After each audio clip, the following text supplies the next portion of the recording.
It's a brute fact. I am, in fact, thinking. That's how I know I'm thinking.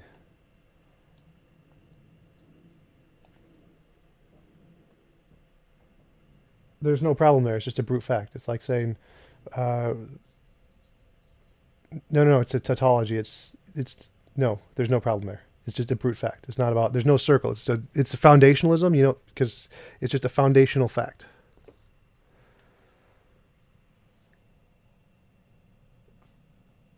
No, foundationalism isn't just one thing. It's just any brute fact is like the foundation of everything that is a kind of foundationalism. God damn it. All right, there we go. I'm not talking classical foundationalism. Like, there's three essential, do you know what a Agrippa's trilemma is?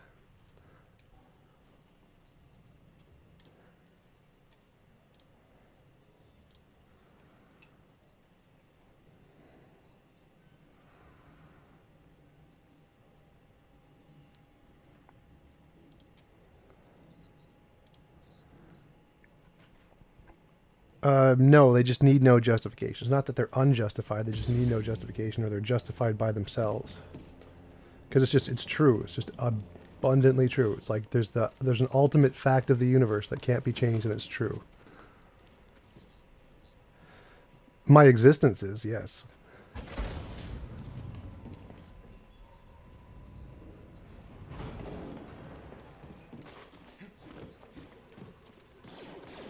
No, that's not how. No, that's not how knowledge works. So that's irrelevant.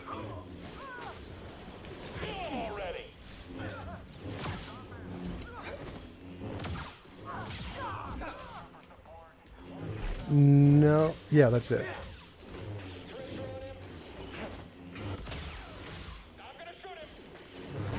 Right, that's the part of the I exist part, which entails reality, because I exist in reality.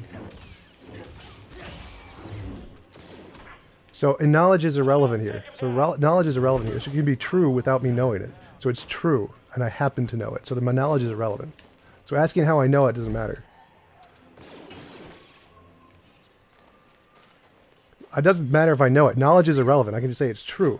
It's true regardless of whether or not it's knowledge. So, you keep bringing up this knowledge thing. I don't care. No, truth, things can be true irrelevant of knowledge. That's the point. Justified true belief. You don't need the justified part or the knowledge part. It can just be true. So it's true. It's a brute fact. I exist. I'm think, therefore I am is a brute fact. You don't have to justify it.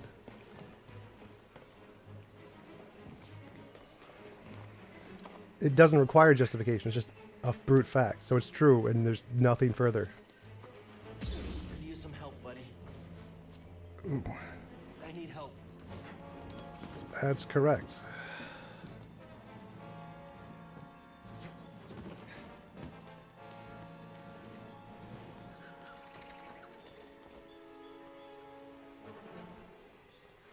Which is that I exist. Yeah, I've already stated that a long time ago. I state that in like every video. The starting point of my epistemology is I think, therefore I am.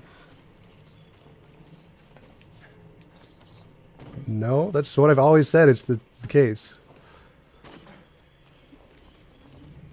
Cogito.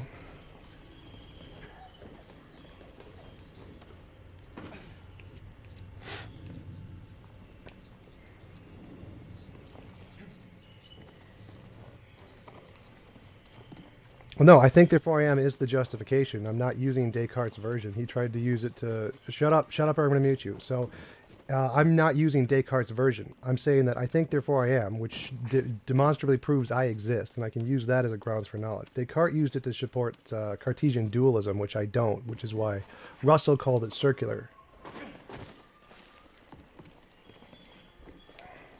Well, no. The only reason that his argument was circular was because he used it for dualism. If it's not used for dualism, it's perfectly fine.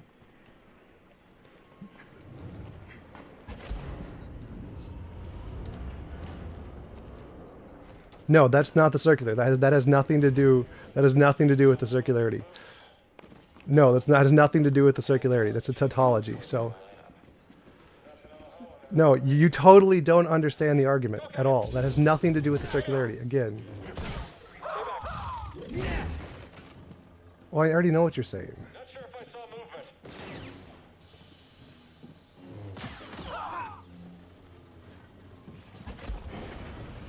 Yes, which is still true, and you're still just denying bullshit.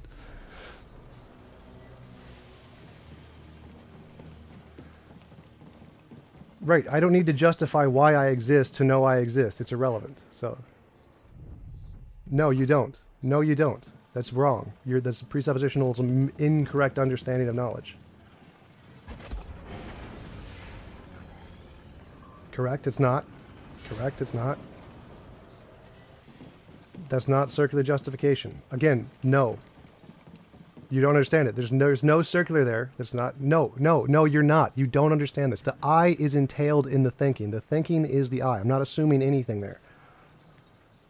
No, I'm not assuming anything. The thinking is the thing that's apparent. I'm not assuming anything. It's occurring right now. That's how you know it.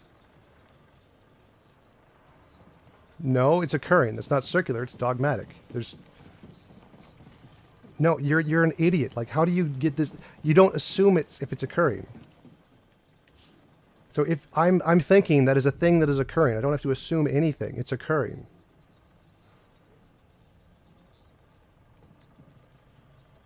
No, that's the thing. The fact that I am thinking is the proof. Those are the same thing. Like, I don't know. What you're saying is completely incoherent.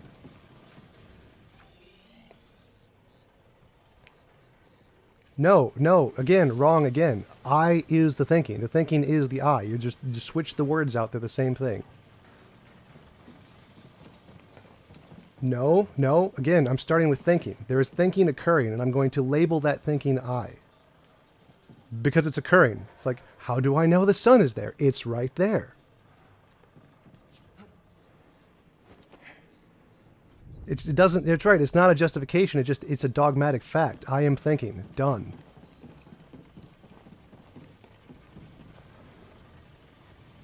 Not dogmatic, unjustified belief. So it's not a problem. Dogmatism isn't a problem. It's kind of justification for knowledge. You could call it that if you want. I think, therefore I am. No atheists have a problem with that. No philosophers have a problem with that. It's like, there's no problem with calling that dogmatic because it is. That was like Agrippa's dilemma, what I was talking about earlier.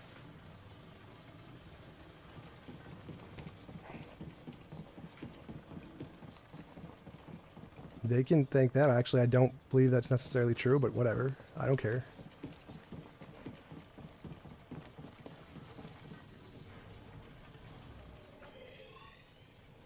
I'm not flip-flopping. Don't strawman me. I'm just going to mute your ass.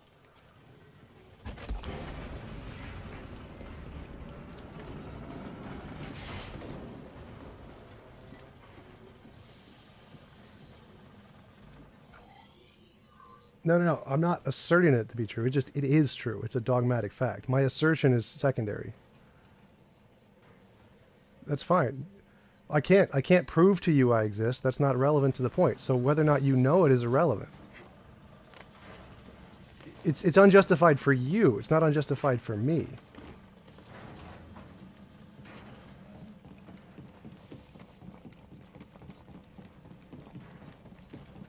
Yes, actually it is. Justification has to be knowledge in your head for something to be justified. So yes, one person can have justification without...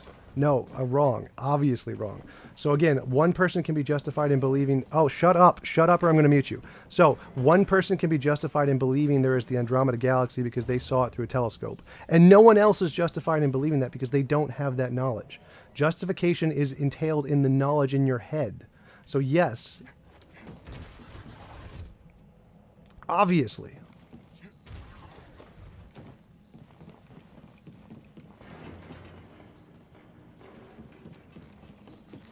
Obviously. What do you, nothing you said even made sense. Everything you just said was complete gibberish bullshit. Like, what are you even saying? Like, I am justified in believing I exist, and the fact that I'm justified because there is a brute fact that I do exist. Yes. Yes, I am. No. It's true independent of the justification. So it doesn't need justification to be true. It's just true. So it's true, and then I experience it, and that's how I know it's true. So I'm justified in believing it's true, but it can be true regardless of the knowledge. So I've already explained this to you like 4 times. You're just too dumb to understand it. This fact is, it's true. I exist. That is true. It doesn't need justification to be true. It can just be true. Stop. And then stop. So it's true regardless of any justification. It's just true. Then I believe it's true. So the belief that it's true requires justification. My belief that it's true requires justification, and my belief it's true is justified by the fact that I experience it. But its truth does not require justification. It's just true.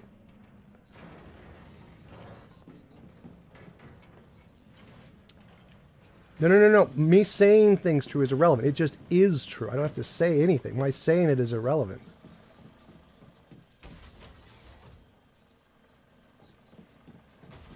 Yes, you're right. You don't have to accept it. That's irrelevant. I don't need you to accept it for anything. Yes, that's fine. You don't need to accept it. I'm not asking you to accept it. That's not a part of the epistemology. You don't need to accept it for anything. No, it's true for me. It doesn't need to be true for you. Like, no. Again, what are you even talking about? Like, this is so simple. Are you just too stupid to understand it?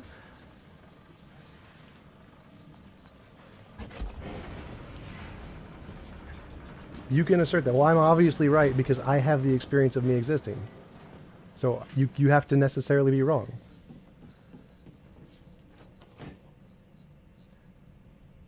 No, you'd have to experience me not existing. That would be what your experience would entail.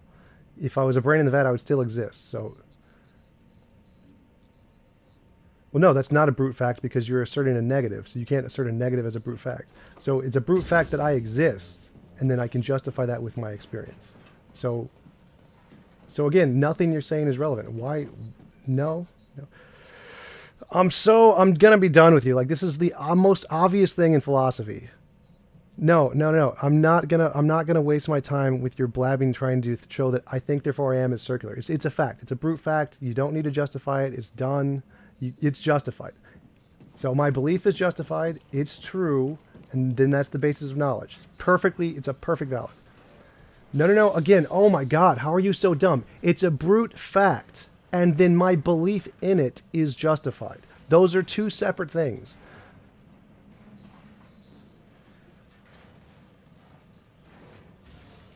No, you idiots. Muted. I'm just going to mute you. Shut up. It's a brute fact that it's true. And then my belief that it's true is justified because I experience it. Those are two separate things. My belief that it's true is justified, but it itself is a brute fact. Next. My brain.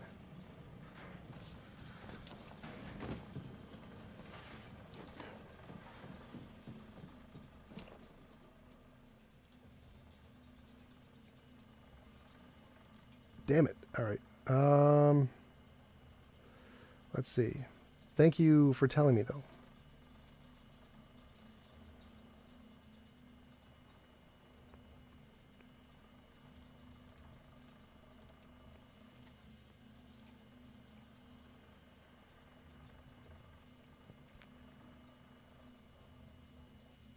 What was that? Is there an echo? Is that on somebody in Discord?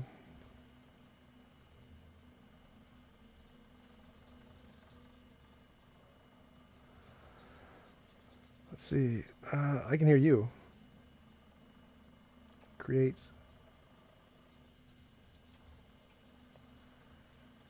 Settings.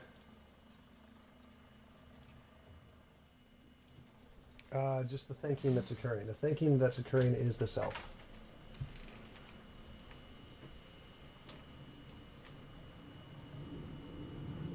Yeah, the whatever, because we know thinking is occurring, and that thinking, we're going to label that the self. So the self is just the label for the thinking.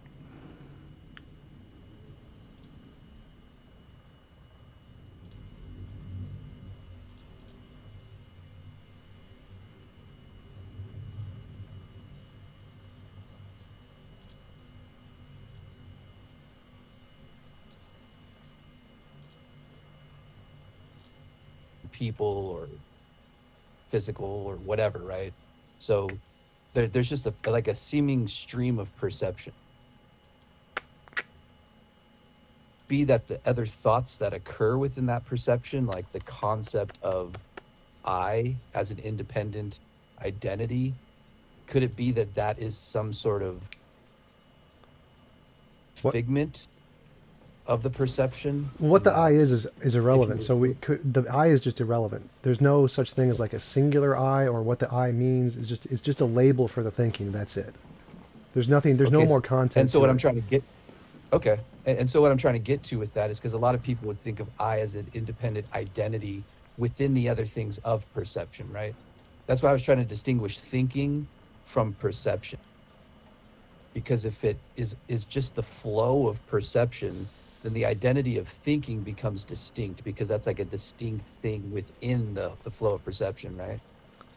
Well, Does that make no. sense? Thinking would be a kind of perception in this case. It's just I'm just referring to it as essentially the perception in a way. Okay. Yeah, I see what you're saying. And this is where I try to be clear, but it's a little difficult to explain. Like we label this flow of perception as thinking, right? Because we think of ourselves as a thing that is thinking this. That's how we describe it. That's how we go about our daily lives, right? That's our Yeah. interpretation Yeah. of what is happening. But for me, that like a way to look at it is there is perception, like trying to reduce back Descartes' method even further, right? There's like there is something. There appears to be something, right? And if it's all just reduced to perception, then the identity issue becomes how we distinguish the identity between things. And one identity concept is the self that we come to within that, right? Unless you want to say that you are all of the parts in the perception. So you are the Right. tree, you are the other concepts extended from yourself within that, right? Right, but that's totally irrelevant to the context in here. It's just not relevant. So just the thinking in the I is just whatever that is that it's occurring when we experience it. That is the thinking in the I. So any further thought about what it means to think, or what we're defining thinking as, or how we distinguish it from perception is just irrelevant. Just whatever that is that is appearing in front of us, the perception itself, that is the thinking. That is the I. And there's nothing more, no more detail added to it at all. We can definitely make further distinctions, but it's just not relevant to the argument. All we need is the fact that there is something we are experiencing, which is a thought. And whether or not it's the process of thinking or just like watching a movie reel doesn't make a difference at all to the argument. Well, no, right. Like, so when you say right there, when you say that it just needs to be something that we are experiencing. Or you as a person. You're distinguishing an identity for the perception to occur too. It's just, again, that's just a property of language, so it's irrelevant to the argument. You could call it whatever you want. No, yeah, and I know it is a property of language. That's why it's difficult to talk about these things definitionally, because we're so used to defining or talking about using these words with specific definitions that we have pragmatically in our experience, right? Right, we've just And learned so what I'm them. trying to get back to is it's difficult because they're kind of word games there at a certain point. It's hard to get past that. So like when you say we, there's something that's happening to I or to me. It's like you're saying there's something occurring to this identity when the identity comes from the grander Right, perception but you're putting that into some kind of within larger it. context that you shouldn't be putting it into. So you just Why shouldn't assume there's nothing, assume there's absolutely nothing. The first thing we can show is that I am experiencing something, or there is something being experienced. And I'm going to label that me and thinking, and that's it, full stop. There's no distinction between we, there's no distinction between you and me. It's just there is an experience, and I'm going to label that me, full stop. That's all there is. No. And I'm with you there, right? I'm with you so far on that. There is perception is how I would word it. There is, Right. or there is something. Okay, perception is a weird word to use as well. Right, There is something. because perception usually means like But- sense perception. I'd call it thinking. That's why I use thinking. Sure, and then thinking usually refers to like something happening in a brain or something, right? It depends on how. Well, no. we're That's looking not at the it, right? case. That's not the case. So, because there's thinking could be lots of things. The fact that it happens in a brain is purely just the kind we know about. Thinking is just like it's kind of a perception. So it's just there's no entailments there. It's just there is an experience, and that is what we're going to call thinking. You can't label it as a brain. That's not a part of it. It has nothing to do with the brain. That's not what I'm labeling. My point is that we use these words in ways that when people think about them, they think about them in a certain context. And I'm just pointing out that that's what makes them weird to use when we're trying to have these discussions that get further to the roots, right? Yeah. That's all I'm saying. So I get that you are going to use them in a certain way, and that's fine. When you say that we're going to use them like this, that's what you're accepting their use as. That's not something that we necessarily have to. That's what you are prescribing for us. So I'm just saying I'm trying to use different language so that we can get to the concept so that we're not burdened by these definitional constraints, right? So when you say thinking, there's something happening. And then when you say, when the thinking occurs to me, you're saying that you're kind of making an identity for yourself. No, that means those two statements mean the exact same thing. There's no distinction there. Those two statements are synonymous. Well, I know that you're coming at this by saying that they're synonymous. What I'm trying to get to is that there's an identity within that is the self, within that something happening. Well, that's your imposition on my statement. So it's irrelevant to my argument that you're saying that. And I'm not going to change my language in any way. So I'm just going to say that's a straw man of my argument. You can try. Oh, somebody's mic.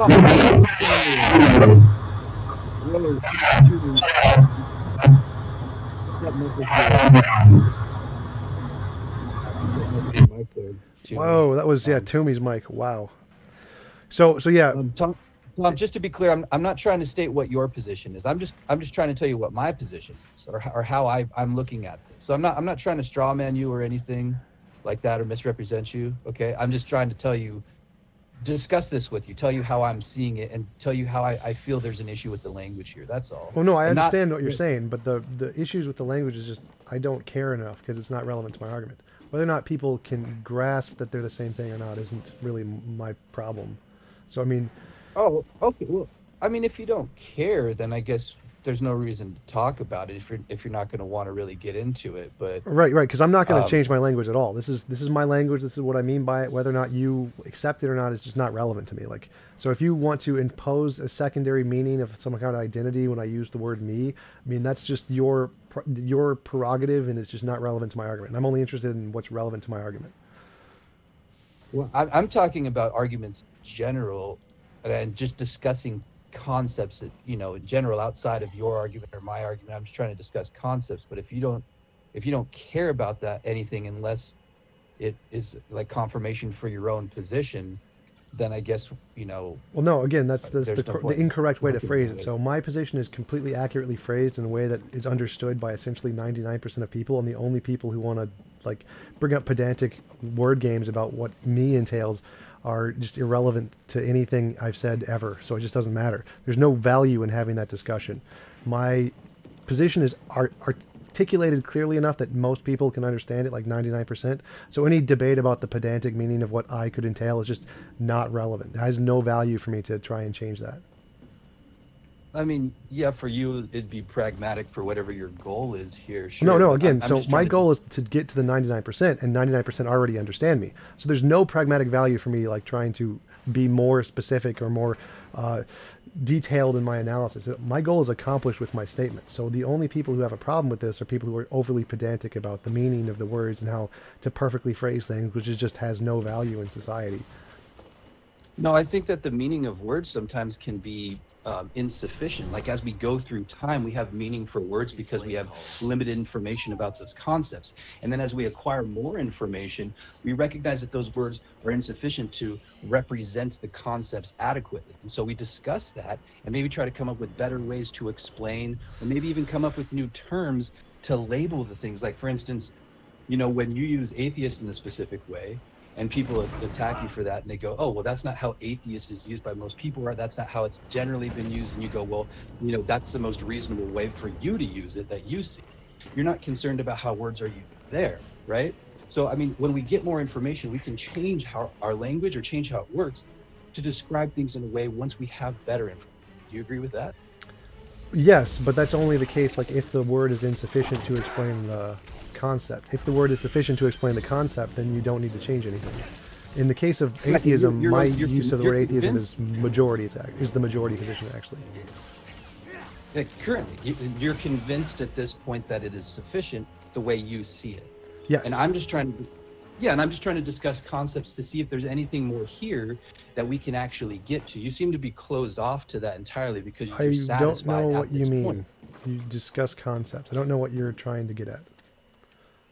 Well, with the concept that we were talking about, before we got into the pedantry, was that I was trying to get to something different about that, and you seemed closed off. You're like, no, my words work fine for this. I'm going to use this, and I was trying to pose something about identity that may give us a different perspective, or gives something new to the concept of identity with the self and this larger flow of something happening that we're talking about, right? But you're closed off. You're like, no, my words work. Yeah, I have no idea what you're talking about exactly. So again, my position is I'm just using the word me to represent the experience I'm having, and that's sufficient. And you're saying that, well, there's this other assumption about the word me, which is this identity, which is distinct from all other identities in some sense. Well, that just isn't relevant to the argument. Like, you can do that or you cannot do that. It's just, it doesn't change anything about the argument. Maybe I could put it in a different way that might clarify, because I think sure, I don't think I'm being clear. So this something that is occurring, right? Within that, there are, let's call them concepts. There are numerous things, right? The something that occurring for me right now, I'll use that terminology, that commonly used terminology, me. The something that's happening for me as I'm walking around, my living room, there's, the floor, whatever. I appear to be in that. And then, there are a number of things, sensations, whatever.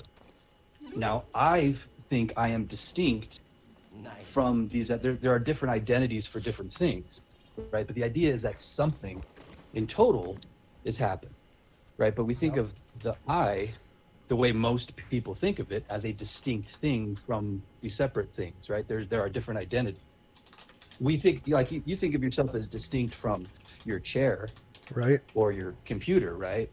So when we think about the I, we're not thinking that there's just something and that's me, because you're thinking of yourself as distinct. Your thing is the something occurring to you. Do I have that right? So far, yeah. Okay, so that's what I'm saying, that if the you within that thing is an identity within the something, right? Could it be that there is something occurring that you are, even though it appears that there is some sort of perception that you, the identity within that, are having, that part of the full stream of things, that is just a figment of the full stream. So if we think about I as a part of this and not a distinct thing, then it's not, I'm not, I don't think I'm coming across. Well, no, I think I get what you're saying, but it's just, again, that's irrelevant to the argument. So when I'm saying there is thinking occurring and I have some experience of that thinking, that could just be a part of my brain. It's just like idealism could be true and there's only consciousness. Solipsism is true and I am all that exists, and what I'm experiencing and my perception of that are the exact same thing, but it makes no difference. Because I'm not actually trying to make a differentiation to discover what the ontology or the relation between these two things are. It's irrelevant. It doesn't make any point or any challenge to the argument one way or the other. Like, we could be a hive mind. Well, my argument still follows because it's still the same. Or it could be that we're a we and there's lots of people and they all have different experiences and my argument's the same. Or there's just me and solipsism is true and it's all the same. So again, when you're going into that further consideration of the ways in which we use the word me, that isn't a part of the argument, because the only thing the argument's considering right now is the one thing, is that there is experience, and I'm going to label that experience me. That's it. That's all that exists in the universe right now. There is no we, there is no us, there is no other objects. There's only one object, and that's the thinking. So the object that you're thinking about may or may not be a part of you, or may not be a part of a collective. It's just none of that is relevant to the argument. So all of the further considerations of what the me could entail doesn't change the argument in any way. That's why it's not important to me to consider it, because you can mean whatever you want by it.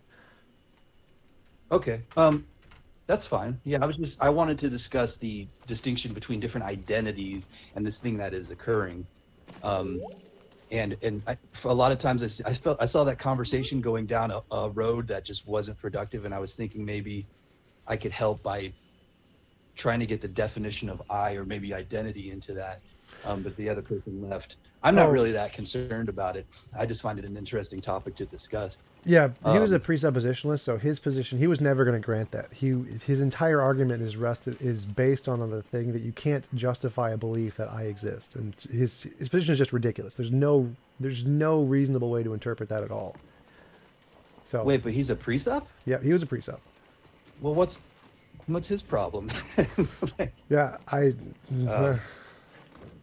mean, his position's even kind of worse than that, right? oh yeah, He's making extended assumptions beyond that brute foundation of not perception only or that, reality. Or he's saying that we can't justify belief that we exist based off of our experience that we exist. So he's saying you can't justify that because it's circular, which he does not, because he doesn't understand the philosophy behind it. And then he assumes that he can believe in an all-powerful being who gives him perfect knowledge. It's like, wow. Extended from that, yeah. And which is his, I guess, brute fact claim. When I came in, I agreed that the brute fact is something that is without justification. I mean, that itself is Right. like an axiomatic foundation, right? It's Yep. brute fact is something that can't be explained by definition. So Yeah, well, I he mean, the way he phrased it was, is a brute fact is something that, like, isn't justified or something like that. It's not that, and he says that the fact that it needs justification, like he's saying it needs justification. Without justification, it's not reasonable, which that's not how brute facts work. Brute facts don't need justification.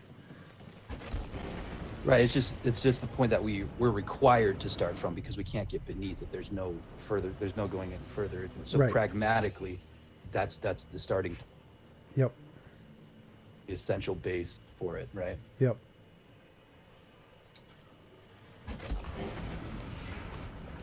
Anyway, did you get your audio situation fixed on YouTube?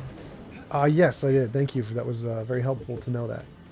Yeah, apparently, Yeah, no problem. apparently it's sometimes when I open the window, OBS, it picks up a different window, a different like internet window, and doesn't get the audio from the one I have Discord on. That sucks. No, that's frustrating. Yep. Well, anyway, I'll jump off with you. See if anybody else wants to, talk to you or take Sure. a stab at you or something. Sure.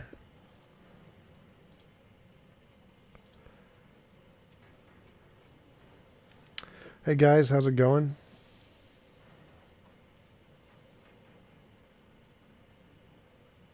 Hey, I'm just making a drink, but Hey, who's this? Who's making a drink? Make me a drink too.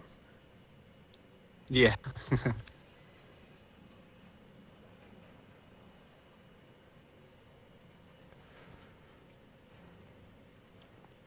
Twisted has no mic.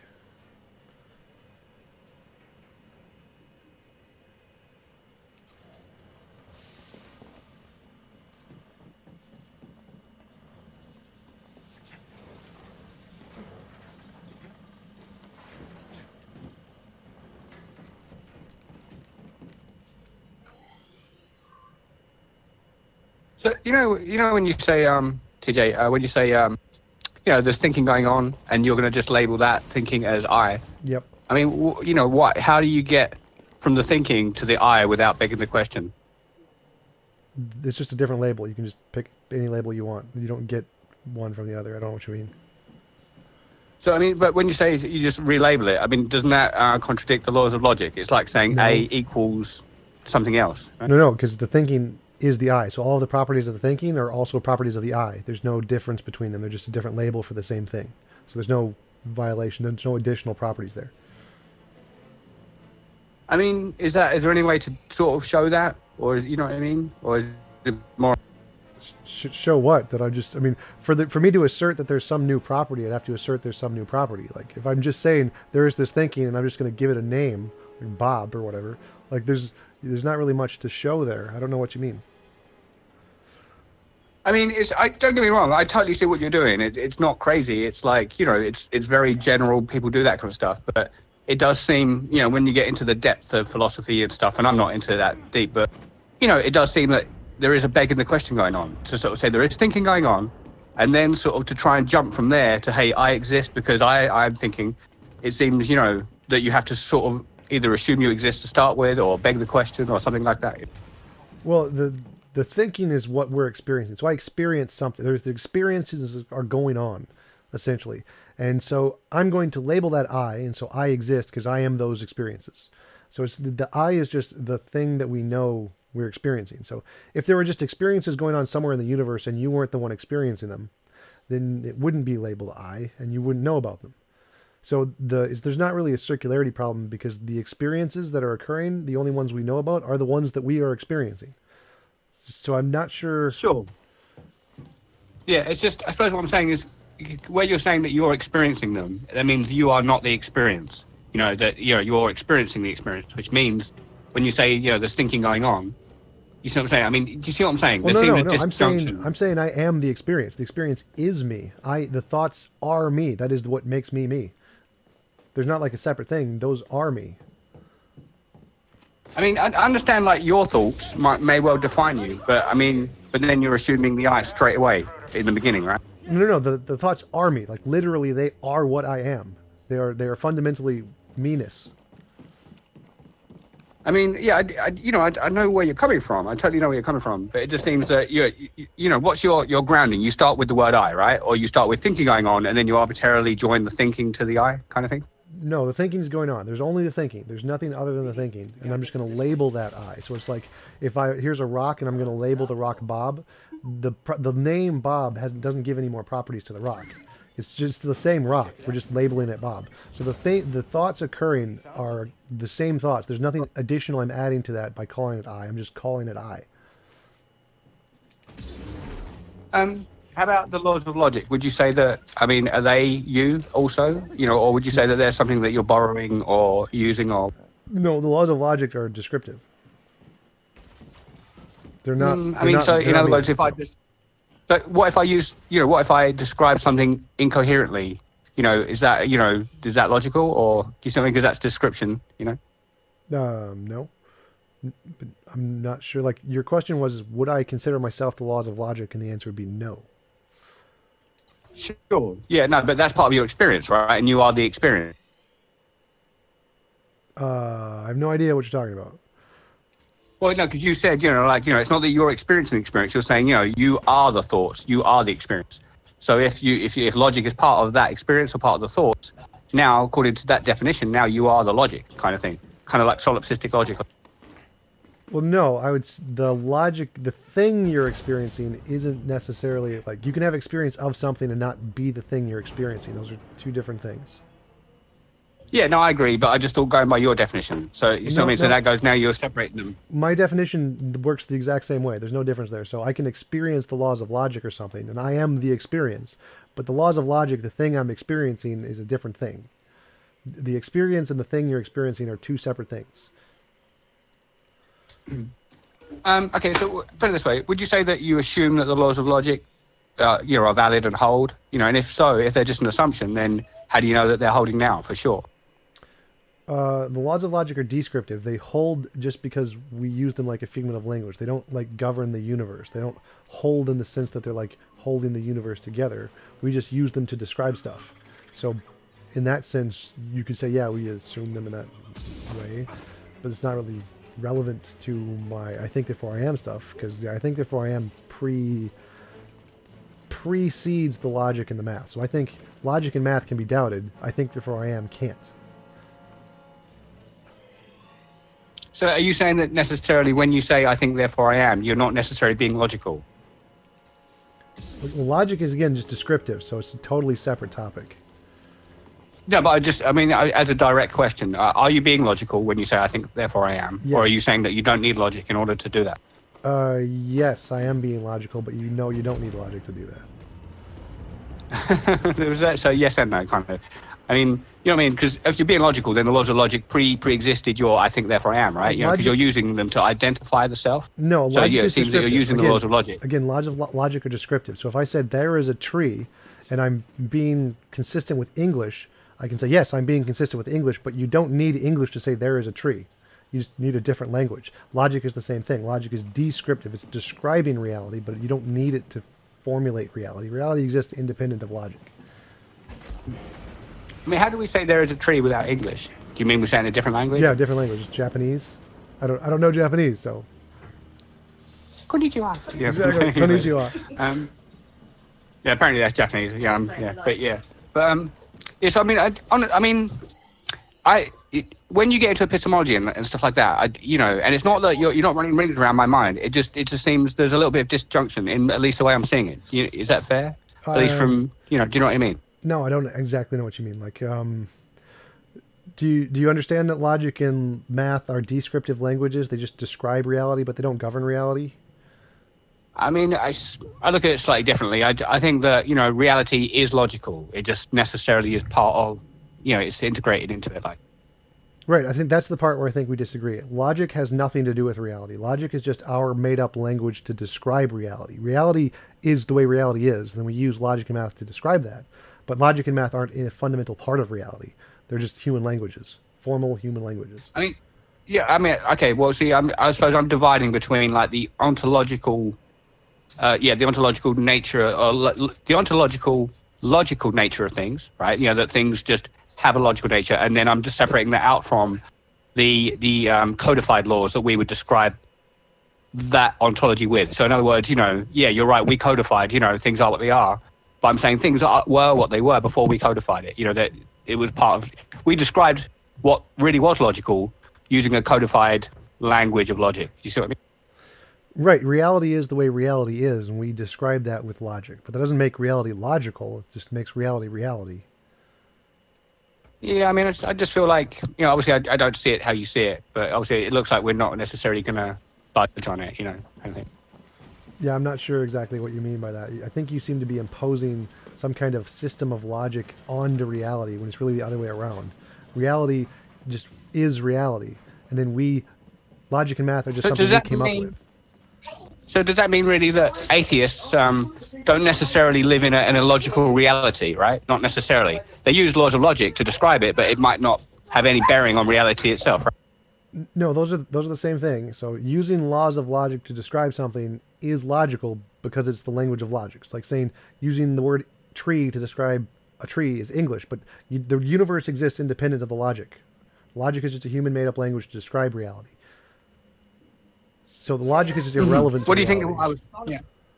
So what do you think I was? Well, you're saying it's irrelevant. So is that the atheist position that basically, that logic is irrelevant to reality, which means that if in the atheist reality, logic is irrelevant, right?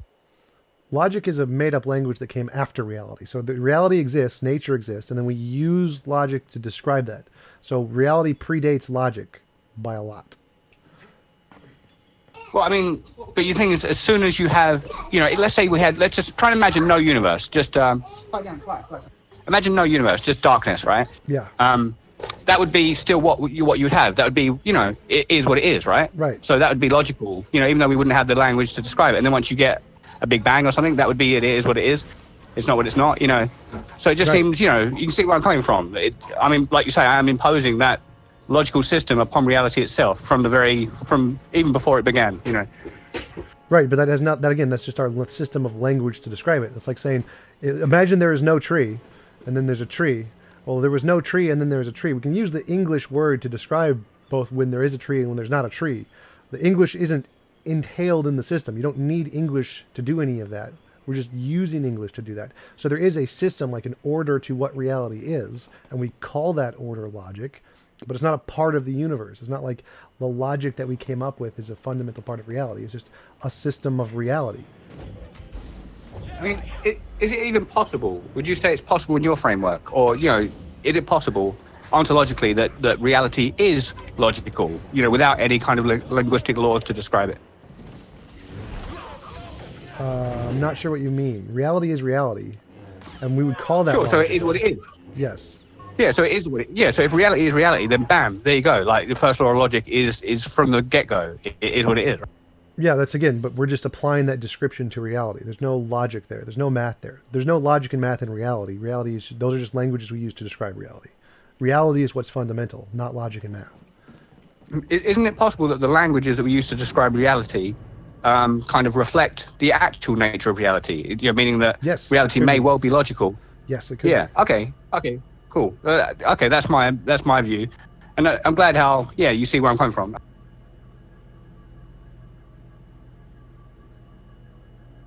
I don't know if anyone else wanted to jump in and talk to you or anything. I'm still here. Okay. So, Mr. TJump, can you hear me? Yes, I can hear you. Okay. So I had kind of a basic syllogism I wanted to run by you. if you don't mind, can I post it in the general chat for you? Yeah, I think there only is the general chat. I'm not even looking at the screen, so I can't see it. Oh, okay. I can read it out to you. Yeah, It's go for it. basically, yeah, so premise 1 is causality is everything. Nothing is outside of causality. Premise 2, causality as a concept or a system has no moral agency. And the conclusion is that nothing has moral agency. So I basically came up with this to justify nihilism to someone else during a discussion. But it seems kind of, I don't know, I wanted to run it by you, get your thoughts on it.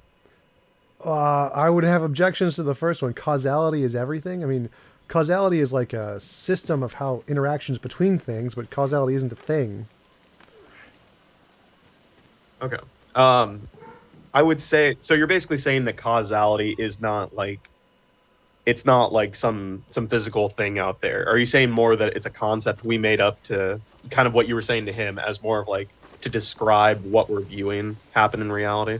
Yeah, sort of. Like, because when you said causality is everything, no, matter isn't causality. Time isn't causality. Space isn't causality. They're things that interact in reality, and we use causality to describe those. But there's a difference between causality and just stuff. Like, Okay. So, okay, maybe I didn't word this right. So I'm more saying that causality, if it's a system that actually does exist, and we assume that it does exist, and it acts on all these things, we would actually not, how do I want to put this? We would not be able to identify any of the stuff that exists that we know of that doesn't exist as a result of causality and is not currently being moved by causality, right? So matter exists, basically matter has a cause is where I was going to go with that, right? Like, okay, sure. let's say it's the Big Bang, right? Like all these things are basically subject to causality is what I'm getting at. Okay, sure. So if we grant that, objective morality could still be something that came from causality, like it could be a law of nature or something. So if we grant that causality is somehow like everything has a cause, essentially, other than whatever the necessary thing is. Because would you grant that there has to be, if matter has a cause, there has to be something that's either causeless or an infinite regress or something that caused itself? This reminds me of the trilemma of justification, I think is what you're referring to. Agrippa's Like that trilemma, everything yep. either has an infinite causal chain, it's circular, or has no cause. Yep. Okay, if I'm understanding that right. Yep. I can't think of anything that would actually be causeless, but I do think there can be things that are like circular, right? Like they can cause themselves, or they could have some infinite line of causation. Right. Like okay. I could say that humans have an infinite line of causation that led to us being humans. Okay, yeah, that's fine. So just as long as you grant either of those, then morality could be entailed in one of those things. Like you don't need it to be outside of causation for it to be to have an objective morality. So I'd object to the premise 2 in that case. Premise 2, causality as a concept has no moral agency. Well, I mean, I might grant that one, but you don't need morality to have moral agency to be objective. Right. So when you say objective, I might have a different definition. So I'm just describing objective as essentially something that's going to be true whether I believe it or not. I think I have a very basic understanding of it. I'd agree with that. Yep. Okay. So morality, the truth value in it to me comes from things having moral agency, because part of morality is basically giving a prescriptive on your moral duty as a moral agent, right? Like I wouldn't apply moral standards to a rock because it doesn't have the same feelings we do. It wouldn't have moral agency. Right. However, but, I mean, do we have moral agency, or do we have like humans? Right. So what I'm proposing is that we don't. What we call moral agency actually wouldn't be moral agency. So I would be asserting that there is some sort of misunderstanding, and basically calling what we have our urges to do good things. I think to call that moral agency is a misnomer. So that's basically what I'm asserting here. Since we are part of causality, and causality has no moral agency, neither do we. I think what we understand ourselves to have as moral agency, I think that is a misunderstanding. I think it would be something else. It would just be based on arbitrary values. So my understanding is just that desire is what moral agency is. Regardless of whether or not it's like determined, that really doesn't make a difference to me. I'd still say we have moral agency because our desires to do good is essentially what moral agency is. Okay. So it's sort of here, I'll put it a different way. So desires to do things are, I mean, they're very abstract, right? So Sure. desire to do good things varies person to person, for example, or even person to animal, person to alien if they're out there. So a good thing to an animal is simply to survive. And for some animals, that's all they think is like good. That's all they desire to do. In our case, as humans, it varies. I can think it's good to give to charity. Someone else can think it's good to, I don't know, take from charity, like a reverse Robin Hood type deal. You could justify almost anything to yourself. And these desires and what we consider good are both based on arbitrary values at their bedrock, if you will. Well, my only point here is that our feelings of morality, whatever caused them, are totally fine to describe that as morality. You don't need the whole free will agency thing to have a morality. That's not a part of what's required. So if you want to say we're determined in some sense and we don't have essentially free will, or we're not outside of causality, we can still have an objective morality in that regardless. Like, we don't need that to have objective morality. Okay. So we don't need free will to have like objective. So are other things able to have this morality, things that wouldn't have free will? Yes, because I don't believe we have free will. Most philosophers don't. Right. Is that more the determinism side, if I'm remembering what determinism means? Yes, correct. Okay. So you're saying we would have no free will, right? Right. I don't think we have free will. Okay. So let me see. Why would we have moral agency at all if we don't have free will? If everything's determined for us, that absolves us of any moral decision we would make because it was determined not by us, but by something else. Well, again, that other thing that is determining these things has the moral agency. So it from makes my the view, you decisions don't when we need that for morality. Morality is just essentially descriptive of what the best way the world could be. It doesn't matter whether or not we're determined or not. It makes no difference. So that sounds more like a goal of a specific moral ideology. That's as that's opposed usually what to- morality is. It's usually grounded in a goal of some kind. Right. And it would be, and that's kind of what I was saying earlier, these goals themselves are based in arbitrary values. Like I said, the goal could be to make sure that every charity in the world gets a certain amount of money.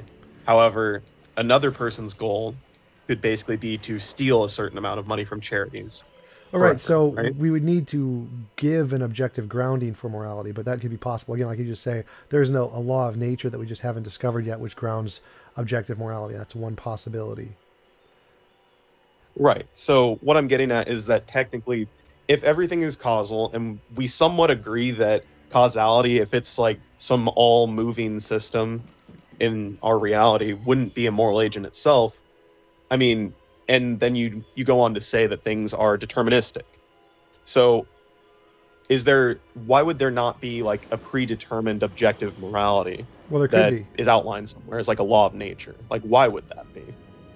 I have no Would idea. it- It's just an Because I assertion. assert that it would basically it's not there because, it's not there. There is no objective Well, morality. you're That's why asserting we it's haven't found it, and impossible. That's why not everyone agrees on it. Well, you're asserting it's impossible. I'm just saying it's a possibility, which would defeat your argument. Well, that's the thing, is that so I look at it as everything's a possibility, right? It's just there's less likely possibilities and more likely possibilities. In my view, what I've presented is more likely, just to say that, as we are all products and I guess also functions or cogs in the causality system, we don't have moral agency because we agree that things are predetermined, right? We don't have that free will. So basically, so- there would be no objective morality in this possibility, So which I again, can present, a good line of reasoning for. So again, most opposed philosophers to, like, saying it's a- believe in objective morality, and most philosophers believe we don't have free will. So most people don't think that morality has anything to do with free will. There's just no need for those two to be connected. So I can just grant that we are determined and we don't have free will, but we still have objective morality. There's just no connection. There's no need to have free will to have objective morality. Okay. Well, then that brings me to, I guess, two questions I would have for you on this, just to clarify. So, so if you have morality, can you have moral agency if you are incapable of making decisions outside of yourself, or outside of whatever controls you? Like, Yes. if I make... Yes. So this is brought up by Dan Dennett in Compatibilism and how the brain works, neuropsychology, is that even though we're determined, we still hold culpability for our actions because we have free will in the sense of our neurological framework. But even though we're determined and we can't necessarily blame the individual and say it's justified to put him in prison, it's purely a pragmatic issue. We can still have a system of morality there. There's no problem at all. Okay, so it's more that morality is sort of necessary for our society to function, it sounds like. Well, no. Because you're saying it's more of a pragmatic issue. No. Basically hold people accountable. Prison is a pragmatic issue, but morality can still be objective. Morality could be objective, and we can still have objective value and duties or whatever, even though we're determined. The fact that we're determined is irrelevant here, because objective morality is just a statement of what's true independent of whether or not we think it's true. So even if we were just robots and had no moral agency, there could still be an objective morality out there. We just wouldn't be a part of it. So those are two separate issues. So maybe we're misunderstanding each other on morality, because and I get what the objective moral concepts would be. I'm saying more like morality at its most fundamental, as I understand it, is basically trying to distinguish between good and bad, or right and wrong. Right. What you ought to do versus what you ought not to do, and so forth. So what I'm saying is there would basically be no ought, right? If you don't make your decisions, there is no ought for you, there would be no objective way to function in the universe, because the universe, for what we can tell, there would be no right and wrong. All there is again, there's two things here. There's two things here. So one is that, is there an objective morality? There can be an objective morality in the universe, a way that people ought to act, but we may have no choice in acting. So there could be an objective morality out there that we have no access to. So we have no moral agency. We could all just be rocks, essentially. There's still an objective morality out there. We just don't have access to it. So, and then the second question is, do we have access to it? And most philosophers define morality as simply our ability to act neurologically, and so we have moral agency and morals and duties, so we do have access to it. So there's those two concepts. I think you're conflating them, and you're saying that because if we're determined, then there can't be this objective system of values, which is irrelevant. The objective system of values can exist regardless of any way we are, or even if we don't exist, there could still be an objective system of values.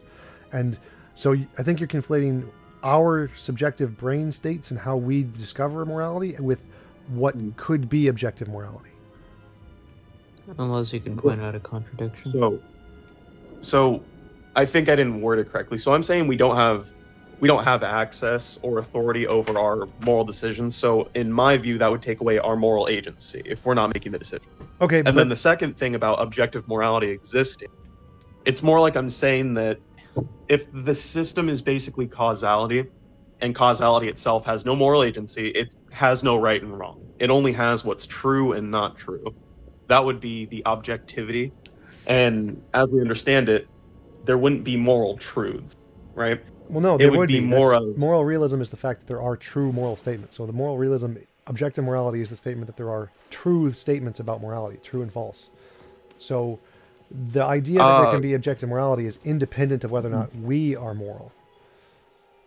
So whether we have moral agency and whether there is descriptive of morality, or more true as to both. You ought to do so. Both. So they're both. That's the point of moral realism.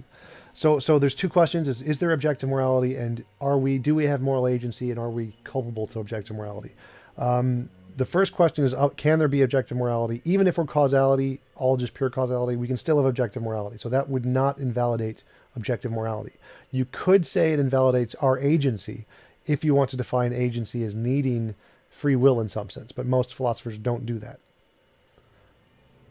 Right, and I think that's fallacious to do. I don't think you can, like, if you want to say that there's some objective morality, you have to say that there's objective moral agency. Like, some people and some things actually are moral agents.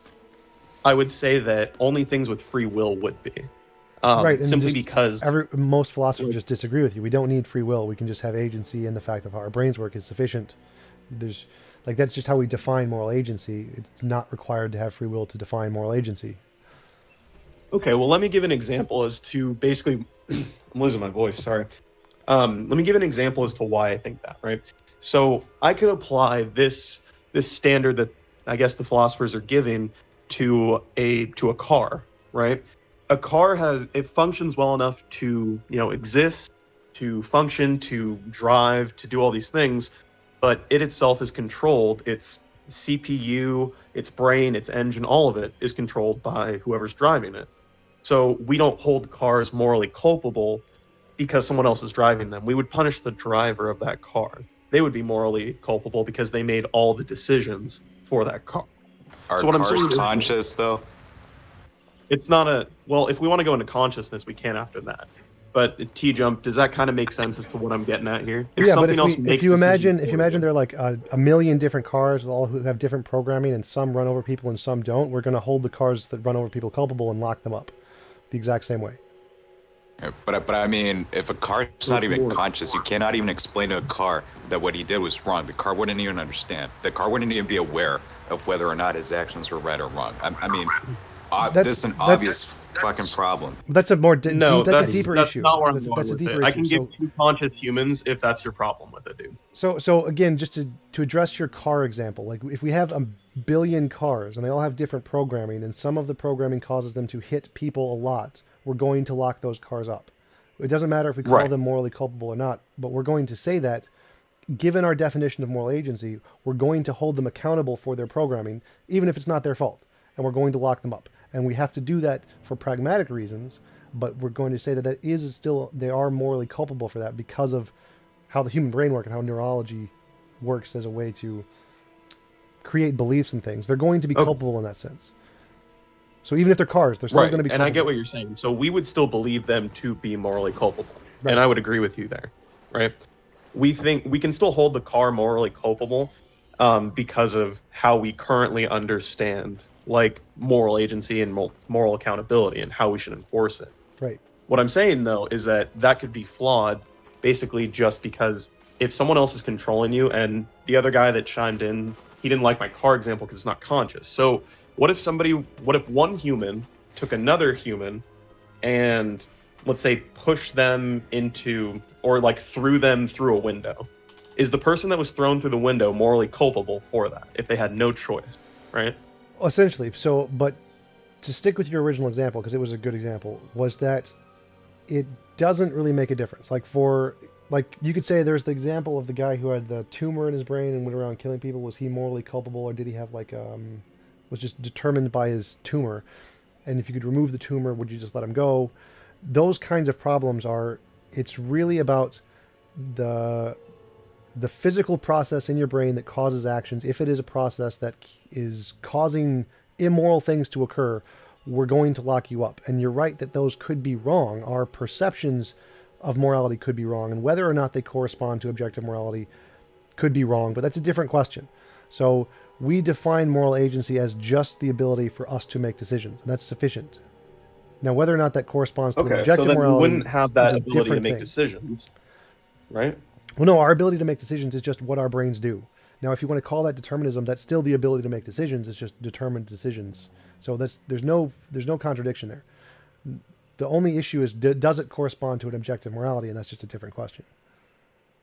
Okay. Well, the first one you're talking about, so you're saying it does cohere to have basically that deterministic decision making and still be a moral agent. So you're saying those cohere. So basically, if that happens in any other case, like let's say determinism is itself like a moral agent, is that something that's fair to say then? No, determinism isn't a thing. It's just a description of how things operate. So determinism couldn't be a moral agent. Well, as I understand it, determinism's like it would be like a force that has predetermined the upcoming events, right? Like Right. you're predetermined to for an apple to hit the ground if you drop an apple off of off of a ledge, right? So I mean, It's that was like a that was the predetermined example I thing. gave where there was a guy who had a brain tumor and killed people. He was determined to kill people by the brain tumor. He didn't have a choice. And the question was he morally culpable? Like, yes, we're going to lock him up. But then we're going to remove the brain tumor and let him go because the moral culpable thing was the brain tumor, not him. So he's still morally culpable even though he was determined. And we're going to free him from that by removing the brain tumor. So even determined things can be morally culpable. Ooh. Okay. So they can both be morally culpable, and I'm saying it's more like it's kind of fallacious to do that, right? Like No. it's not really, how would I put this? Let's say if I believed in objective morality, one objective moral truth that I would find is that you don't punish people for things they didn't decide to do, right? Like that they had no control over. That's how I'll put that. You don't punish people for things they have no control over. But you're looking at it from a different perspective. So when we say people make a decision over it, we're just saying their brains did it. It doesn't matter if they have control over their brains or not. That's totally irrelevant. That's a higher level consideration that is just irrelevant to moral agency. Moral agency is only relevant is, did your brain do this? And why your brain did this and what determined your brain is just not relevant to moral agency. It's only relevant as, did your brain do this? Okay. That maybe I'm not understanding. So you're saying it doesn't matter that your brain does it, but it does matter that it was done regardless. Like, is that what you're trying to get at with what you're saying? Well, no. Like it's going to matter that you did it regardless of whether your brain decided it or whether you had no control over your brain. Your moral agency is only the things your brain decides to do, regardless of why. It doesn't matter why your brain decides to do it. Like your brain could be determined by years of nature and nurture, doesn't make a difference. Your free will is, or your agency is only in your whatever your brain decides to do. And you're culpable for whatever your brain decides to do, regardless of why your brain did it. So in moral agency and determinism is just whatever your brain decides to do. It doesn't care about your brain being determined. It's just not relevant. So we don't define moral agency in this, like that. And you don't see any context. problem with that. Like in any of the examples I gave, like the guy being thrown through a window, we could take it to something funnier. You could say that someone was turned into a zombie for like 24 hours and ate someone, and then they were turned back. Would they still be morally culpable for that because they had no control over that? The zombie was morally culpable, not the person who became the zombie. Right. So when they turn back to a human, would you punish that person or do you let them go? No, let them go. The person and the zombie are two separate things. The zombie is morally culpable, and if they were still a zombie, we would still lock them up. But if we changed them to not a zombie, then they're a different person and they're no longer morally culpable. Okay, so why doesn't that apply to the tumor guy then? It does. The same thing does apply. The guy with the tumor is So morally once we get the culpable. tumor out, he's fine? So the guy with the tumor is morally culpable, and we remove the tumor, he stops being culpable because he's a different person. Okay.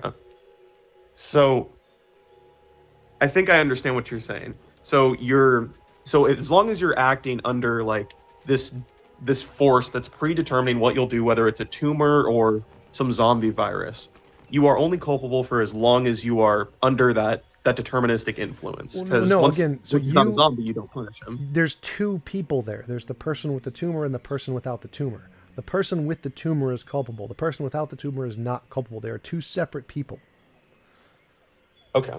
So now I think I get like how your argument actually coheres a lot better than I did before. So basically, we're always going to be under this deterministic system that, controls our thoughts, and we don't have free will because it's determinism. Right. Since we're always going to exist in that system, we'll always be morally culpable. Is that kind of what you're saying? Yes. Depending on your view of morality, essentially, yeah. Okay. So then what I would argue is there would still be no objective morality.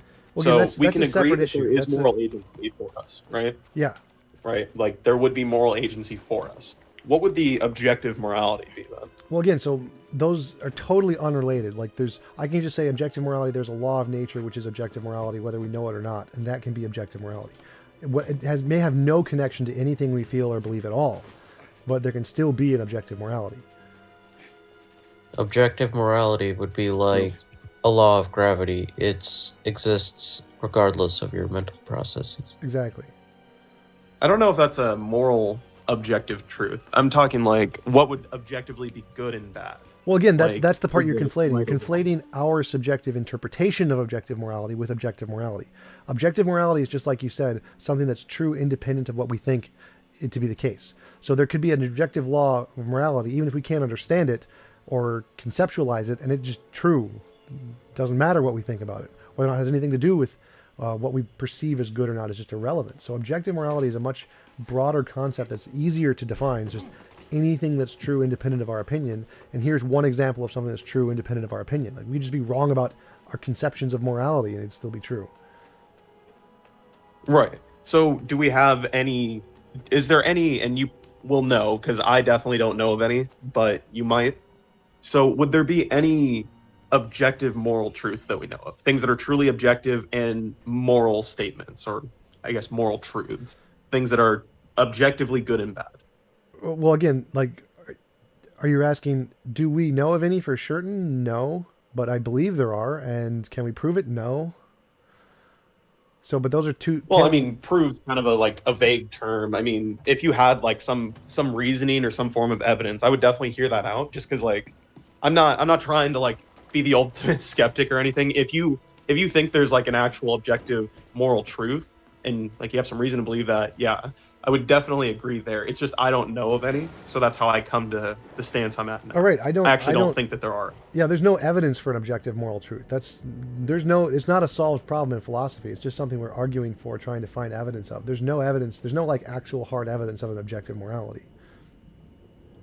Okay. Well then so I mean, can we at least agree that I'm somewhat right to basically infer from there that there wouldn't be one if we've been searching for it for so long? It's sort of like new elements in chemistry, right?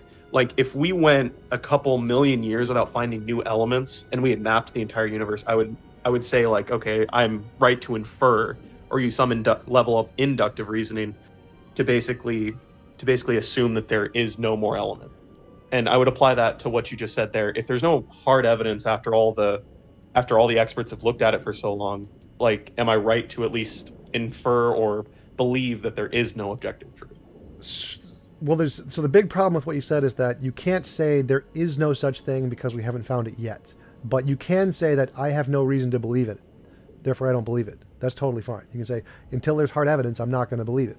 That's perfectly reasonable to hold that position.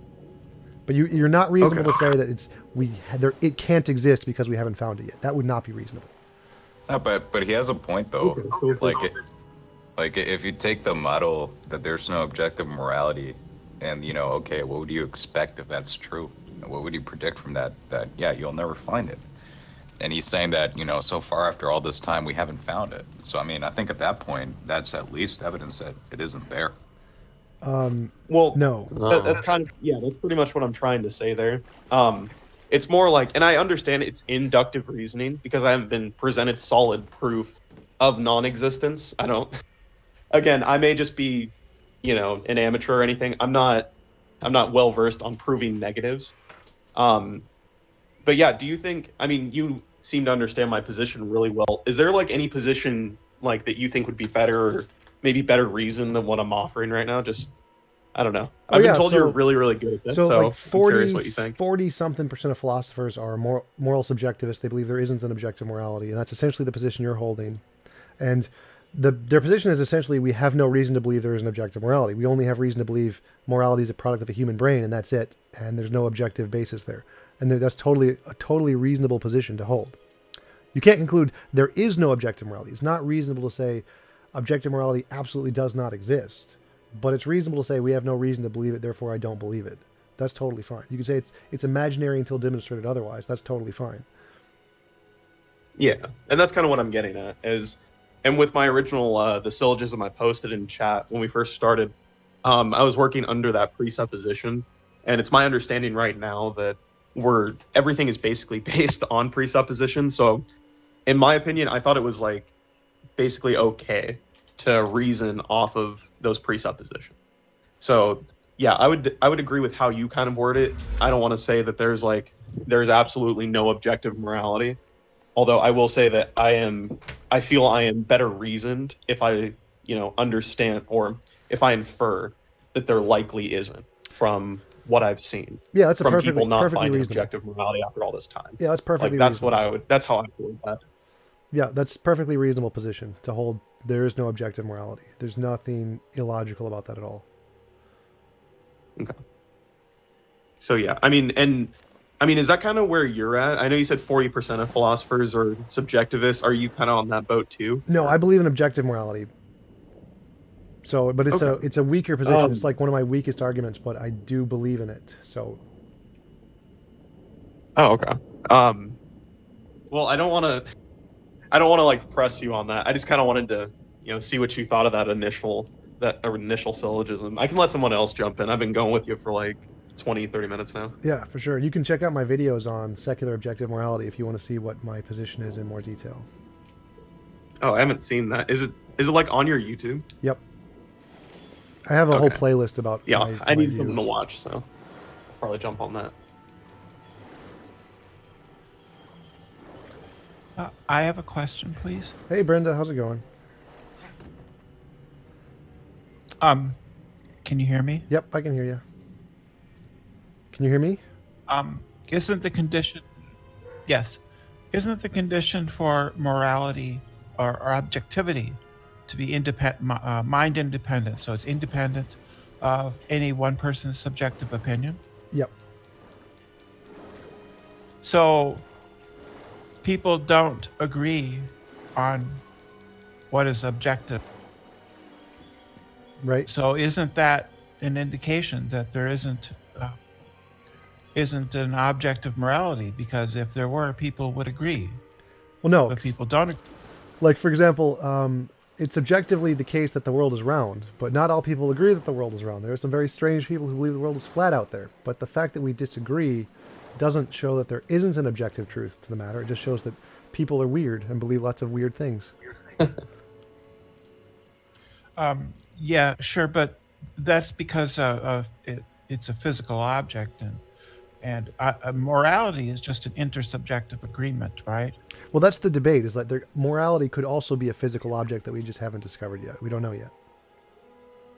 What would its ontology be? Well, that's my law of nature. It could just be like a physical law of nature we just haven't discovered yet. No, I mean its ontology. What would its ontology be? A law of nature. Laws ontology, don't have ontology. Yeah, laws are descriptive of some physical process in the universe. Like gravity is physically the space-time bending, and that's a physical thing in the universe. So when I say morality is a law of nature, I mean it's like space-time bending. It's a physical thing in the universe, a physical law that permeates the universe that we just haven't discovered yet. Well, sure. Well, laws in science are not like laws in human commerce. The law is a theory that has been so tested we can express it in very precise formulaic terms. So F equals ma is a law, right? Right. So but not all scientific theories are law. Right. So by law, I mean like the law of gravity. The law of gravity refers to something that exists in reality. It refers to a thing that exists, which is the curvature of space-time. So when I use the term law in that sense, I'm saying the law of morality refers to something that exists, just like gravity. In reality, it exists. It is a physical thing that we just haven't discovered yet. That's what I mean by law of morality. The word law is not the key there. It's just trying to say it's like gravity. There's some physical thing in the universe to which it refers to. Yeah, I have a super hard time even imagining what that would be. Me too. And why would it affect humans? Well, if it's like gravity, it's a law, so it affects everything. But the point of it is just to show how morality can be objective. The fact that we don't have any evidence for it, so it's not something you should actually like believe in.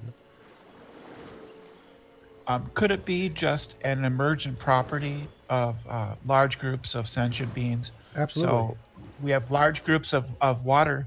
The emergent property would be wetness. That's a classical kind of description of emergence. Yeah, absolutely. So Absolutely we could it say could be. that these things emerge, but is that really a law? Is that law or law-like? I mean, I'm not Oh really, no! it's In that case, it wouldn't. There would not be a law of nature if it just emerged from social interactions. That would not qualify it as objective in the sense that I'm talking about. But I mean, there are laws of nature that are emergent, though.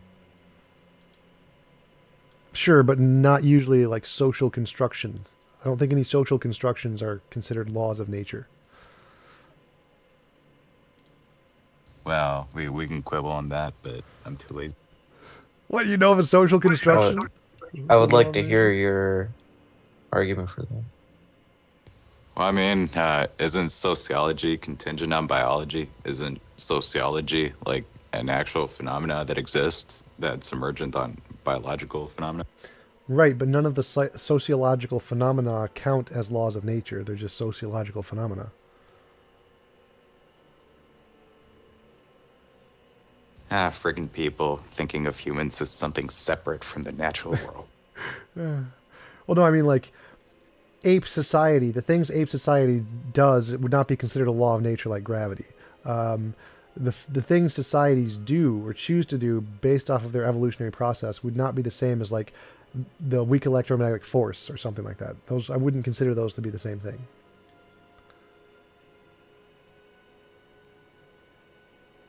You know, but like, what if we found like, well, I mean, I think this already is the case anyway, but, like consistent patterns that are never broken in this complex phenomena. Well, I'd still consider, like, there's a difference between consistent patterns and consistent patterns grounded in existing things.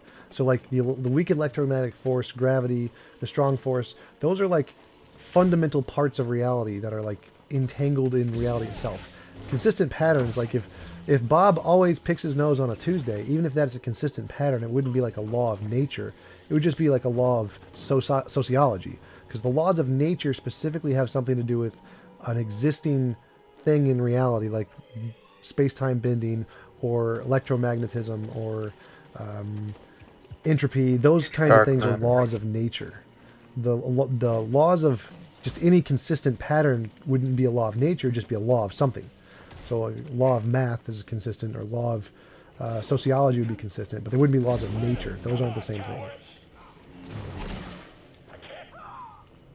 All right, I understand your point, I guess. It's like a difference of semantics, I suppose.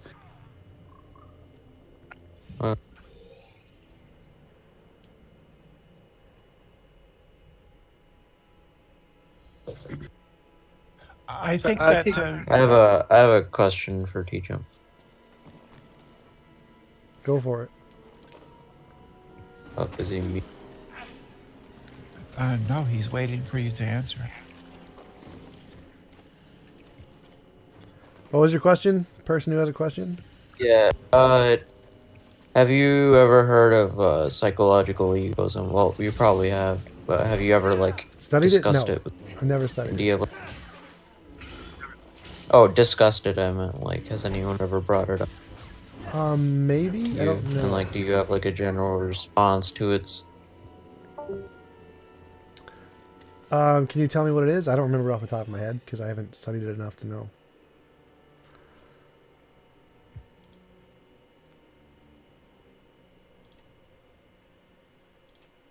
I don't want to say something dumb, so I'm just gonna. So it's the thesis that deep down our motivations are Oh, egoism? all of our actions are egoism, psychological egoism.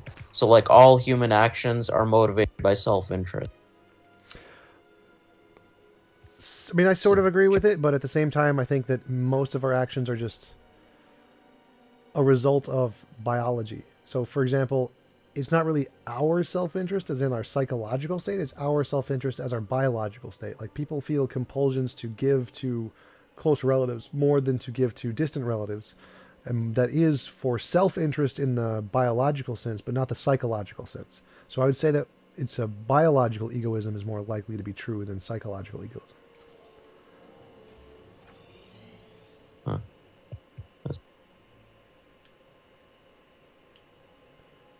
So if all actions are motivated by self-interest, then people can't be altruistic. Like, altruism isn't like a thing, because to some degree all your actions are motivated to like satisfy. Yeah, sort of. So, but since there are certain things like one of the biological dispositions is to sacrifice parts of yourself to save a family member. That could be considered altruism in the fact that you're sacrificing of yourself to save a family member, but it's still a selfish thing for your genes, but you aren't your genes. And so you can have the altruistic feelings, the psychological altruism, but there's no such thing as biological altruism. That doesn't exist. Oh, okay. So I understand what you mean now by biological.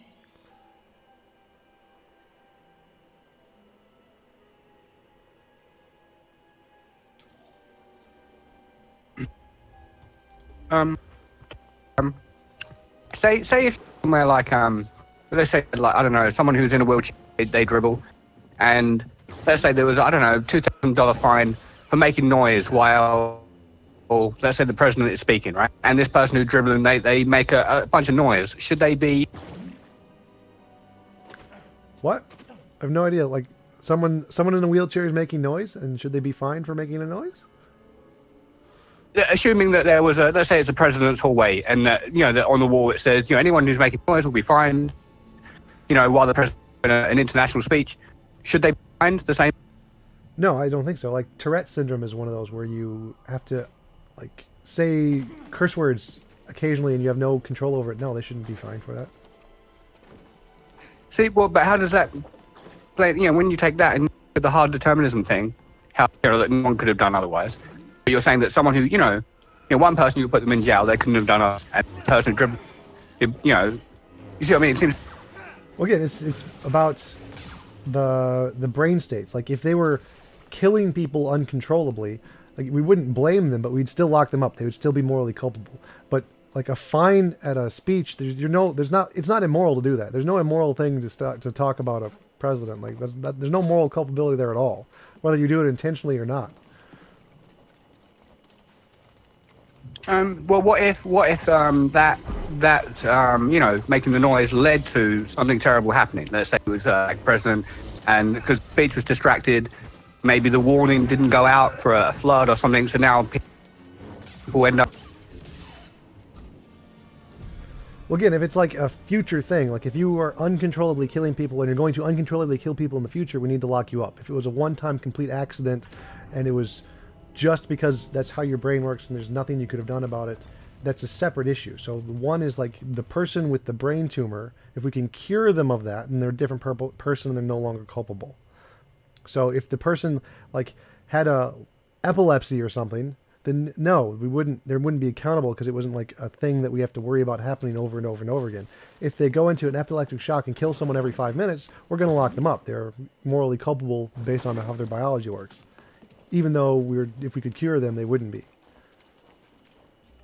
But would you say that? If you was to be, self-critical, can you see some kind of inconsistency between the way we draw these lines between the things? Because apparently everyone under determinism, everyone, just has a brain state they couldn't do otherwise. They're stuck with, if I was abusive, I couldn't have done otherwise. If I'm kind to you, I couldn't have done otherwise.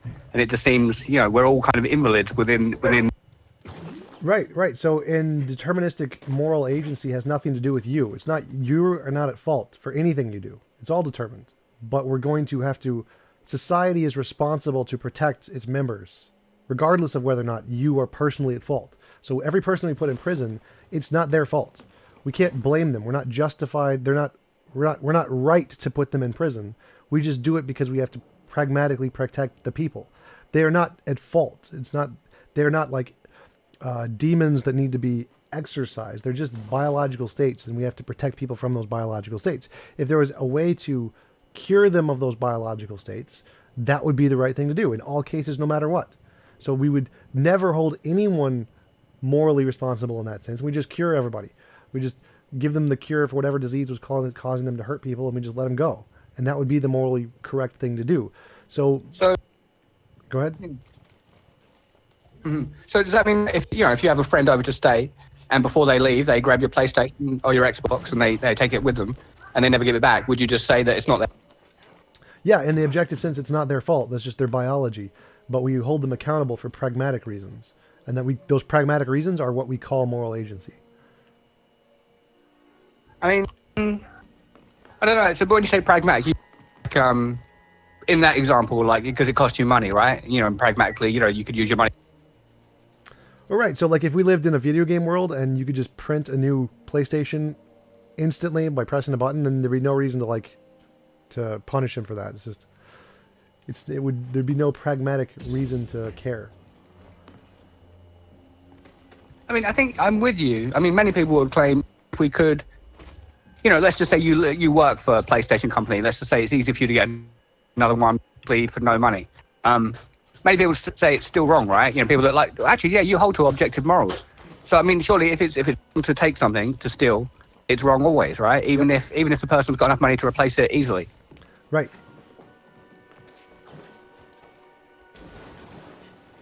But again, it's not, the wrongness is in the biological state. Like, what is their brain doing, and are we morally culpable to stop them? It's not about some kind of objective moral culpability there. They're not demons for doing it. It's just their biological state, and we have to address their biological state. Yeah, I mean, I don't know. It just obviously, it just seems. I don't normally hear people that hold to objective morals look at it as biological. So, like a monkey, for example. Like if you had a monkey in the house, a real monkey, it's bound to, because of its biology, to trash the place, right?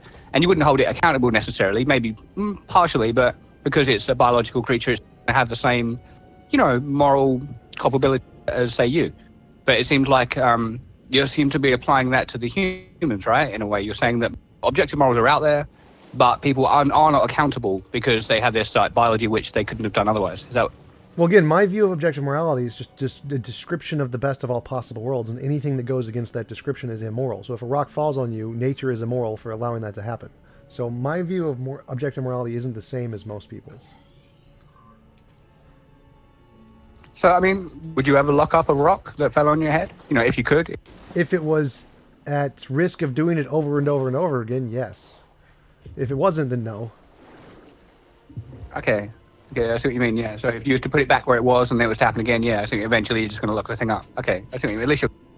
Yeah, we would just move it. We wouldn't have to put it into prison because it's not at any risk of doing anything. We just move it off the hill. That would essentially be the locking it up. But then again, I suppose if we're only assuming the laws of logic and stuff, for all we know, the rock, I mean, it doesn't necessarily have to obey any kind of strict kind of law. It doesn't even have to remain a rock, right? Am I right? Things like the law of gravity don't necessarily have to remain the same.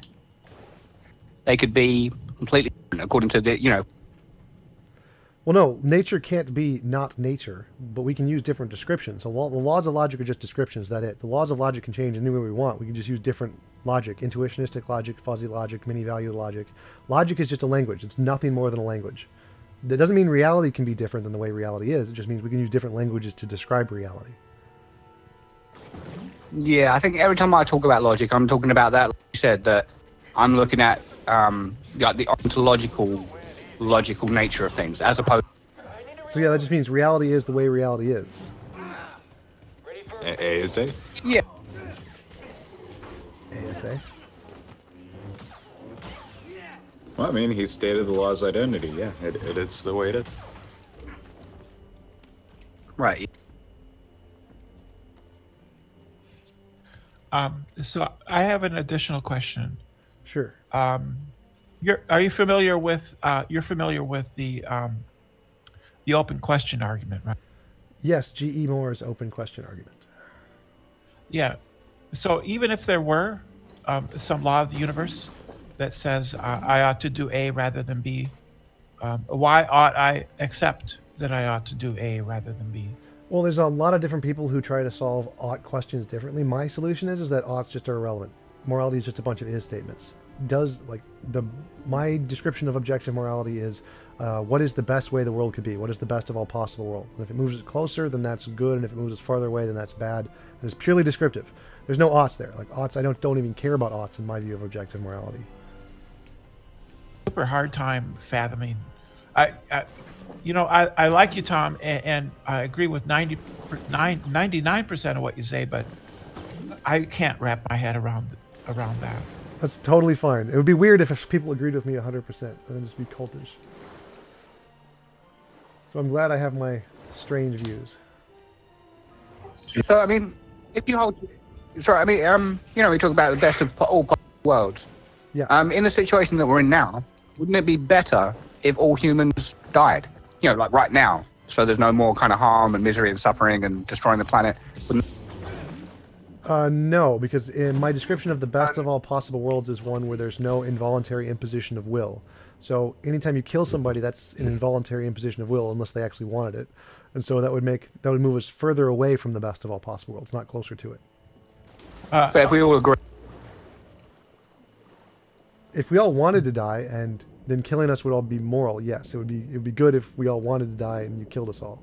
Nope. I see Doug is live. Sorry, Tom. You take second to Doug. Oh, ouch. All right. Tell Catch Doug you hi. later. Tell Doug hi. Catch you later. See ya. Hey, Tom, I have a question. Sure. What's your question? You there? Yep, I'm here. Can you hear me? Yeah. Hey, man, I just want to say this is Franks92. I don't know if you've seen me on your YouTube, but I just want to say it's nice to meet you, man. Yeah, it's nice to meet you too. Yeah, you're an inspiration to me, bro. Just like your story and everything. I really, I really appreciate all the videos you do. But I have a question. So when you say God, like the best of all possible worlds would have been one where we would have been able to choose. Yep. Do you know what I mean? Yep. Like if a god created the world the way he would have created it, would have been given us all the option to choose to live in the world he designed as opposed to one of our own design, something like that. Yeah, exactly. So would we be created already knowing like what the best who we are, or like how would that work? I have no idea. So it's pretty much a hypothetical just to show that theism is nonsense, is that we could be created with some base form of knowledge, and we can use that base form of knowledge to process information and make decisions for ourselves. So like God could create me as I am right now and just snap his fingers and I am me with no prior experience. I don't need any prior experience to have that, or suffering. I can just have the same cognitive abilities I have right now without any experience of suffering. So, and then he could have given me the option and say, well, here, pick which world you want to live in. So you don't actually need any experience of suffering to have the same knowledge we have now. God could have just created us with whatever makes us truly us, with our free will, and we could have just decided from that point.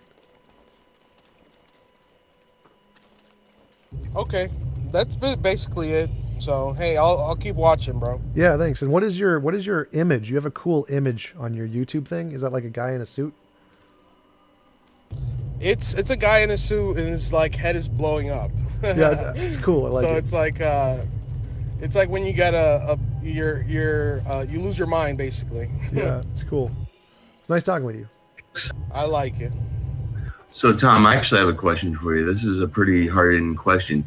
So one of the things I have is I'm a pretty vast critic to people that miscue like philosophical thought and stuff. Sure. So I have to ask you, what is your opinion on social constructionism? I have no idea. Social constructionism that's like the position that most is the scientific laws are social constructions? No. Social constructions, basically social constructionism in philosophy is that society assigns descriptors and labels onto perceptions we see in nature. And as a society, we determine, okay, we should call that a rock. It exists outside of our perceptions, but when we see it, it's a rock. Okay, well, I just chose it to be called a rock. And then the next person hears me saying, oh, that's a good name for that we see in nature. I'll also call it a rock. And then socially, we accept that descriptor onto that. Would you agree or disagree with that? As we discover things, that's how our language is formed, but I don't think that's how reality forms. So I'd say linguistically, yes. Yeah, I mean, it's social constructionism. There's two things that are happening with this. There are some people that say that this is how reality forms, which is not actual what social constructionism is. This is the twisted form that some people use that take it out of context, and then the one I just described is a correct form. So just as how languages form, I would say sort of, like I'd say the original language was essentially just grunts, and we tried to mimic the grunts of other people to express the same ideas, and that's how language formed. So yes, in a general sense, that I think that is how language formed. Yeah, the only reason I'm asking is there's a portion of the skeptic community that I've noticed that tend to have a difficult time understanding, like, I'm not trying to name drop here, but there's like Steven Pinker, for example, and where he states that all of social constructionism is completely and fundamentally wrong. But when you actually look on the philosophy of what social constructionism actually entails, it has nothing to do with making claims about reality. It's just making claims on the descriptors of what we see in reality. And there seems like this misunderstanding between individuals such as that and people who actually improperly use it. I'm just wondering, like I said, I guess the question is, have you ever noticed that yourself, where people take philosophy and they twist it or misunderstand whether people are doing it from their mistakes to try to go after them, or so on and so forth? Oh yeah, absolutely. That happens all the time. Steven Pinker, I agree with on pretty much everything. The type of social constructionism he is critiquing is the kind that you were talking about earlier, that make claims about reality. So most times when people talk about social constructionism, they're talking about like relativism, that kind of social constructionism, which is, you're right, a more modern incarnation of what it means. If you're just talking about the linguistic form, then yeah, me nor Steven Pinker have an objection to that. Steven Pinker actually agrees that that's how language formed. I got this from him in his descriptions of linguistics. So it's really only the kind that they're claiming that reality itself is socially constructed that people are disagreeing with, and that Steven Pinker disagrees with. But because it's so popular and so representative. I disagree. See, that's the thing that I have to say, though, Tom. Oh yeah, no, I'm sorry. You're right. It's not popular. It's just popularized by the media. Oh, I agree with that. But see, the thing I have with Steven Pinker and several prominent skeptics is they make this out to be a bigger implication by the general populace. So, like, I'll give you a prime example, and I know this doesn't seem like it's kind of like social media banter or whatever, but it's an important thing. And you have a lot of these individuals that are labeling people as, like SJWs and so on and so forth. Go ahead. Well, I was just saying, yes, I'm agreeing with you so far. Keep going. So you have groups like this who are claiming people are woke, SJW, so on and so forth, because they are ascribing every individual who talks about social or socially advocates for progressive change or anything like that to be adhering to this form of twisted social constructionism. Like that's what they claim. They generalize these individuals like myself who don't actually believe that. And I mean, what do you think? Do you think that's an issue, or? Yeah, that happens a lot, where people take the more radical viewpoints and then generalize everybody as holding those same viewpoints. It happens to atheists all the time. So I agree. It's definitely a problem, but trying to be more specific about it it's difficult. Yeah, and I can understand that. I guess that's my biggest problem. Like, I think it's kind of like overreaching with your field of what you're trying to do with your philosophy, is you have these individuals on a specific spectrum that are basically trying to strawman, like you mentioned, atheism to what it actually means. And the same individuals that are doing this are also doing this as well. So I don't know. Yeah, I think it's really careless language is really just the problem, because most of them, the reason they're just saying that is because it's virtue signaling to their base. Like, the reason I like to use the term atheist more than agnostic is because that's what my demographic, my target audience uses to describe themselves. It's the word atheist, even though it's not philosophically the definition of atheism. And so I identify with that word rather than the agnostic label. it's not really about like what is the correct usage of the word philosophically. It's about like how do we identify those labels in society. And when people use the term like social constructionism, the way they identify that term is with the relativist, the crazy left SJWs like you were mentioning. And so that's how they use the word, even if it's not technically correct. Like I think, who was it? Ocean, the polytheist, he gets this all the time because when people use the term theism, they're all usually talking about Christianity. But there's lots of kinds of theism that aren't Christianity, like polytheism. And so he doesn't like, when he says he's a theist, people confuse him for being a Christian all the time because they misuse the term. So I think it's just careless uses of language, and I think what you have to do is just understand that's what they mean by the term, is that they're just being careless and they don't really mean it in the literal sense. They're just using it to describe SJWs, not specifically you. Oh, absolutely. But see, that's the other thing. It's kind of like, it's just it's to me, it's kind of disingenuous because I've known people have explained this. I've seen an interview, or was it a debate? I don't remember. I saw it like last week between Steven Pinker and someone else, and where he was debating someone in social constructionism, and he was explaining this is what it actually means. And he's like, but that's not what people are. I'll have to link that to you, Tom. But people like Steven Pinker have been explaining this, what you just mentioned, and he still presents it as that the generalized populace actually use this rhetoric. That's what I'm saying. He dishonestly, disingenuously, continuously pushes this narrative when people have called him out on it, told him that most people don't do this. Some people do, and they're wrong. But what do you think on that? Well, again, I just think the circle he's in, most people use the word social constructionism just to refer to relativists. And so he's just been exposed to it so much that he's adopted the same kind of habit. And just telling him that there are lots of people who don't use it that way isn't really going to make a difference for him, because in his circle, that's when most people use that term, that's what they mean. So I don't think it's disingenuous on his part. I think that's just because in his circle, that's how people use the word. That's how he uses it too. Well, I guess the only thing I would kind of clap back on them from that is, I mean, I've seen your discussions. I'm not going to name drop anybody that you know who I'm talking about. They mislabel the term atheist all the time. They're saying that atheism is this way. That people have corrected this individual on many times and correctly, addressed it. And he continuously pushes this narrative. Wouldn't you find that to be disingenuous? Sort of, but not really. So I think that it's only disingenuous if you like try to impose that on other people. Like if Steven Pinker was saying, you are a social relativist or a social constructionist, and you believe that reality was purely just made up language game, then that would be disingenuous because he's misrepresenting your position. Now, if you tell him that, well, no, I'm a social constructionist only in the sense of the language, how language evolved, and he's like, oh, okay, and just grants your position and says, so this is what you mean by the word, that's totally fine. It's only disingenuous if he tries to misrepresent your usage of the word and misrepresent your position.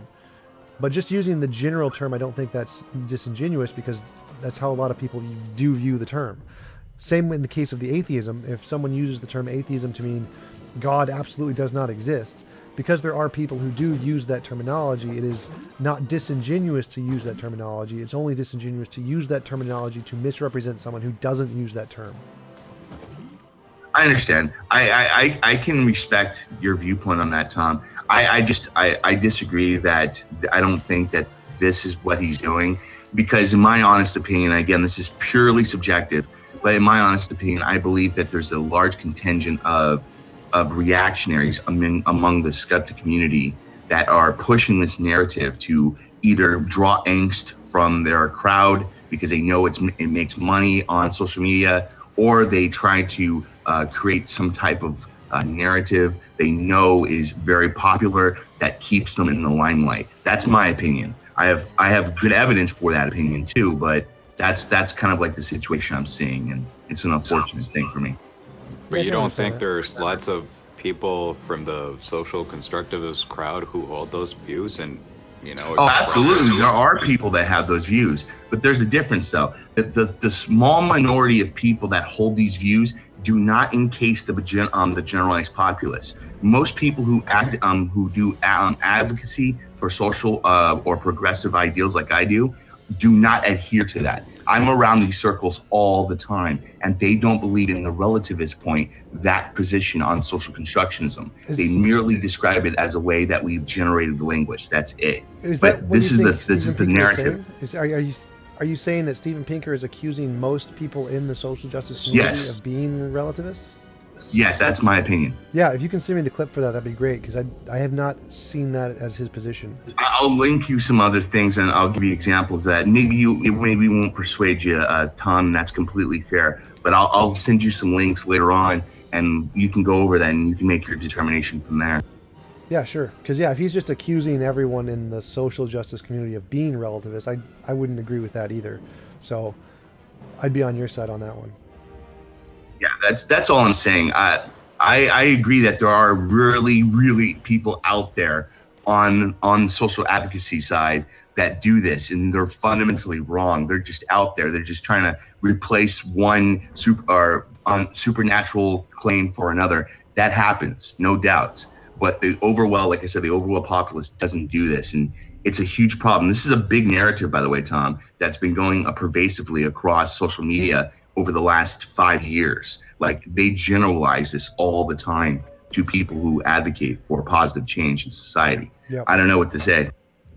Yeah, it's definitely true that people always generalize and demonize from the most extreme of the position. So if you look at, how do atheists define Christians, you see the people like the Bethlehem Baptists or whoever they are, the people who, I hate gays or whatever on their posters doing protests. So people always demonize by showing the worst of the side without trying to consider the general consensus of most people, because most people are just average. Most people in every ideology are usually just average people. But that doesn't absolutely agree. That's not what sells. That's not what gets people to view your show. So you want to show the worst of them. Exactly, and that's I think that's goes to the crux of my issue of what's going on. And I know it doesn't really have anything to tie with you, Tom, but in my opinion, and this is one of the reasons why you get such vitriol by certain individuals on social media, is because of these elements. These elements have literally taken over good portions of the skeptic community, not all of it. And these same elements there's crossover between that narrative and also this other narrative that I'm talking about. And it's disturbing for me that people would adhere to angst more than actual logical, reasonable thought. You know what I mean? It's sad for me. Yeah, I can definitely understand that, but drama is what sells. That's why Steve McRae is only interested in drama and no actual content. I didn't want to name drop. It's okay. I do. Dude, I was just about. How do you feel about Sam Harris and his? What you asking me? Yeah. His general arguments about human suffering and objective morality. I accept more. I like Sam Oh no, Harris. I was asking TJump. Oh, my bad. Yeah, you can tell me too. That's fine. Yeah. So it's Tom. I'm a big fan of Sam Harris. I don't agree with his views on objective morality, because he's essentially saying objective morality is a brain state called well-being that is potentially measurable, which I don't necessarily agree with. I do like essentially most parts of his argument, except forcing people to be in well-being states even if they don't consent to. He gives this analogy of a guy who just wants to vomit until he dies. Should we force him to stop? My view of morality is no, if he wants to do that, he should have the right to do that. And Sam Harris is no, we should force him to not do that. And I think that's actually immoral. So on his view on morality, I disagree, but I agree with most of everything else. Because you mentioned a few other things, didn't you? Not just his morality. Well, yeah, so I was specifically talking about how he kind of begs the question of that there's this thing called human suffering, and we should all just acknowledge it exists. While I would say something like human suffering is kind of Well, I think he's just referring to the fact that pain and experiencing things we don't want to experience, which is, he just uses that as a starting point, like a brute fact, but there definitely is evidence of it. We definitely experience suffering. He just doesn't try to argue for sure, it. but we would probably not agree on what human suffering is. It would be hard to define. Right. That's true. But are you saying that he's just saying that the general idea that it is a thing exists and it exists or something like that. Yeah, that's essentially his starting point. He's saying there are good things and bad things. Bad things are human suffering, whatever that means, and that's his starting point to say, so we need some descriptor of objective morality to do something about it. So yeah, he doesn't actually define what human suffering is until way later in the argument. That's where he gets his like well-being thing from. Like, yeah, well, like why should he though? Like, you know, isn't this something like all of us should know already? What? Why should he what? Define Why, suffering. why should Sam Harris like define what suffering is in his book? Like, don't we all know what it is? Yeah, since he's just using... Yeah, so you're doing the same thing. Hold on, you're doing the same thing Sam Harris does, right? Because what you might think suffering is and what I might think suffering is could be totally different. There are like cultural aspects that might influence our definition of suffering. So to just say that suffering exists and we should all just acknowledge it without defining it is not a very... Well, when just saying suffering exists doesn't mean it can't be different for societies. So the fact that it's different for societies is totally fine. That still means it exists. So I don't think that saying suffering exists entails that it's the same for everybody.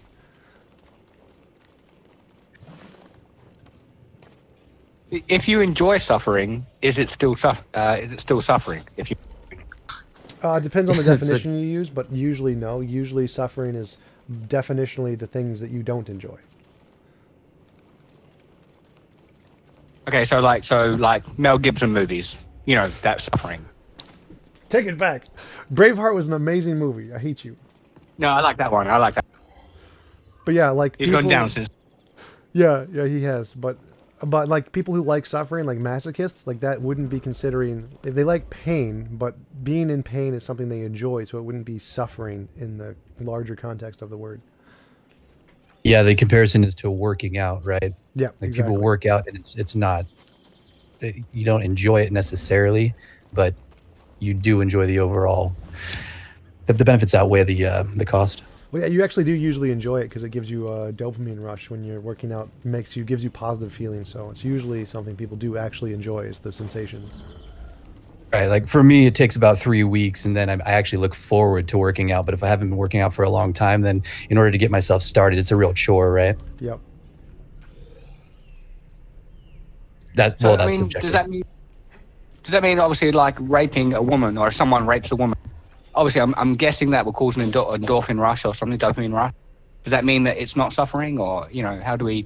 Well, it wouldn't be suffering for the person doing the raping, but it would be suffering for the one being raped, most likely. No, I mean, but you'd think that there must be some kind of chemical release in the brain, right? Even though she would be unhappy, surely on a physical level, there must be some chemical, you know, dopamine release or something. Cost benefit. Yeah, I mean, lots of things release Like dopamine. it's worse. Like being stabbed is going to release dopamine. It doesn't mean being stabbed is good. The suffering is kind of like your interpretation of what you perceive as enjoyment or not enjoyment.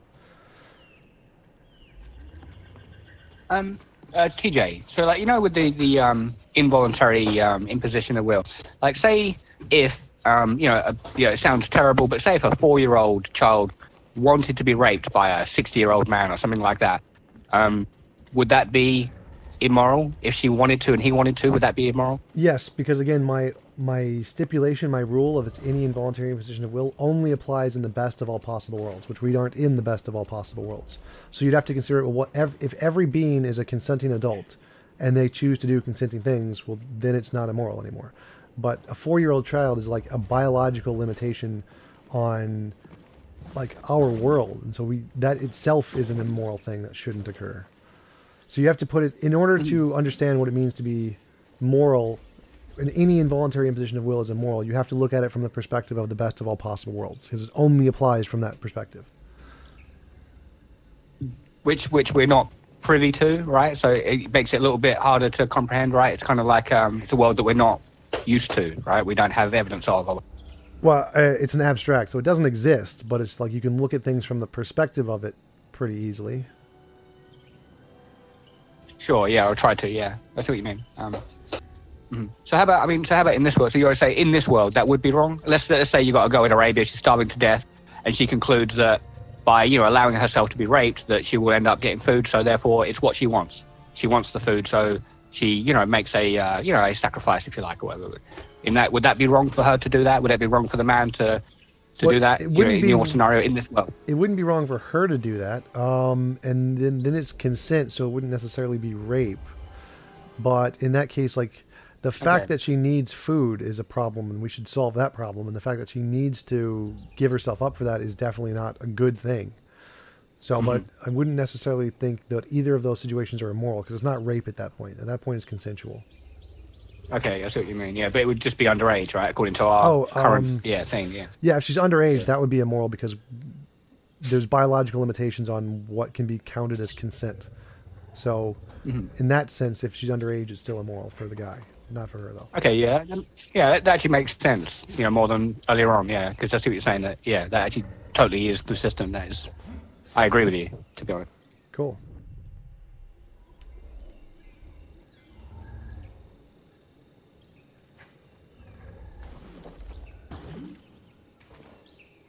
Damn it. Tom, let me ask you a question. Do you ever get kind of bogged down with the philosophy talk all the time, man?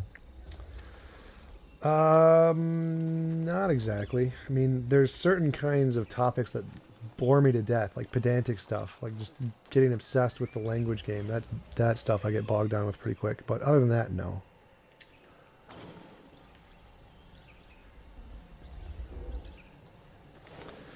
It is important, though. TJ, so if you hold to like is it objective morals? Yes. I'm thinking, would that sort of necessitate objective truth, or would it not? Yes. Yes, it would necessitate objective truth. So yeah, I do believe in it. I'm not a subjectivist. I'm not a relativist. I think there is objective truth and objective morality. Okay, but then you agree with subjectivity as well, obviously, right? There'd be a relationship between the two, I guess, as well. What do you mean agree with subjectivity? So what I mean is, like, you know, so you agree that there's objective truth and you see that there's objective morals, but everyone has their own opinion on these things. But that wouldn't change the objective fact. It would just mean that everyone has a different opinion, right? Right. So there are some people who have the opinion that the world is flat. They're just wrong. Yeah, no, I'm with you. Yeah. So okay, yeah. So I know. Yeah. So I used it. Yeah, it was a loose language. So when I say you agree with subjectivity, you just you know that it's a thing. Yeah. Yeah. In other words, it's objectively true that subjectivity exists. Okay, that's a better way to word it. Yeah. Yeah. For sure. Buying into the NASA propaganda. NASA is a lie. So Tom, let me ask you a question on this. So in regards to like Matt Delahanty, he doesn't believe like humans can determine what could be with like conclusively. He makes a statement that he thinks humans can only perceive what is more likely true. Do you agree or disagree with that? For the most part, like in most things in reality, we can only give probabilistic assessments. Like all of science is just probabilistic. The only things we can be certain about are like, I think therefore I am. There's some difference between my imagination and my experience. I can describe things in certain ways, but those are the only things that have like absolute certainty. Everything else is probabilistic, but it's usually really high levels of probability. Gotcha. Thank you. Cool.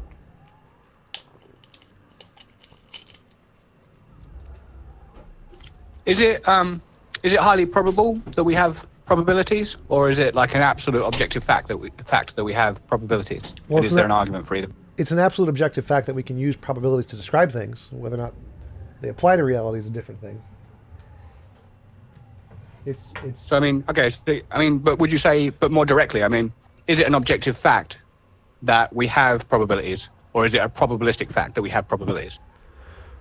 It depends on what you mean. Like the way reality is, it could be completely deterministic and everything is determined and probabilities are just a measure of our ignorance. Or it could be the fact that there's like randomness is a fundamental part of reality and there really is probabilities. Like it's a real thing, but that's an unsolved problem. So I don't know. Could go either way. Well, there's different senses in which the term probability. Yep. You know, there's like frequentist and epistemic probabilities for. Yeah. So yeah, it depends on what you mean by. Could you expound on that? Yeah, maybe expound if you could, Joel, because I'm not familiar with the terms, but I agree with the concept that you're saying. Hey, one sec, I'm gonna get a. You have a coin, right? And you flip it 1,000,000 times, and let's say it's like a perfectly unbiased coin, and like you know, half of the time it lands on heads, the other half of the time it lands on tails. You know, that would be a frequentist probability. You know, okay, what are the odds that it will land on heads or tails? You know, it's 50-50 for. An epistemic has to do more with you know, you know, like in science, like okay, so you see some evidence and you have this hypothesis, and you know, does it increase the likelihood of that hypothesis being true? I guess not, no? I guess not. I mean, unless I'm misunderstanding. Let's say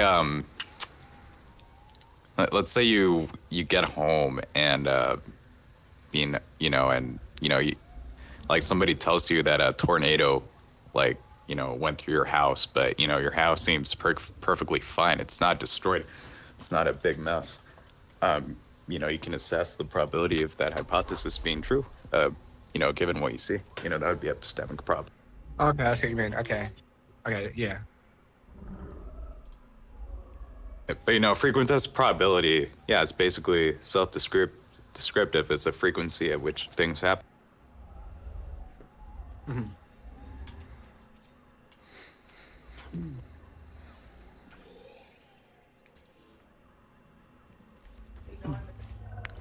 Do you have any criticisms of virtue ethics? It's been a while since I've researched virtue ethics and the different kinds of grounds for deontology, so I don't remember. You can give me a description of what it is, and maybe I can give a comment on it. Sure.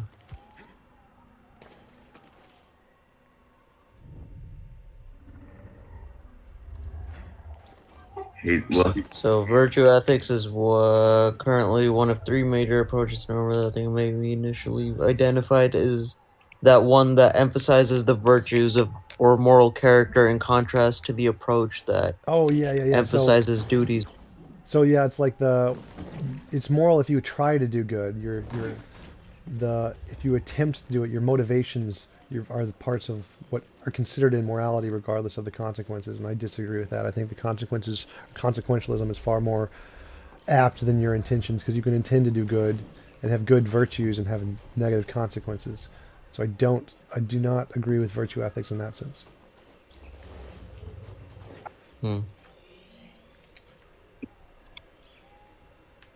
I've heard interesting defenses of it from Rosalind Hursthouse. Yeah, like what? But I'll just like send you the article. You can read it if you feel like it. Sure. hey, Tom. Go ahead, man. Hey, Tom, this is Titanicus. I got a brief question for you. Sure. Do you think that if people believed what you believed about morality, that the way that they spoke about morality would change? For example, in a legislature, if they were deciding what is right and wrong, do you think that they would use the same language? Probably not. But I think modern legislators are behind in neurology. If we just studied modern neurology, the way they talk about morality would be completely different. Like Robert Sapolsky has a really good discussion on this, how the legislature, the way they talk about culpability is completely behind our understanding of neurology, and they completely need to change the way that the judicial system describes morality and culpability. It's totally wrong. It's totally behind neurological studies. So it needs to change. The way they talk about it needs to change. That does sound interesting, and I haven't heard about that. Could you unpack that a little bit? I mean, in what sense are they speaking about it incorrectly? Like they hold people morally culpable. That say if you go to jail, you're wrong, and we're right to put you in jail. And really, the understanding is that they're determined by neurological processes from birth to. Robert Sapolsky does this amazing video where he goes through how different levels of things can affect your decision from seconds to what's going on biologically in minutes to hours to days to years to millennia, and how all of that can have an impact on any one given decision at any one time, and none of it is necessarily your fault, so you're not culpable in that sense. And the legal system holds you culpable, like it's totally your blame. And we need to change that to understand that really they're victims of biology, and we need to account for the biological factor and not treat them as if they're somehow monsters and we're just heroes for imprisoning them, because we're not. And it's a really interesting, just Google Robert Sapolsky on like decision making or something like that, and you should find just an amazing video he does on it. He goes through just all these factors that determine every decision we make at different levels and how it can change drastically just based off of every single contingent factor. It's a really good, really great video. Yeah, I think that makes sense. I was a public defender for about 2.5 years. And so, I mean, you're really speaking my language in the sense of culpability. I guess what I would struggle with is predicting how defendants themselves would characterize or speak about their own actions. I mean, if somebody, for example, did murder someone, I mean, I heard more moral language coming from the mouths of defendants than I ever did the court or the prosecutors. I wonder what would replace that language. Yeah, I think that it's... I don't know if the language should have any impact. Like, they can still use whatever language they want to describe it, but I think that in considerations of what is considered, like, what makes them culpable and whether or not we should put them in prison, moral language should just be irrelevant. It's just not a factor that should be involved. It's like, it only matters, like, are they a risk to other people or not? Whether they intend to be or not just doesn't make a difference. That could be a way to cause these people to not do what they do, or make them less likely to commit those crimes. You mean like saying it's immoral to do it and saying you're culpable will be like a deterrent, as opposed to saying it's biologically driven and so they're more likely to do it, or less likely to stop themselves from doing it because they don't feel as culpable? Well, I wasn't going that far with it, but it's along those. But yeah, that's definitely a possibility. Like, there is some truth to that. That, like, when you're if you're a little drunk and you want to do something, you will say, "Oh, I'm a little drunk, so I can blame it on the alcohol," and you're more likely to do it for that reason. So in that it's like sense, when you have. What? Sorry, guy. Well, yeah. So it happens like that occasionally, but it's not like a significant factor. It's not like that's going to make it. Everyone's just going to start committing murder because they're determined. Like, the theists often claim that to be the case, which is it's just not. It'll have some, like, 0.0000001% impact on the demographic of people, and it's not really going to have a huge impact. So it's not really a concern.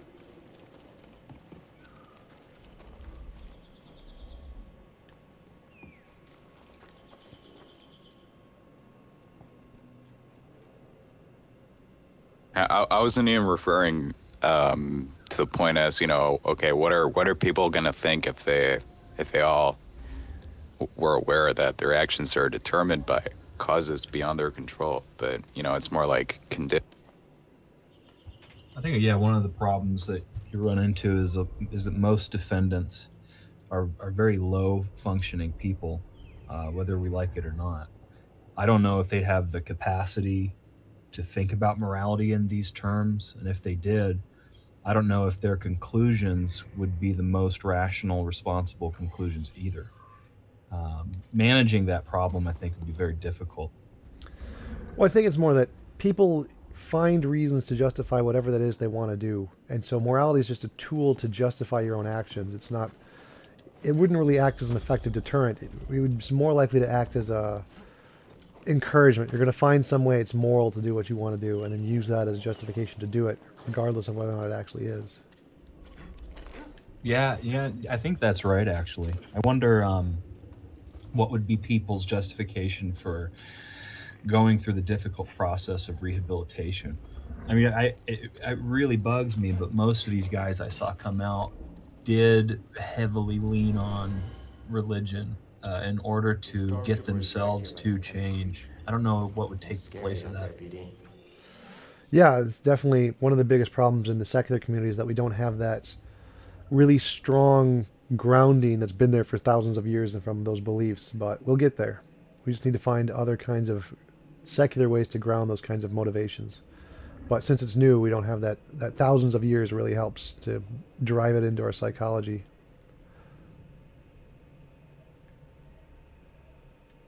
Some atheists have turned to the state. No one should ever turn to the state for anything. The state is not a good source of rationality or values, for sure. Oh, I mean, I'm not saying people should, but I mean, it's been.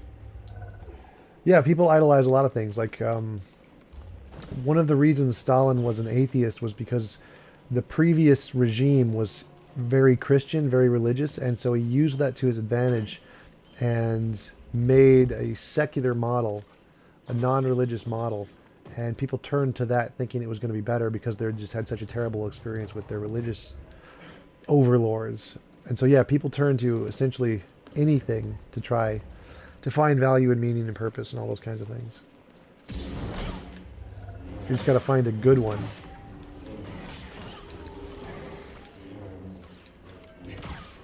Hey Tom, you're a pretty big advocate for teaching evolution and stuff and scientific fact to people. Sure, absolutely. I'm just curious. Have you heard of a game? Because I know you're gaming too. Have you heard of a new game that's called coming out called Ancestors? I have not heard of that. I just started gaming again. I've stopped gaming for a really long time, and I'm just got back into it. So I'm not up on the new games that are coming out. Understandable. There's a new game coming out called Ancestors, called Humankind Odyssey. It's a game. It's like a free roam game that's purely derived on the evolution of humans from 10. That's cool. I hope it'll be interesting and get people involved. I mean, I know there was the Spore game which taught evolution in some general sense. Really, you got to watch the evolution of the animals. So Tom, why? That's how they get the kids, man. Yeah, that's right. What was it? What'd you say? Why are you getting back into gaming? Live streams. I'm gonna try live streaming. I used to play Spore a lot.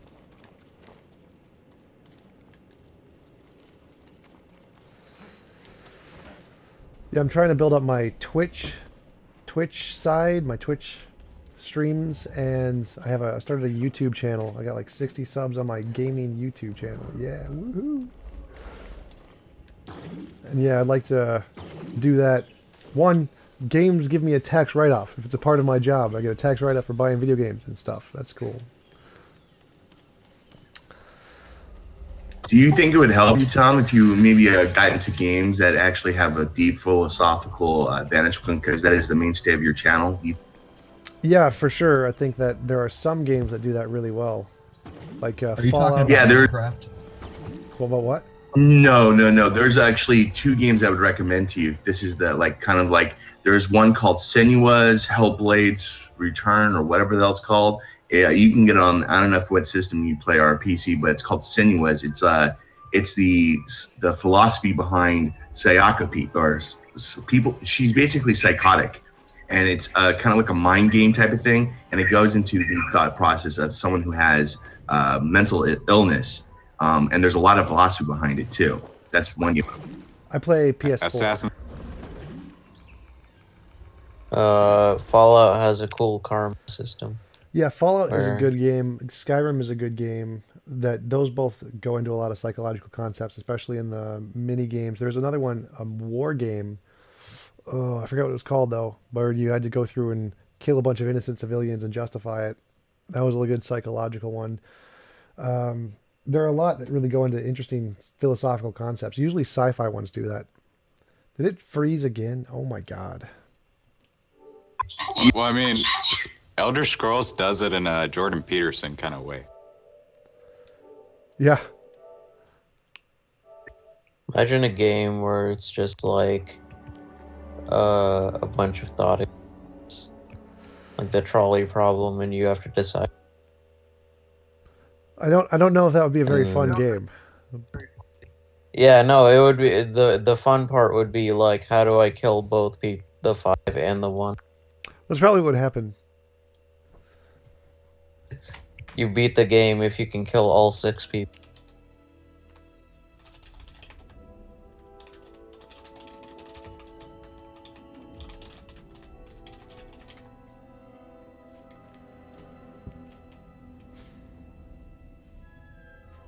Yeah, if you're looking toward more of like a political game, Tom, I was going to recommend there's a game called Stellaris. It's a RTS space-based game. It's actually one of the only games I've ever seen where you can actually build a government strictly based on like pure like reason and logic. There's no like they've completely expunged religion. It's like an atheistic type of government. It's interesting. So that'd be one I'd recommend. Is it a PS4 game? If you want a game that goes into like the philosophy of math, I would recommend Elmo Teaches You How to Count 3 for. Yes. Bioshock. I mean, Bioshock had a good psychological thing to it. I like my games. The games I really like are the ones that are hard. I like hard games. Ninja Gaiden is my favorite game. Ninja Gaiden 2 and Ninja Gaiden 3 was not as good, but still pretty good. I mean, but it seems like games are becoming more philosophical. I mean, and you know, it's been my opinion for a while now, but I think in general games have better character development and stories and plots than movies. But you know, at this point, it may not back in the day, but now it definitely. So if the goal is difficulty with philosophy, wouldn't getting over it with Bennett Foddy be the real winner here? Well, difficulty is I only like in video games, not philosophy. And the difficulty, the thing that in philosophy that wins difficulty is Hegel. Phenomenology of spirit is absolute cancer. And what's the other one? The science, something, historical science, something or another. Just absolute cancer. No. Hegel wins on difficulty for philosophy. Why, is he a boring writer? No! You remember my debate with Nomad, and what they say makes absolutely no sense. Like Hegel's like that, where he just makes up words and just puts them in, saying things you can't figure out. Because what did he mean by that word? He never defines it. It's completely gibberish, and he's supposed to be like a classical, historical philosopher, and I have no idea why people take him seriously. It's complete gibberish.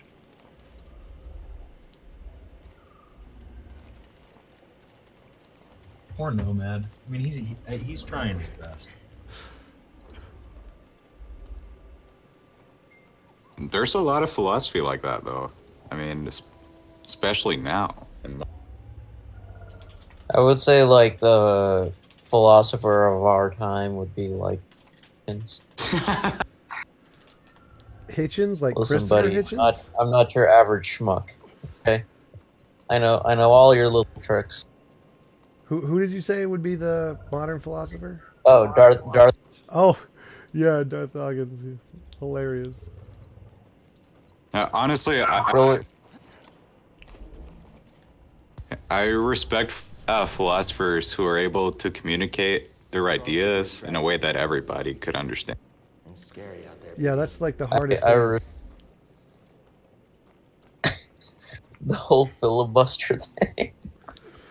Oh my god. Yeah. He really needed to Google what that word meant. He was filibustering to tell you that you're filibuster. I know, right? Hilarious.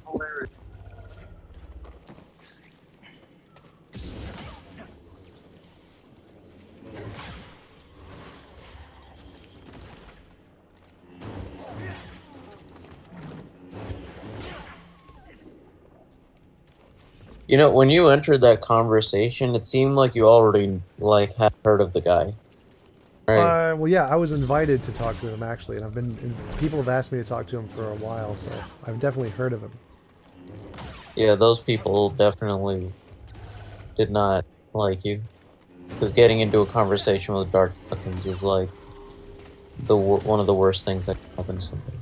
Well, I'd like to talk with him if he could actually answer my questions. That would be an awesome conversation. I would really like him to just answer my questions, but he has a thing of not answering questions, which is kind of sad. Yeah, he's not gonna be productive like that.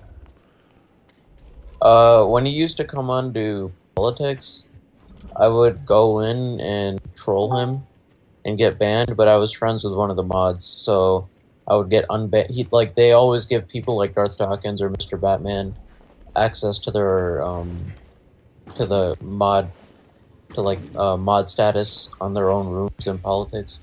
I would go in and troll him, and then he would ban me, and then I would get a mod to unban me, and go back.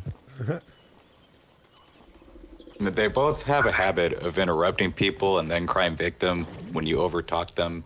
No, here's the idea, right? He has a set dialogue tree, right? And if you move even an inch outside of it, you're obviously like, this is a debate tactic that you're trying to follow. That's what he accuses you of doing, right? Yeah. As long as you're not answering his yes or no questions, and as long as like you're trying to like get outside of his dialogue tree, then you're just like a sneaky, slimy debate tactic person. Who... I mean, sometimes they ask loaded questions or false dichotomies. It's like, okay, so here's two options, pick one or the other. Yeah. But, you know, when there's other options. Yep. Listen, buddy, I'm not your average schmuck. That was pretty funny. Yes, you are. Yes, you are.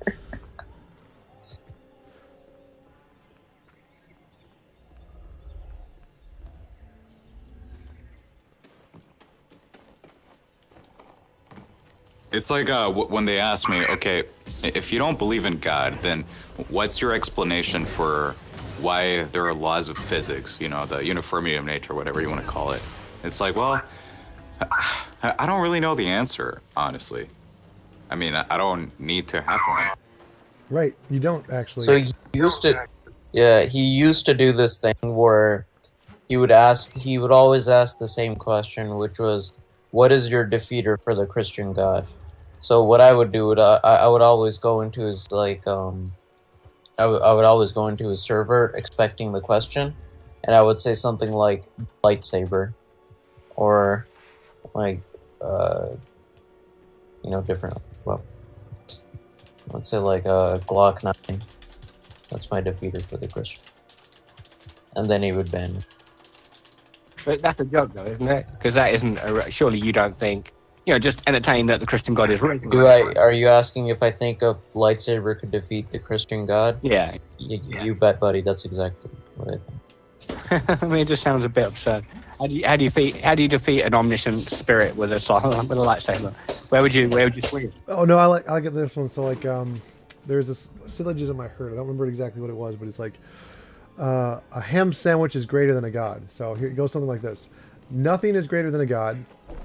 A ham sandwich is greater than nothing. Therefore, a ham sandwich is greater than God. Okay, yeah. But that's how you defeat the Christian God. It's perfect. Christian God. Hey, Tom. Hey. Speaking of Darth, I was just curious to know, what would a perfect conversation with DD look like to you? Like, how would that go? Where he would just if he did everything you wanted him. I would just want him to answer my questions. I don't know exactly what his answers would be, because the perfect conversation is one where I get to explore his views, not one where he like actually says what I want him to say. I just want him to answer my questions.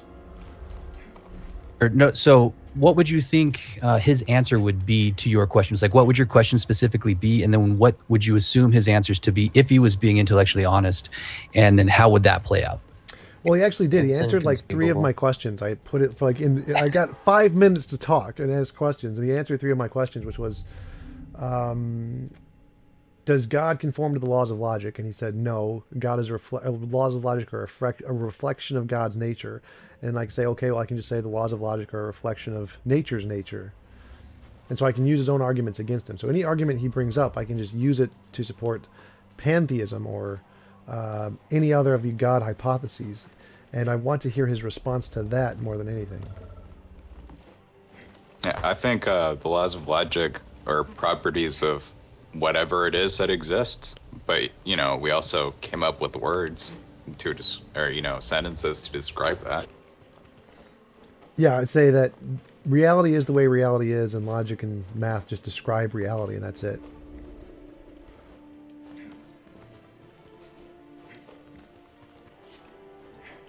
In 2 senses, I would say, like, yeah, they're properties of reality. And 2, we acknowledge it. We acknowledge that. We recognize that, and we try to describe it.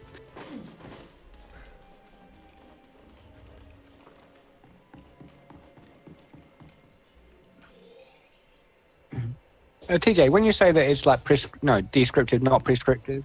Say if I said, pizza sleeps fast under the West, therefore the much. Surely you would, even though that is what I said, it's surely you would prescribe that I use logic in a different way, right? Surely you would prescribe logic in that scenario, no? Well, I would prescribe that you use logic, but logic itself doesn't prescribe that you use logic. Sure, yeah. I suppose you'd have to have like an omniscient being prescribe it, right? For it to be prescriptive. Well, no. Logic doesn't matter where logic comes from. Logic itself doesn't prescribe anything. It's just descriptive. It's not like logic says you should do X. Nothing in logic says that. So logic is just describing things the way they are. It doesn't prescribe that you do anything and prescribe that you use logic. Like ya is ya, and a thing cannot be ya and not ya at the same time in the same sense.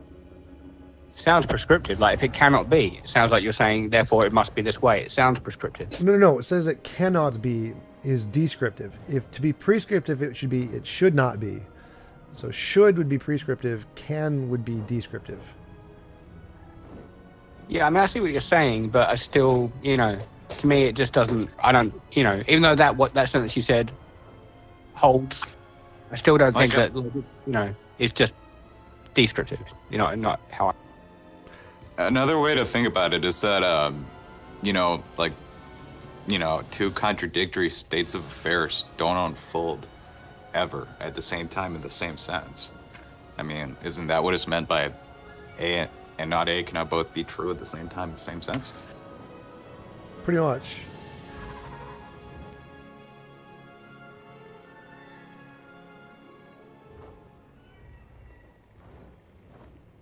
So when you say that, the laws of logic describe, what is or nature or whatever, but then you say that, that your epistemology doesn't really necessarily have anything to do with what is, not necessarily, then how can you describe what is if your epistemology doesn't have anything to do with what is? Do you see what I mean? It doesn't. So it starts with I think, therefore I am. So in that sense, it does start with what is, which is I.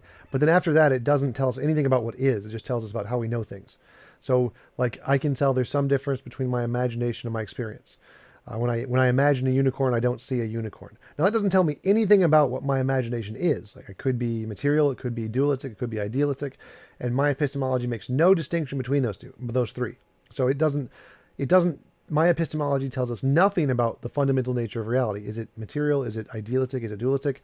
Don't know, don't care, totally irrelevant. The only thing my epistemology does is it says, I exist, there's some difference between my imagination and my experience, and how do we describe those things? But that doesn't tell us about what reality is. It doesn't tell us about the fundamental nature of reality. It just tells us how do we differentiate between our imagination and our experience, and that's it. What definition of truth do you use, TJ? Do you go with truth is basically is what is real, basically, or not? Yeah, the correspondence theory. Truth is what corresponds to reality. Correspondence theory of truth. Sure, okay, so if reality is what is, and we don't necessarily claim to know it for sure, does that mean we're saying that basically it's true that we don't know anything to be true, basically?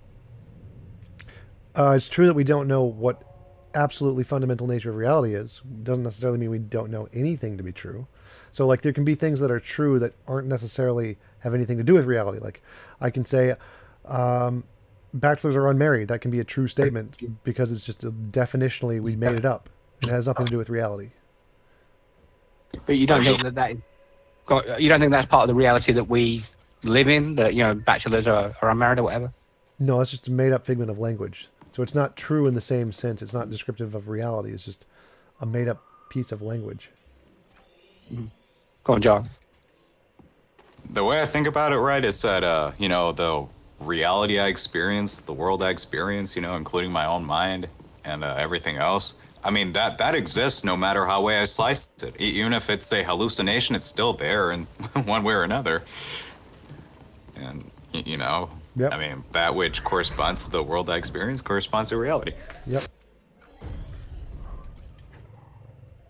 So, I mean, so going on that kind of definition, which I don't have a problem with, would you say that basically whatever you experience is ontologically real? because basically that's all you're working with? Or would you say that there's non-ontological real that is separate from my real? Do you see what I'm saying? Or Yeah, wouldn't they're that separate. just, you know, They're wouldn't that separate. be really what is the case? You know, even in, do you know what I mean? If you're having a subjective experience of what you think is real, that would really still be the case, right? So now it'd be ontologically real also. Do you see what I mean? Well, no. Okay, if I have a subjective experience that differs from the world outside of my mind, right? You know, that would be a real feature of my own mind, which is a part of reality. So, you know, in that sense, it would be there. So that means ontology and epistemology seem to be joined again, right? You know, which we're not allowed to do in atheism, right? We say, no. You know, ontology and epistemology separate.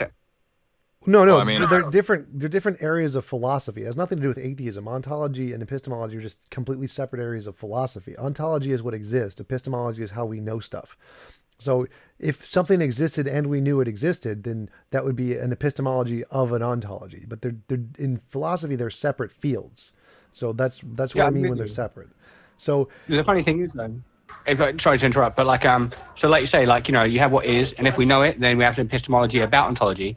But then also us knowing it would be ontologically real also. So No. we'd have this like No. infinite chain of No. what is and it's known and that No. is the case No. and No. that's known and that, you see what I'm saying? No. knowing something isn't an ontology. Knowing isn't a thing that exists. That's not what it means. So there's you wouldn't that no. So ontology is just a list of all facts that exist, or all facts that describe things that exist. It's not like there's no infinite regress there between epistemology and ontology. Epistemology is just how we get to knowledge. Yeah. Like, But I you mean- both have points, though. Like, you know, ontology would be, the study of the nature of being, and epistemology would be the study of knowledge. But I mean, you know, at the same time, I agree with you. I mean, I think of philosophy is a lot like science. Like, you know, where do you draw a line between chemistry and physics? Where do you draw a line between metaphysics and science, or metaphysics and epistemology? Yeah, I mean, you know, just to interject. So in other words, like, you know, like I understand that you were talking about existence, but to me, I mean, knowledge, it might not be a physical thing as such, but it is the case that we have knowledge. So now it's like, it's ontologically real that we have an epistemology. Do you see what I'm saying? At least that's how I see it. Maybe I'm wrong, but that's how I see it. No, so like we exist, that's ontology, and our brains exist, and that's ontology, and our brains have some kind of configuration, that's ontology. Now, does that configuration correspond to reality? That's knowledge. Knowledge is, yes, the configurations in our brains correspond to reality, but that doesn't exist. There's no like, the fact that it corresponds to reality isn't an existing thing. It just happens to be that our representations do in fact correspond to reality. So knowledge doesn't exist in that sense. The fact that our brains exist and happen to be in a configuration that describe reality isn't itself an existing thing. So that's not ontology. But then, am I fair in saying that the way that you're making that sound is like existence has to be a physical thing? Is that Well, no, fair? that's just an analogy. So that's the point, is that the knowledge is whether or not our beliefs correspond to reality. But our beliefs existing as whatever we imagine them to be isn't the same as them existing and corresponding to reality. The fact that they correspond to reality isn't an existing thing. That's not ontology. That's epistemology. So, I mean, if solipsism is a possibility, right? Many people, you know, assert it as a big thing. Yep. Wouldn't that mean that all of reality may well be whatever you think would actually be the ontological case, right? You know, ontology would be all in your mind. Everything that you think is the case would be the case. Is that, Yes. you know, at least you think? Yes, that's possible. Okay, so then in that case, would epistemology and ontology be totally linked again? No. So again, epistemology is, do your beliefs correspond to reality? And how do we get our beliefs to correspond to reality, essentially? It has nothing to do with the beliefs themselves exist as a thing separate from whether or not they correspond to reality. So you can't have a belief that exists as correspondence to reality. That's a contradiction in terms. Solipsism is a good way to troll. Well, you know, you could be in my mind. I'm just kidding.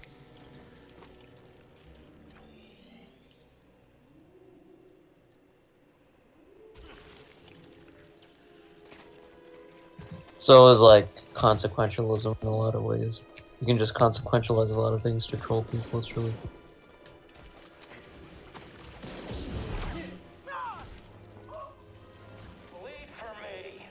Is there any metaphysical solipsists in here? So not just someone who says that you could be in my mind and I can't disprove it, but someone who says, you know what, you are in my mind, and I, you know, is there anyone here that like?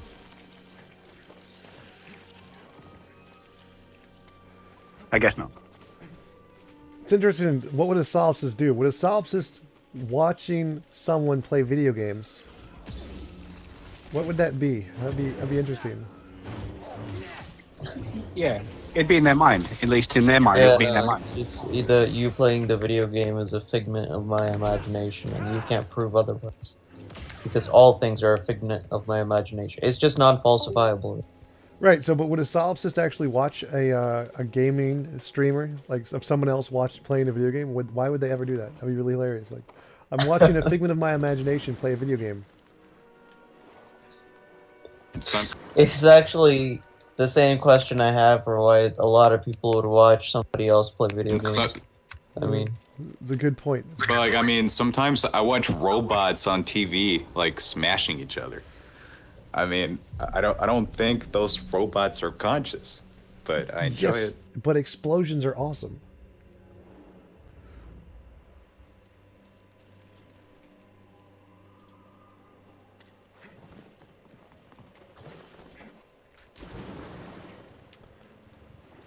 So, TJ, do you hold to that the only thing that we can know for sure is our own experience? I'm guessing that you do, right? Basically, Yes. ultimately. Yes.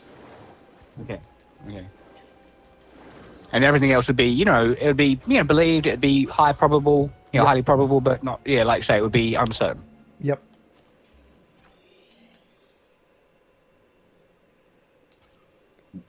So that leads to some funny things though. It means like you could have, you could love your wife, but she doesn't necessarily exist, right? Or she exists somehow, some way, but she might not ontologically be the case, right? She could just be, you could be in love with a figment of your imagination, sort of thing, which is fair enough. I mean, everyone's entitled to do that, I guess. Well, it's possible. There's no, that's not a strange consequence. That's just basic logic. I mean, yeah.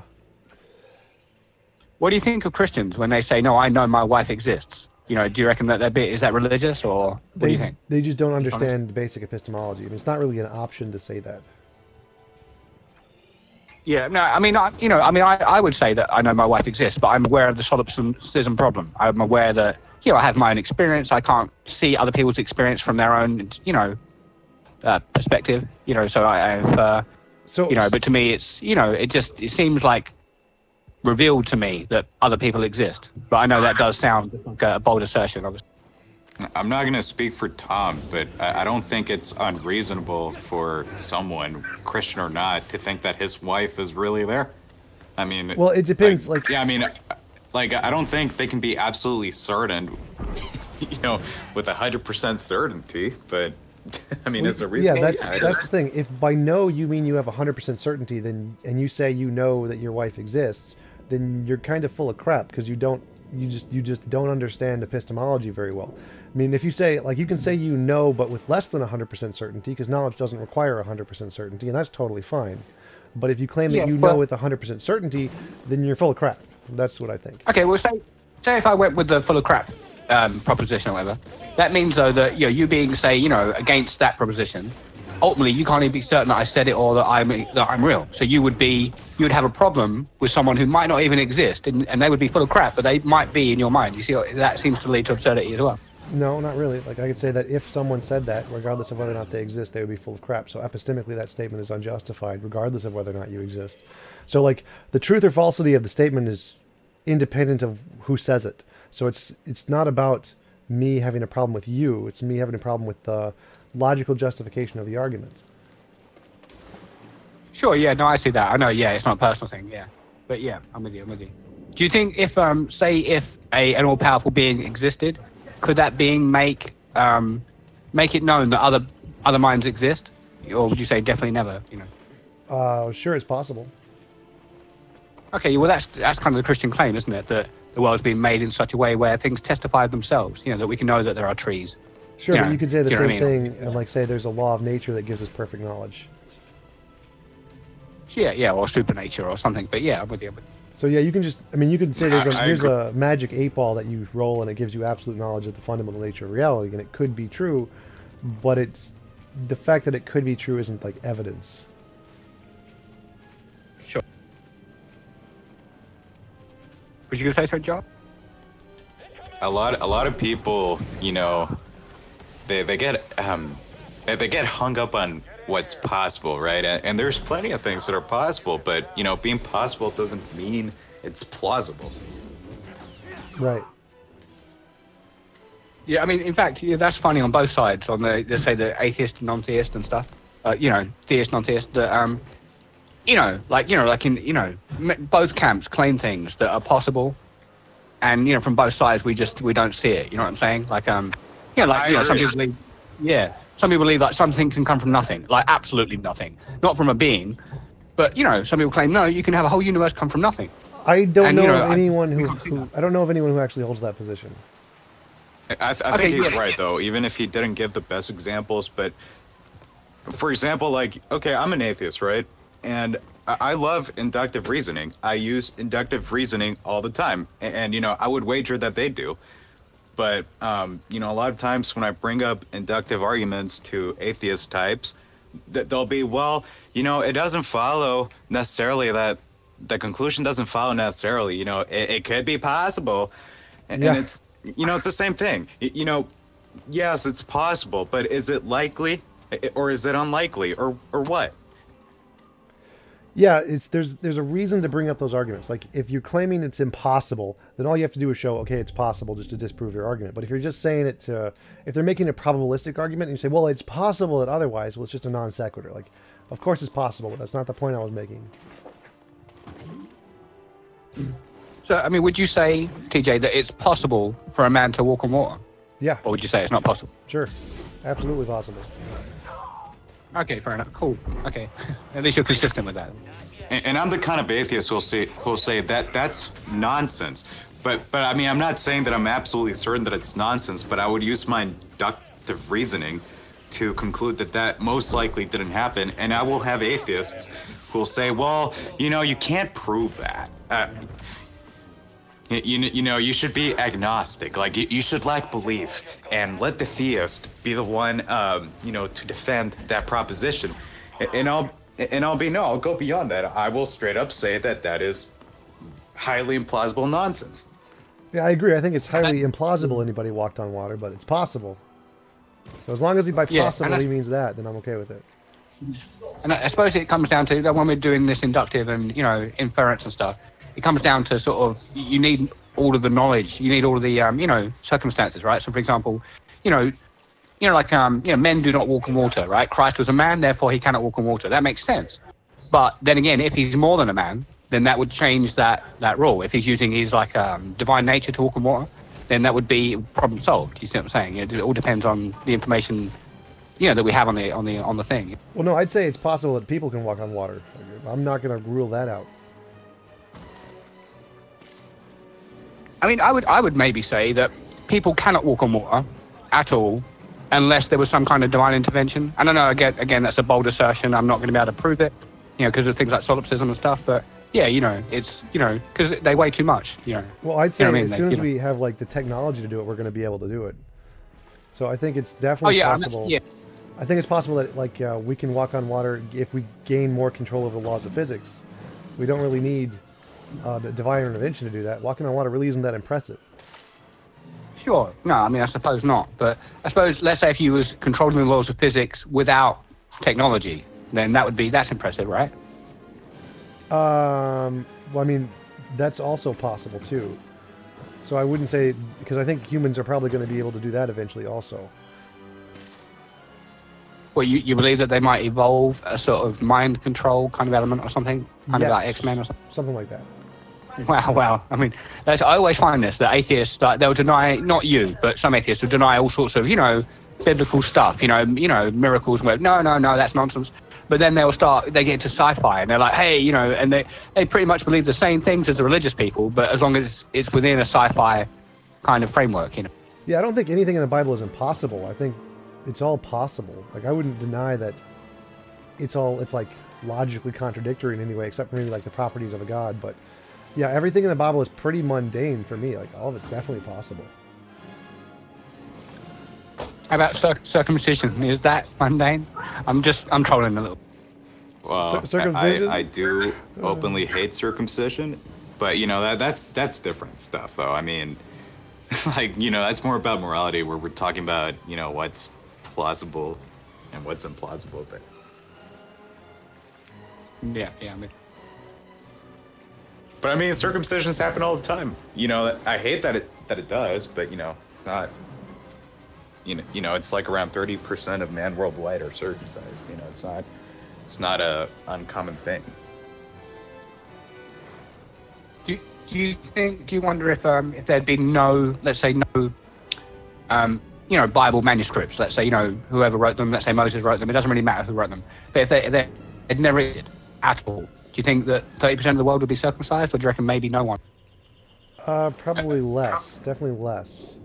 I agree with Tom, because and the reason I think there would still be circumcision is that because there are cultures that circumcise independent of Judaism or independent of Western American influence that still do it. Right. It didn't start. And there were people before the Jews that did it too. Exactly. Well, again, I mean, even that both of those claims they're debatable, and I don't really want to get into that now because it's but some people would say that those tribes that do that may well be lost tribes of Israel, and also the idea of it coming before, even that's hard to prove. We have maybe a cave painting or something, and trying to date a cave painting gets cave subjective. Painting. But I know. I don't think they have any cave paintings of circumcision. Don't think that happens. No. What I mean is, I think he's talking about Egypt, is where it would have been before. But even that, you'd like say we've got these, two different types of people on in a painting. Someone who looks kind of Egyptian, but again, we wasn't there, so we don't know that ancient Egyptians looked like the way we think they might. And then you have, you basically have someone who's quite dark, let's say black, and then someone who's more reddy toned skin, kind of like a red Indian skin, but with maybe dreads. And one's circumcised than the other, and there's different ways of interpreting the data. Some would say that this is Israelites in Egypt, and some would say no, this is that. It's kind of open-ended kind of discussion. Well, I mean, whatever your inference, aka your interpretation is, right? I would ask for evidence, or the train of thought that leads you to that interpretation. Sure. Yeah. I mean, I suppose it would come down to, say, if you already believe, let's say, the Bible, for argument's sake, then you would maybe look at this evidence, like just the only evidence that we have, and you would try to interpret it in light of, could it be interpreted in this way? And you might be like, oh, okay, that totally could be. There's nothing contradictory about interpreting it this way. And then someone who doesn't believe it will be like, oh, no, obviously the Bible and the Israelites stole this from ancient Egypt and then said that God gave it to them. You know what I mean? It's kind of the two.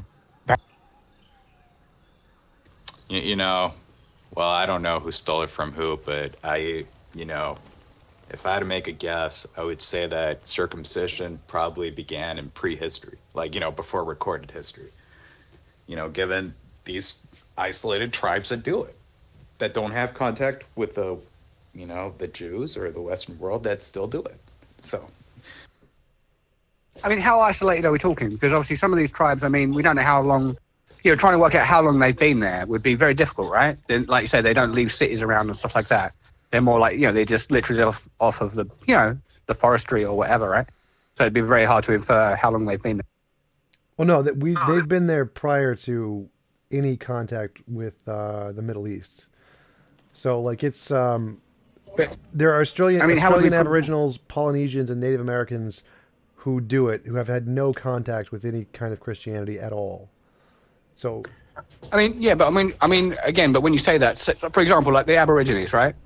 Surely you believe that they came from the out of Africa thing, no? Right, they didn't evolve separately. But I mean, like, the circumcision thing that was invented by Judaism happened like 2,000 years ago, through 2,000 to 3,000 years ago. It wasn't like a long-term thing. So we know that they've been there for tens to hundreds of thousands of years, not two.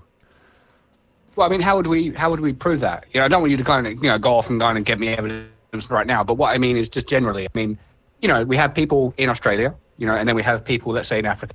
You believe that the people in Australia probably came from the people in Africa. They had to go through the Middle East to get there. And you're saying, this probably happened like hundreds of thousands of years ago. No. But I don't see how you say that. I think it's just based on the assumption of evolution, right? I guess, which gets deep, deep. Well, evolution isn't an assumption. It's the most well-supported theory in all science. If we look at evidence nothing supports anything more than evolution. It's like gravity, essentially. It's that well supported. So if we're looking at the evidence, yeah, the evidence supports evolution, definitely. I mean, there may be evidence for evolution, right? You know, it has explanatory power, but it doesn't necessarily mean, you know, say 300,000 years ago that Aborigines were coming from Africa through the Middle East and towards, you know, Australia or whatever. Well, I mean, I know of a couple different lines of evidence for this. Like, you know, I think the strongest one would be genetics, but there's also paleoanthropology and archaeology. You know, when you actually find remains of, you know, human beings in Australia from, like 40,000 years ago. Or, something like around that time. I'm pretty sure Mungo Man is like that old. May I ask this face of Yah individual? Okay, sure. So, Mr. Face of Yah, it seems like it's important for you that circumcision be based on Judaism or Christianity. Why is that important? What am I missing here? No, it's not important. Obviously I'm going from the more of a Christian paradigm, right? So to me, it's, you know, it did come down as a kind of given law for the Israelites, as opposed to being stolen or, you know, from like, you know, ancient tribes or 300,000-year-old, you know, tribes who just chose arbitrarily to start cutting the end of their dick off. I'm open to the possibility that there was no, you know, copying going on, that, you know, different tribes of people could have started this practice independently of each other.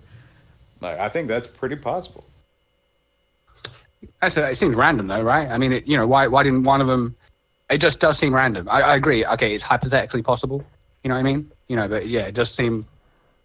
I don't know. It doesn't. You know, why would anyone do that? Just up for no particular reason. A lot of these cultures, you know, submit their children to bullet ant rituals where, you know, they're bitten by one of the most painful insects in the world. That also seems pretty random in a sense, but they do. Like the thing is, right? Like people.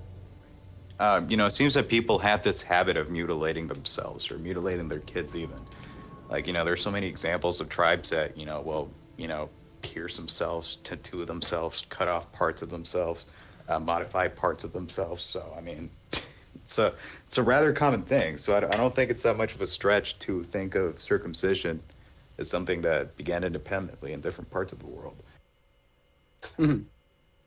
So is there any, like, would there be direct evidence? Not now, because we're online, but would there be any direct evidence for, you know, circumcision going back 300,000 years or something like that, do you reckon? Or not really? Oh, 300,000 years is a bit much. Humans have only existed for about 200,000 max. So there definitely has been evidence of it, like in Egypt, that predates Judaism. And there's definitely evidence of it in the Pygmy tribes that have never had any contact with Judaism. And so that's pretty strong evidence it did not originate or did not originally or only come from Christianity. That's pretty strong evidence. So yeah, but I mean that's what I was saying earlier on, that you know, the evidence of it in Egypt is highly subjective. It's not really, there's no way to prove that, you know, just because you've got some paintings of some circumcision going on that you believe dates before the Israelites, which really, you know, how are you dating these paintings? That, you know, I'm really not sure exactly how you think you're doing it. And then also the Pygmy tribes, I'm not so sure about that. So, I mean, how long have they been there? What's the evidence for that timeline? Do you know what I mean?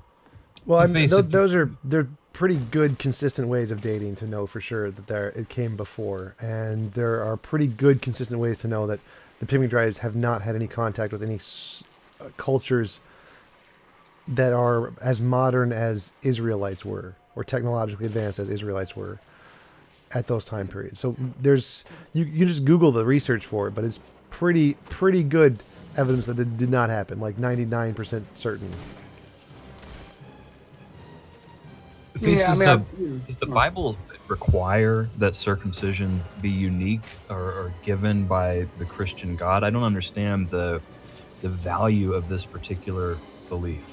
What the Bible says is that Abraham and God made a covenant, and God told Abraham that, you know, yes, like all his male descendants should be circumcised at 8 days after birth, and all the slaves as well. But I mean, I don't think you have to believe that, you know, the descendants of Abraham, you know, which would be the Israelites and the other people, are the only people who do it.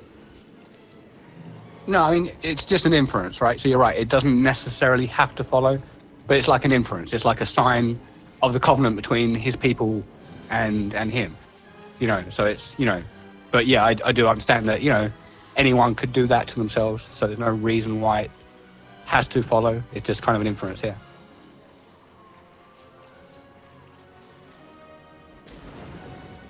And obviously, you don't have to answer this question, Face, but do you think that circumcision is a moral act?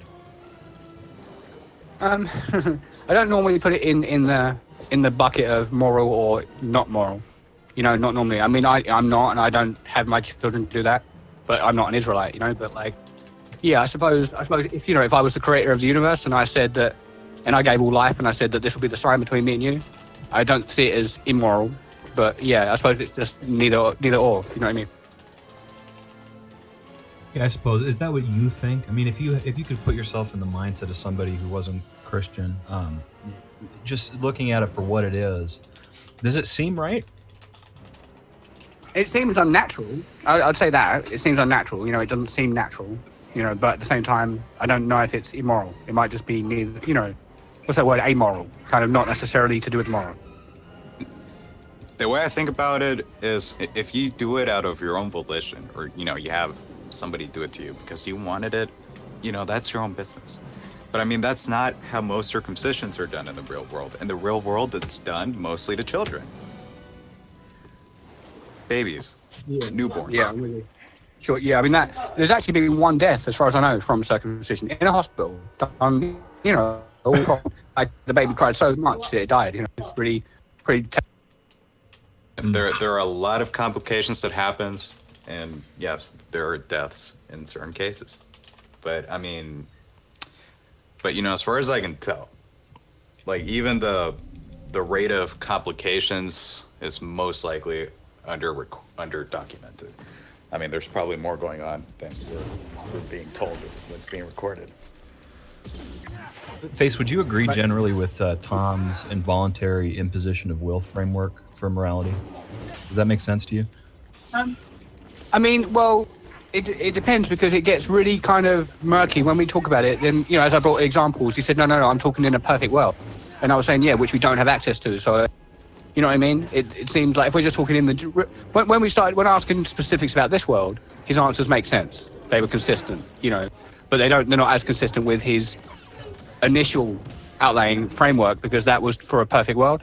Do you see what I'm saying? Is that an answer? Well, you have to understand that my objective view of morality is meant to understand morality in all possible worlds. So it goes from the perfect world to understand how we fit there and how we can get closer to it. So it definitely considers things moral in our pragmatic sense, but we have to put it in the context of, well, will it still be moral once we technologically no longer need to do that? I mean, I suppose, like, if I maybe just go into examples might help. So, like, say, if someone's legs are, let's say they have no filling in their leg, and you play darts on their legs, and they notice what you're doing, and they laugh. Is that a moral? Well, morality is imposition of will. So if they let you do it, then it's not immoral, and if they don't want you to do it, then it's immoral. I mean, I don't know though. I mean, the thing is, but you've made them laugh, remember? So you cheered them up, you know, and they didn't feel anything, you know. So it depends. But maybe give me an example. Maybe ask me a question. And well, it would be like killing animals. Like killing animals to eat food right now. Right now, we kill animals to eat food because a lot of societies still need to eat meat to survive. And like, if we stopped killing animals, lots of people would die. But it's not moral to kill animals. It's immoral. Like, animals are beings that shouldn't be killed. And as soon as we have the technological capability to feed everyone without needing meat, it'll be just straight up immoral to ever kill an animal for any reason. And we can understand that why now and in the past we've seen it as not immoral to kill animals because we needed it to survive. And in the future, once we have the technological capabilities, we'll understand that that's an involuntary imposition on the will of the animal, and it's immoral to do it. So we'll understand in the future that that involuntary imposition of will is immoral when we no longer technologically need to do it. And that's kind of the point of my system, is that when we look into the future, when we gain technological freedoms, will this action still be considered moral, or will it be considered immoral? And the centralized feature that makes it immoral is if it has involuntary imposition of will.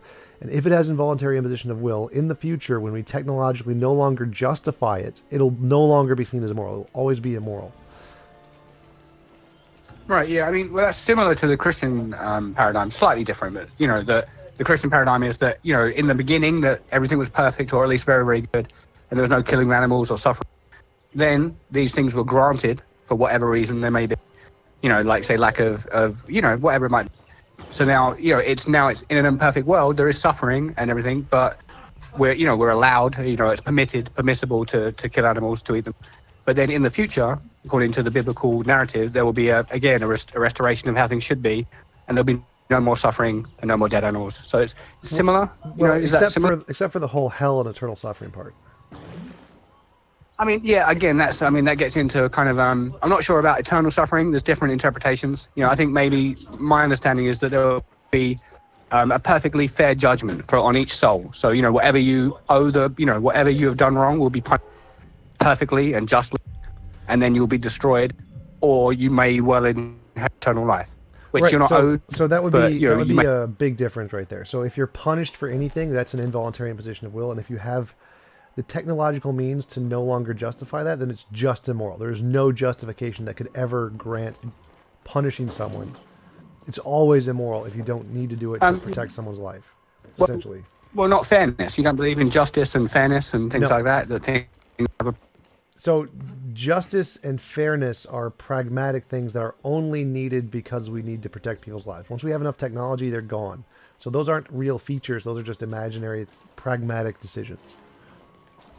No, but isn't that just your imagination speaking? And I don't mean that in a rude way. I just mean that you don't know, like you say, you don't know the actual ontological nature of all things. So when you say, hey, you know, pragmatically, it's just, that's your opinion. Is that fair? Or are you saying, no, now you do know the absolute ontological? Well, no, my epistemic grounding does not give us that yet. So it's not just the starting of my basis is I think, therefore I am, and it doesn't tell us anything about ontology. I go into a full argument about why I think there is objective morality, and we can say there is objective morality. That's a whole different thing. So I do believe in objective morality, and I do believe it's an objective truth that we can know. Probabilistically, I don't think we can know it with absolute certainty. And then we can use that to judge what morality is.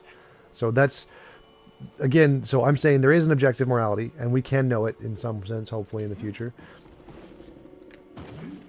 And I mean, what I'm saying, so, yeah, but you get what I mean, like, is fairness, is there anything unfair about? What? Unfair about what? You cut out, you said, is there you know what I mean? Unfair is there anything about... unfair about fairness? Like, yeah, you know, if someone, you know, someone slaps you around the face, now I don't recommend slapping them back at all. But if you were to slap them back, are you immoral? That's what you're saying. Yeah, I'd say it's immoral to slap them back. They're immoral for slapping you, and you'd be immoral for slapping them back. There's no fairness. There's no justice. It's if like killing baby Hitler is immoral, killing Hitler is immoral. Doesn't matter how many people he's killed. Justice and fairness, reciprocity of immoral actions don't make them immoral. They're still wrong. See, I'm, you know, again, obviously we're in a different paradigm. I mean, I can't see that punishing someone justly for what they've done wrong is. It might be like, you know, unfortunate. It might be painful. It might be, you know, a whole bunch of things. But I don't know that it's necessarily moral. I mean, okay, maybe by your definition, it's an involuntary imposition of the will. So by your definition, it would be. Yep. But maybe, you know, that's not how everyone defines it, right? So I guess, yeah.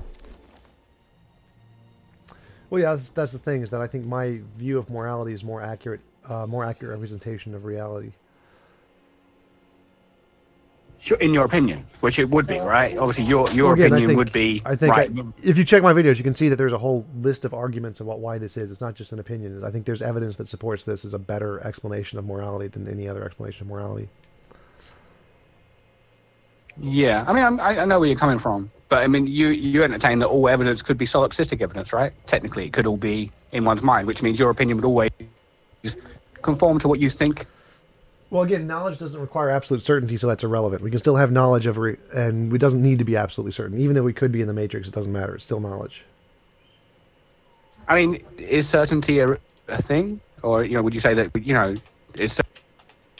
Well, yeah, I'm certain I exist, but that isn't required for knowledge. So, I mean, what you're saying is, okay, what you're saying, you can know something that is actually false, or, you know, maybe let me reword that. you know, like you're saying, look, you can know that Elvis Presley is the current president of the United States. Because it doesn't matter whether it's true or false. You're saying you can still know it. No, you can know something without having absolute certainty, and it can happen to be true, and it can still count as knowledge. I don't think things like, if I say Jean-Claude Van Damme is in a swimming pool, he is. Doesn't mean I know it, right? Just because I say it and it's true. So Even if So again, there's a really complicated argument here. It's called fallibilism. If you want to Google the philosophy behind it, but you can know something without absolute certainty. It still has to be justified. It doesn't have to be justified absolutely, but you have to have a justification. It has to be a belief, and it has to be true. But it doesn't need to be absolutely certain. Your justification does not need to be absolutely certain. There needs to be some justification. So if you want to Google fallibilism, then you can research exactly what all of the technical parts are. Mm-hmm. Sure. Okay, but what you're saying though is like when we talk about something that's true, you know, I mean, what you're saying, apart from your existence, you don't necessarily know anything to be true. So all of your knowledge claims outside of your existence would be uncertain. You know, would be not just uncertain, but we even, you know, how can we claim knowledge if we don't know what is the case? You know? Well, again, you don't need absolute certainty for it to be knowledge. You just need some justification. It doesn't need to be 100% justification. So it's not required to have that, to have knowledge. Okay, but forget about the justification just for a minute. But just take the truth bit. Just the truth bit. So you're saying like, you know, you don't know what's true, and then you're saying that, you know, it has to be true in order to. You're saying that basically you have to, what is it? Believe it has to be true. If you believe things that are true, but you don't know what is true, then how do you even know? Do you see what I'm saying? There seems.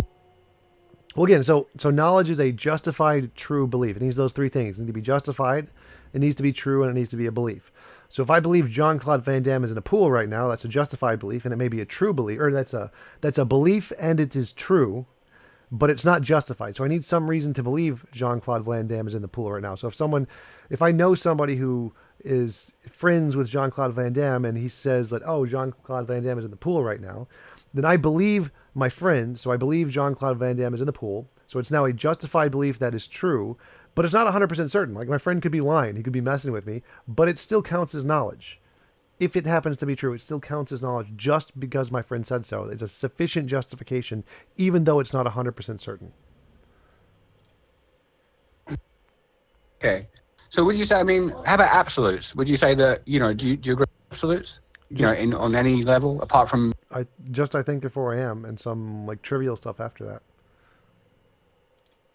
Okay, yeah, so basically solipsism is the absolute, and everything else would be outside of that. But can we even be sure that everything else outside of that is uncertain, if we're not certain that it's uncertain? Well, we can be certain about our knowledge of it, so knowledge is easy to be certain about. Yeah, so but the knowledge doesn't have to be certain, but you're saying it's easy to be certain about knowledge, even though it can be... Knowledge about something like that exists in reality that corresponds to reality does not need to be absolutely certain. But then reality could be in one's mind. So when we say reality, we're just talking more solid. Right. But again, that's not a problem. So I mean, okay. I'd suggest you're talking about really complicated philosophical topics that take a lot of background knowledge. And if you want to really try to, like, I've answered the question multiple times, the answer is still going to be the same. You do not need absolute certainty for knowledge. But if you really want to get into it, you should Google fallibilism and try and research the topic to try and really understand it. No, I mean, I understand fallibilism. It just basically means you can be wrong, right? Well, no, it means that you can have knowledge without absolute certainty. It doesn't mean you can be wrong. See, well, I mean, that's a claim. And obviously the person who said that, they don't necessarily know that. Right, and so if you want to get into all of that, that's just purely semantics. You're going to have to just Google fallibilism, and you can debate with them about it. Sure, but you see what but you at least can see what I'm saying. No, if someone says, look, you can know something without being certain, they can't be certain of that, right? Because they're claiming to know it, but they're saying they don't have to.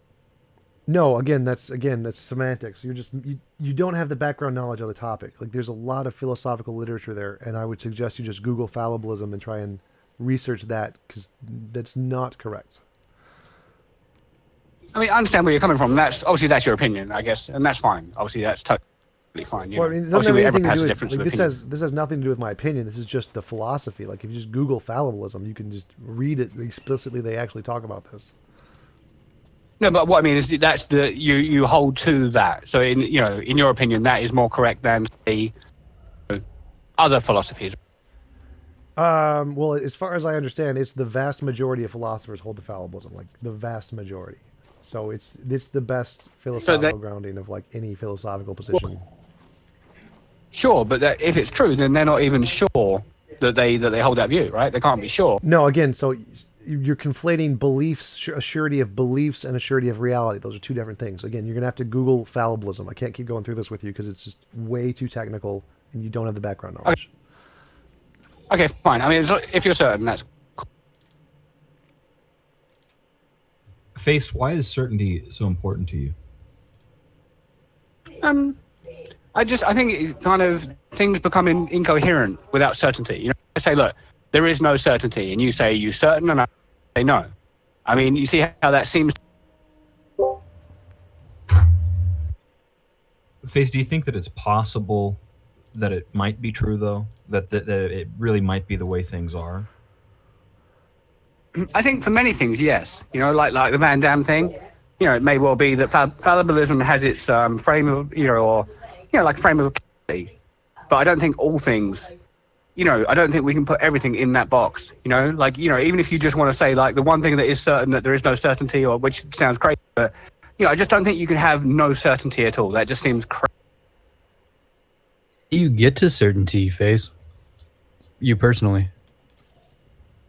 What, me? I mean, I have like a revelational epistemology. So it gets into sort of more spiritual things, which atheists don't even believe in spirits. So it kind of. But how do you get to certainty about that?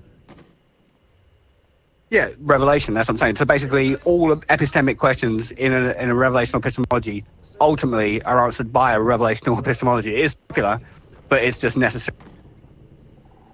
Right. So you're asserting a certainty as a presuppositional claim, right? I mean, depending on how you define it, but yeah, I mean, I suppose so. Not just like an arbitrary presupposition. It just seems, not only is it revealed to me that it is the case, but logically, I think it has to follow. I can't see how, in other words, you couldn't even know there are laws of logic without being certain that there are, right? I mean, well, depending on how you define knowledge. You could say, unless you want to say, I know that there are laws of logic, but I could be wrong. But I think that sounds very, very... Okay, the way you're explaining this, as it appears to me, is that you've come upon this and it's satisfied you out of need. Like you're making an argument from utility. Like we need to do this in order to get certainty, and I want to have certainty. Therefore, I'm going to accept this. Is that fair? I'm not sure. I don't think it's the whole thing. I'm saying so. It was revealed. It was revealed that this is the case before I understood the how to maybe to word it, right? Do you see what I'm saying? So I'm saying that, the Holy Spirit revealed things to me. And then after I came across, epistemologies, and I looked at them, and I thought, wow, most epistemologies deny that we can know anything. But, so in other words, epistemology is how we know things, and then many of them can't. And it just seems like that's ridiculous.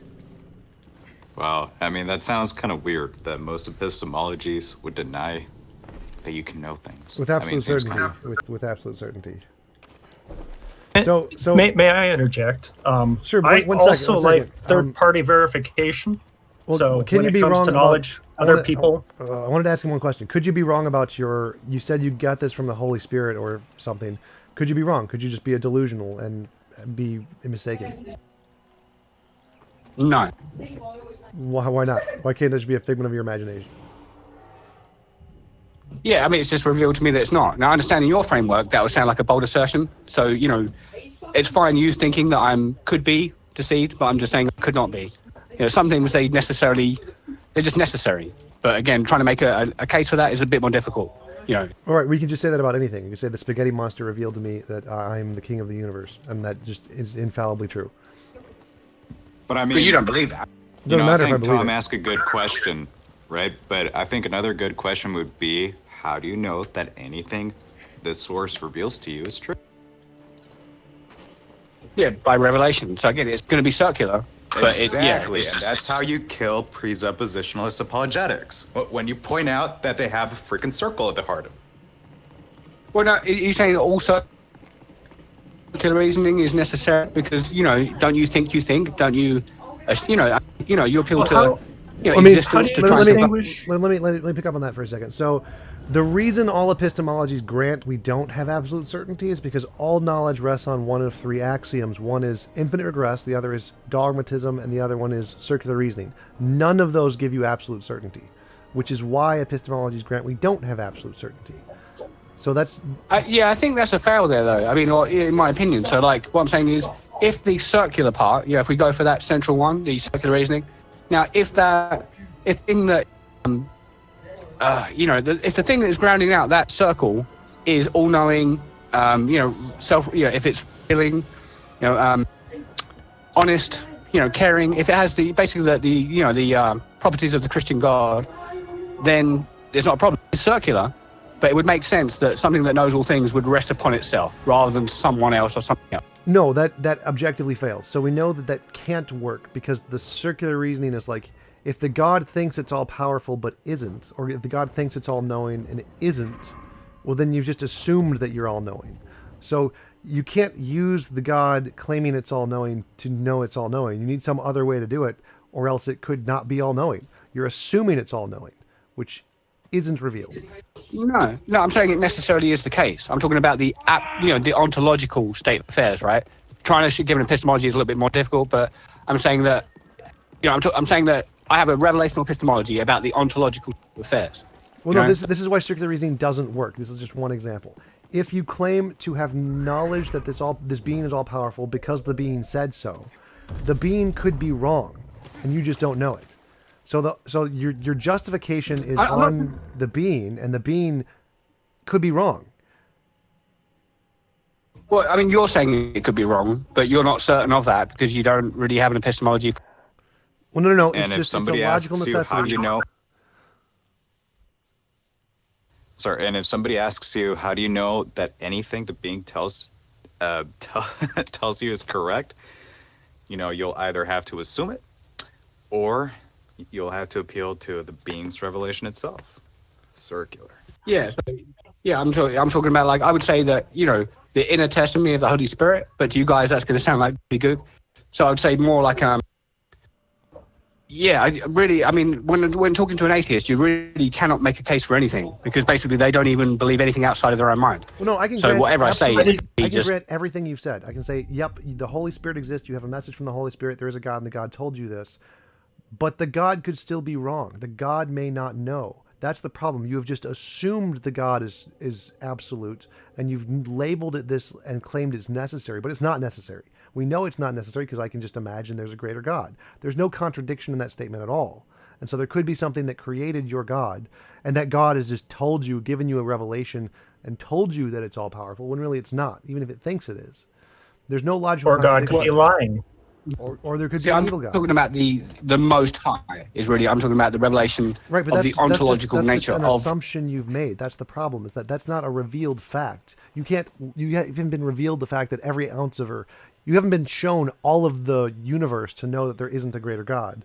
And the God hasn't been shown all of the greater universe to know it's not a greater God. You've just assumed that. That's the problem with circular reasoning, is that it works for anything, which is including things that are false. Well, TJ, would you say that you're assuming everything you... What? You cut out. Are you assuming everything you just said? Basically everything you just said, you told me what I'm doing and what this, and it could be that. No, everything I said is definitionally the true. Everything I said is true by analytic logic, so I don't have to assume any of that. When you say true, do you mean subjectively true, or are you saying that it is necessarily ontologically the case that there could be a greater God? For example, there are things I assume, there are things I reason to, and the things I reason to, I use principles that rest on assumptions that I cannot reason to, because if I try to, that'd be circular. Well, there's analytic and synthetic knowledge. Analytic knowledge is just definitionally true, like logic. Logic is just definitionally true. So it could logically be true there is a greater God. That's just definitionally the case, simply because you're claiming there is this thing, and it has this properties, and there could just be a greater sense of the property. It's just logically entailed in what you mean by God.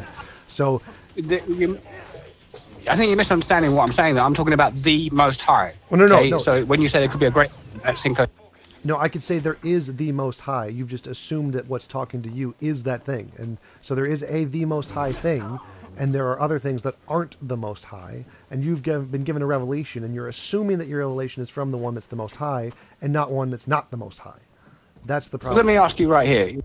Let me ask you, so when you make claims like that, are you assuming that? You know, in other words, are you assuming that I'm assuming? Or do you know with absolute certainty that I'm... No, I know with absolute certainty because it's analytic logic. Analytic logic you can have absolute certainty about. I thought you was denying. I'm denying synthetic certainty. You can't have certainty that something is true when it corresponds to reality. So like I said before, I told you that you were conflating the true, what we can know with absolute certainty about what we know, like internally, or what we can know with absolute certainty about reality, ontology. So epistemology is totally fine. We can have absolute certainty about what we believe about what we believe. We can't have absolute certainty about what exists about reality. So they're two separate categories.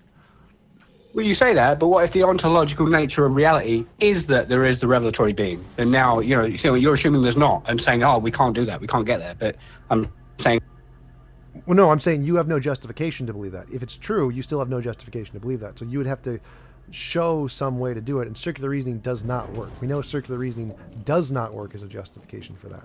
So you'd have to have something else. So earlier on, when you was claiming to know certain things, and you were saying that you don't have to justify to others. That's what you were saying, that you can have you can know you exist internally, but you don't have to justify to others. But now you're saying, I have to justify this to you. Well, that's because not a belief about what you exist. So you can't believe you exist and have certain beliefs in addition to that. You can only justify your belief that you exist, and then any of your fundamentally further beliefs could be wrong, including your revelatory beliefs. But if you exist, you can justify that without anything because it's a brute fact. But revelation isn't a brute fact. It's necessarily contingent, 1, on that you exist, 2, that you have experience, and 3, that you have experiences of a certain kind. So that can't be a brute fact. Well, I didn't say it was a brute fact necessarily, but I mean, are you saying that is it possible to have an ontological revelation within your experience that could not? Well, again, ontological revelation. A revelation would be a means to knowing an epistemology. You can have an experience, and can that experience be descriptive of reality? Yes. But can you justify that it's descriptive of reality? That's a different question. So you can have an experience of a supernatural being, and that experience could be true. You really did meet the super ultimate being. But in order to justify that belief, epistemology, you need something else. You can't just use the experience itself. So, I mean, well, how about the inner testimony of the Holy Spirit? So, again, it would be, ultimately, we're using the Most High as the grounding for all things. You're saying that I have to go outside of the High and try and justify him. But wouldn't that then become my ultimate, would that be my ultimate, grounding? No, the problem is, again, your experience. So you can say you met the Most High, and that can be true. But to justify that that's true, you need something else other than your experience. Your experience is the problem. Okay, but then how about with your experience that you exist? You claim that you don't need to justify that, it's just absolute. But then you're saying with me, my experience, I have to go outside of it to...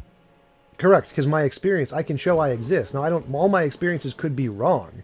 I might be delusional or a brain in a vat or in a solipsistic universe, so I can't justify any of the things I'm experiencing, but the experience itself, the fact that I had an experience, is a brute fact, is a fundamental ontological fact about the nature of reality.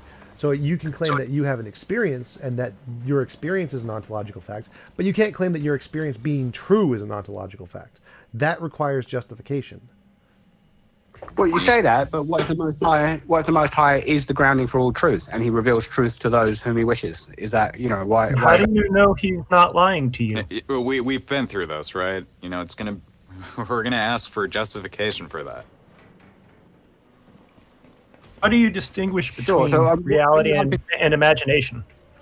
Sure, I'm saying that the Most High reveals what is real. That's what I'm saying. I'm not going to kind of go outside of him and try and justify him with, say, what do you want me to do? Go to some Christian hadith or something and say, oh, look, this proves it. I mean, you could just say justify that, and we'll go on forever and ever and ever, right? Well, when we take something like, say, for example, gravity, something that we can demonstrate and show, that I can't necessarily justify that just because I drop something and it falls. But what we tend to do is we tend to go talk to other people, and other people can tell us that, yes, your experience matches my experience, and based on that, we can build a model of reality going forward that allows us to interact in the world that we've been given. That's the groundwork for everything. So are you saying that? So are you saying that if billions of people since, say, the time of, said that that this conforms to their experience as well, therefore it would be valid or not? No, not just their experience, but being able to verify demonstrable information. Like when I say I have something and I open my hand and it falls to the ground and I'm using that as evidence for gravity, I have this experience in my head right now. But when I go to Tom and I say, Tom, when you let go of things, do they fall down? And Tom tells me yes. Now we both agree that this is very likely justifiable knowledge that we can use going forward, and then we can use this knowledge, which is the testament of science, is technology, to make a better world for us going forward. That's the basis for everything. I want to interrupt. Sure, but bear in mind, you guys are saying that anything outside of one's own mind is uncertain. So when you go to other people and you say that they verify, so you're saying that someone who might not exist can verify something to you. Because I have to deal with the world that's in front of me. Well, I want to. No, but that could be all in your mind. That makes no sense. So what? Who cares? Who cares? This pattern of behavior how can you allows us operate in a framework like that, where you basically saying, look, I could be operating. You guys are basically have faith that other people exist, right? And you're saying that they can justify you based on faith that that all of these truths, like in quote, right? We have a pattern and we have a history of being able to take things that we can justify objectively with other people and using that knowledge going forward, and we're able to manipulate our surroundings and improve our surroundings based on this. We're able to improve and understand things that react consistently with what we experience. And when other people can confirm these events with us, we are basically just doing the best with what we can. Are we brains in a vat? Maybe, maybe not. But we have the reality that we have in front of us, and we have other agents in this reality that can verify that they're experiencing the same things. And based on that, we can use that knowledge to operate in this reality, regardless of what gods may or may not exist in the process. I'd like to interrupt and ask a question, if possible. Face, if I said, I know a guy named Bob, and I said, Bob is the ultimate creator of the universe, and you asked me, well, how do I know this? Well, I said, Bob told me so. Would you believe me? Sure. That's not exactly what I'm saying. I'm saying that, basically I've received the Holy Spirit from this being, which are you saying that too? Or are you just saying he just... Well, Bob has a niece named Jessica, and Jessica told me that Bob is the ultimate creator of the universe. Is Jessica the Holy Spirit, or? Yeah, Jessica's a magic spirit being, yes. Okay, but truth revealing ontologically exists. Yep. Ontologically is truth revealing. Yep. Okay, fine. Then you have the Christian worldview. You just renamed it. I can't refute that worldview because Bob isn't the Christian God. Bob is just a different thing. So Bob is this guy. No, but I'm saying. Point to him. But he has the same fundamental kind of properties. Basically, I can't refute the fundamental properties that are necessary for revelation and truth and all of that. But I can say that you're being coherent now, but you took the truth and you've renamed it. Well, no. So Bob isn't a Christian God. He didn't raise Jesus from the dead. He didn't create suffering. He didn't create hell. He didn't cast Satan out of heaven. He's just Bob. He's just been eternal. He created the universe and then just stopped. That's all he did. So he's definitely not the Christian God. He is all-powerful. He is all-knowing. He is truth-making, and he has a spirit being. It's not the Holy Spirit, because that's the Christian thing, but it is a spirit being. It's a super magical niece named Jessica, and she has the truth-making properties and can describe them to us. And she told me that Bob is the all-powerful creator of the universe. And the way I know this is because Bob told me he's the all-powerful creator of the universe. Does that sound reasonable to you? No, listen, I'm not trying to convince anyone. I'm just telling you that basically what is the case. But again, I wouldn't expect anyone to believe me because people's hearts are basically hard. They're fallen away from the Most High. They're lovers of lies and all kinds of Face. If you set yourself up like this, there's no way anybody can argue against you. You're setting yourself up to be infallible with this argument. Well, my goal here Only isn't to say that isn't to reject you. My goal here is to show you that the internal logic you're using is inconsistent. That justification does not work, and the way we know it does not work is because it can work for anything. We can use the same argument to justify any belief we want, which is why philosophers do not take that justification seriously, because it doesn't justify Is that true? anything. Is that true? Yes. Yes. Absolutely, ontologically must be the case. It can never fail. Yes.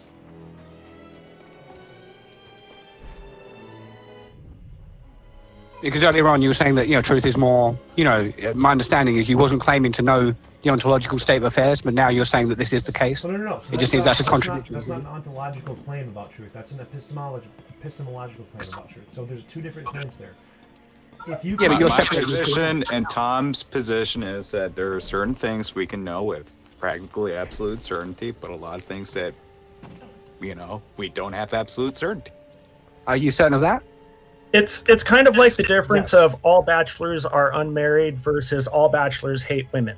Yes. One of those we know is definitionally true, and one of those is it can only be verified to be true if we go out and take real world sample data. Real world sample data, or do you mean Yeah, like that's the difference between analytic and synthetic knowledge. Analytic knowledge is true by definition. All bachelors are unmarried.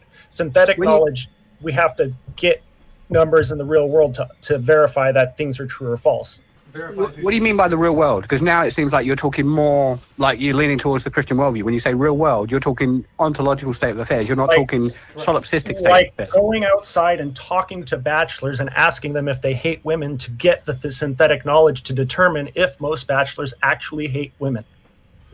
No, but what I mean is, if those bachelors might be in your mind, then all you're doing is you're using your own opinion or your own imagination to conform to what you think you already believe, right? But we've already discussed that we have to deal with the world that we're presented with, and so we look for patterns in that world and we go with what's consistent. If I go up and talk to other agents in this world and they talk to me back, I am left with only one option, and that is to assume that they are actual agents and not AIs pretending to be agents.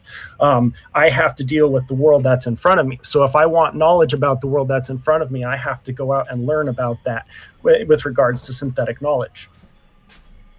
Okay, but you don't know anything outside of your own mind, right? For sure. So when you talk about knowledge, you're not talking about something that necessarily is justifiably true. You're just saying it's your opinion, right? I don't know, but I have 37 years of a consistent experience that has allowed me to believe that everything that I'm doing will continue to behave the way it has been, and that things like that science tell us exist are true in our worldview because they consistently demonstrate themselves to be true on a daily basis.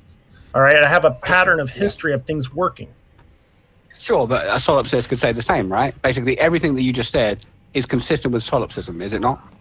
Yes, it is, but that doesn't matter. So the point of this is like saying a bachelor is unmarried. I can be absolutely, positively, 100% certain that is true, 100%. No problem saying that, because it's a definition we made up. So anything that entails like definitions we made up, we can be absolutely certain about because we made up the definitions. So when you say God... So if someone makes up... TJ, so if someone makes up a definition that God is the Most High, then necessarily that is true, according to that, the way you just worded that, right? The definition they made up. But it's true that they made up a definition, but it's not true ontologically that that's the case. Those are two separate Okay, things. An unmarried bachelor isn't necessarily ontologically the case, according to that same methodology you just used. An unmarried bachelor is... Think about it this way. If there's a bachelor out there, it doesn't matter how many there are, if there's any out there in the real world, they're going to be unmarried by definition. So is God the Most High by definition, John? By your definition, yes. God is the Most High. If you By your define the definition. concept that way, The thing is, Tom is not saying that because, if they're bachelors, that means they're unmarried. That means that bachelors have like a necessary existence. I mean, that's not what he's arguing for. So he's talking about a truth. Unmarried men, that doesn't mean they exist. Okay, so I see what you're saying. What you're saying is it's true that Superman can fly, but it has no bearing on reality. Okay. Correct. Exactly. Okay, That's analytic knowledge. Okay, Face, what do you think we lose when we can't be certain about a claim? Like I know that it snows every year where I live. I know that. but I'm not certain of it. Can you tell me specifically what I'm losing because I lack certainty? I think I could try. So, I mean, let's say that you claim that you're, 0.1% certain that it snows, right? I would say, are you certain that you're 0.1% certain? And you would have to say no. Which means that you can't know anything to any degree. You can't know anything to any degree if you can't have certainty on any level. Sure, I couldn't know it with certainty, but can you tell me specifically what I'm losing? Practically, what have I lost? No, what I'm saying is you can't even know a 0.0001% knowledge because you can't be certain of even that level of knowledge. So he's saying, sure. Like, are you like 99% certain? Like, well, can you be sure about that? Like, no. So you're 98% certain? Well, can you be sure about that? No. So you're 97% certain? And he's going to keep asking that forever and says, he's trying to make the argument that you can't be certain about at any point. Well, then it just goes to zero, which is just false. It's not how knowledge works. It necessarily is the case. It necessarily is the case. We operate on degrees of confidence. No. You're not sure that you even have confidence. You don't even know what confidence means according to your own framework. You can't be because you're not certain of what anything is. I have confidence the sun's going to rise tomorrow because it rose today and it rose yesterday and it rose every day for the last 37 years of my life. That gives me a degree of confidence and trust that it's going to happen again tomorrow. Okay. We have patterns in life that we can look at. They're not 100% some of the time. It might not snow during a drought season, but that doesn't mean you shouldn't winterize your pipes. That's the white swan fallacy, and you can't even be 100% that you're not 100%. I mean, you're completely contradicting. That's not a fallacy. That's not a fallacy. That's inductive reasoning 101. But it's not necessarily true. It's not necessarily the case that there is no black swan. So I understand what you're saying. That doesn't make it fallacious. Well, it is if it would be fallacious if he was claiming that, yes, it does follow from this that, okay, yeah, the sun will rise tomorrow, but he's not arguing that. He's saying that, yeah, the sun will most likely rise up tomorrow, and my reasons for thinking this are these past consistent... But he's not certain that it most likely will rise. He's not certain that it even will, he's not certain that there even is a sun, right? Going forward, I operate on these degrees of confidence going forward to live my life so that way I can use this information in my life to live a better life. So, Face, here's why I asked, because, I mean, certainty seems very, very valuable for you. You're desperately defending it. You want it, you need it. And I'm trying to get you to explain to me, why should I also value the kind of certainty you're describing? Why is it important? What am I losing when I don't have it? I'm gonna get a drink. Well, I did say you're giving up knowledge to any degree, even 0.00001% knowledge. You literally can't even know what knowledge even means. History. That ignores the past history. Sorry, we're not giving up knowledge because we're not pretending to. Are you certain of that, John? I am certain of that. I'm not saying that I don't know anything, but I'm not pretending to have absolute. Are you certain of that, John? No, nobody in here is certain. We operate on degrees of confidence. We are very high degree of confidence. We have a very high degree of confidence that these things will continue to be true because of the way that they have existed in the past. Can we know it with 100% certainty? No. Do we need to know it with 100% certainty to live our lives? No. I'm saying you can't know it to any degree of certainty whatsoever. You can't be certain at any level. Like TJ got it. That any 0.0 reoccurring. You can't know anything to any degree because basically what you're saying is no matter where you put it on the scale, 0 point whatever, you're going to say I'm not certain of even that level of confidence, right? Basically, you're giving up knowledge to any degree. I am 99.99999% confident the sun will rise tomorrow. That, I believe, is justifiable enough to hold the knowledge that the sun will probably rise tomorrow. It's just a belief, though, right? Just give me a belief. Why does it have to be 100% certainty that the sun rises tomorrow? Well, I mean, I'm not claiming we're not necessarily talking about the sun. I'm saying that I'm talking about really the Most High. He's the absolute necessity. We're talking about any claim. We're talking about knowledge on any claim, right? Mm-hmm. Obviously, well, I mean, the thing is, I mean, I would say that things like the sun rising tomorrow, it's a 99.999R, right? But there's no necessary rule why it will rise tomorrow because it didn't always exist. There's no reason why it will always exist. Based on that, I am justified in believing that it will rise tomorrow. How are you justified in believing that the voice you hear in your head comes from a God? Well, no, I don't hear a voice in my head. So Face, because I'm interested in your line of reasoning here. I want to chase this down to the end. So I'm going to go along with you and say that I can't even be certain about my levels of certainty about certain claims. And if I take that all the way, I basically don't know anything. Then what? Because it still feels like I do, and I still act like I do. I'm interested in knowing what the consequences of just accepting your argument and just moving on is. So what's going to happen?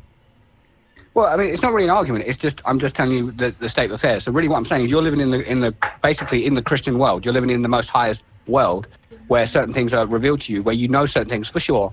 But because you want to deny him, you'll deny that you can be sure, which is kind of absurd, right? Because you can't even be sure that you're denying. Do you think that you've kind of gone into a theological bent here? I was following the logical reason, but if we go into theology, I don't know if this thought experiment's going to work. It's all linked. Within the Christian worldview, logic, is part of theology. It all stems from him. We have this ontological. It's just not going to work. Then I can't keep going. No. Yeah, what I'm saying is not refutable.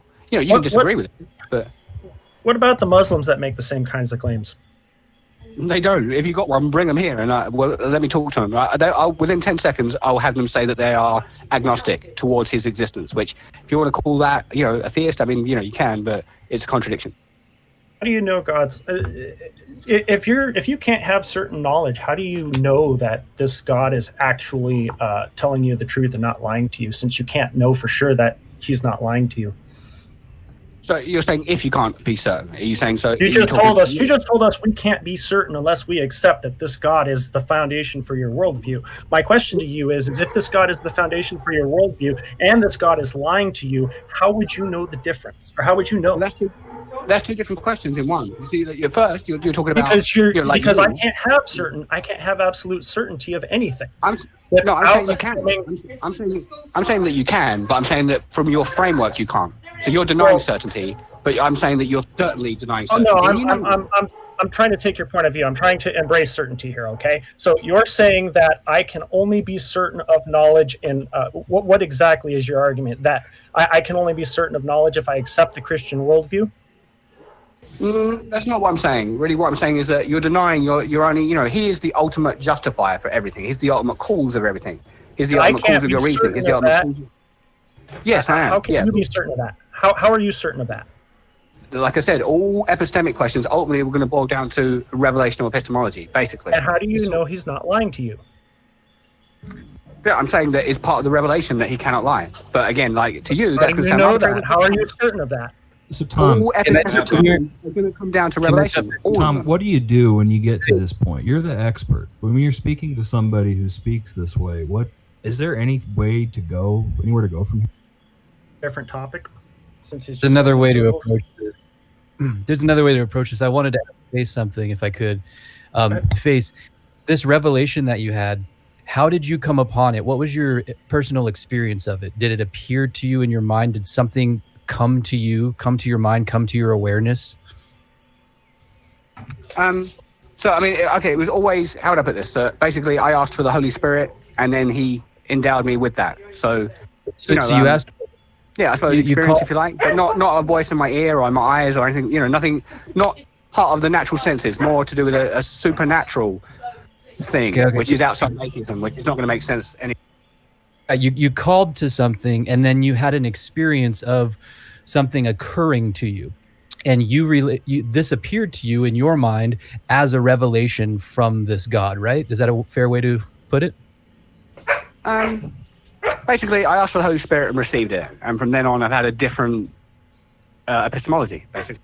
Okay, you asked for the Holy Spirit, and then you experienced something that you refer to as the Holy Spirit. You are convinced that that was the Holy Spirit. How can you be certain that what you are convinced of actually is the Holy Spirit?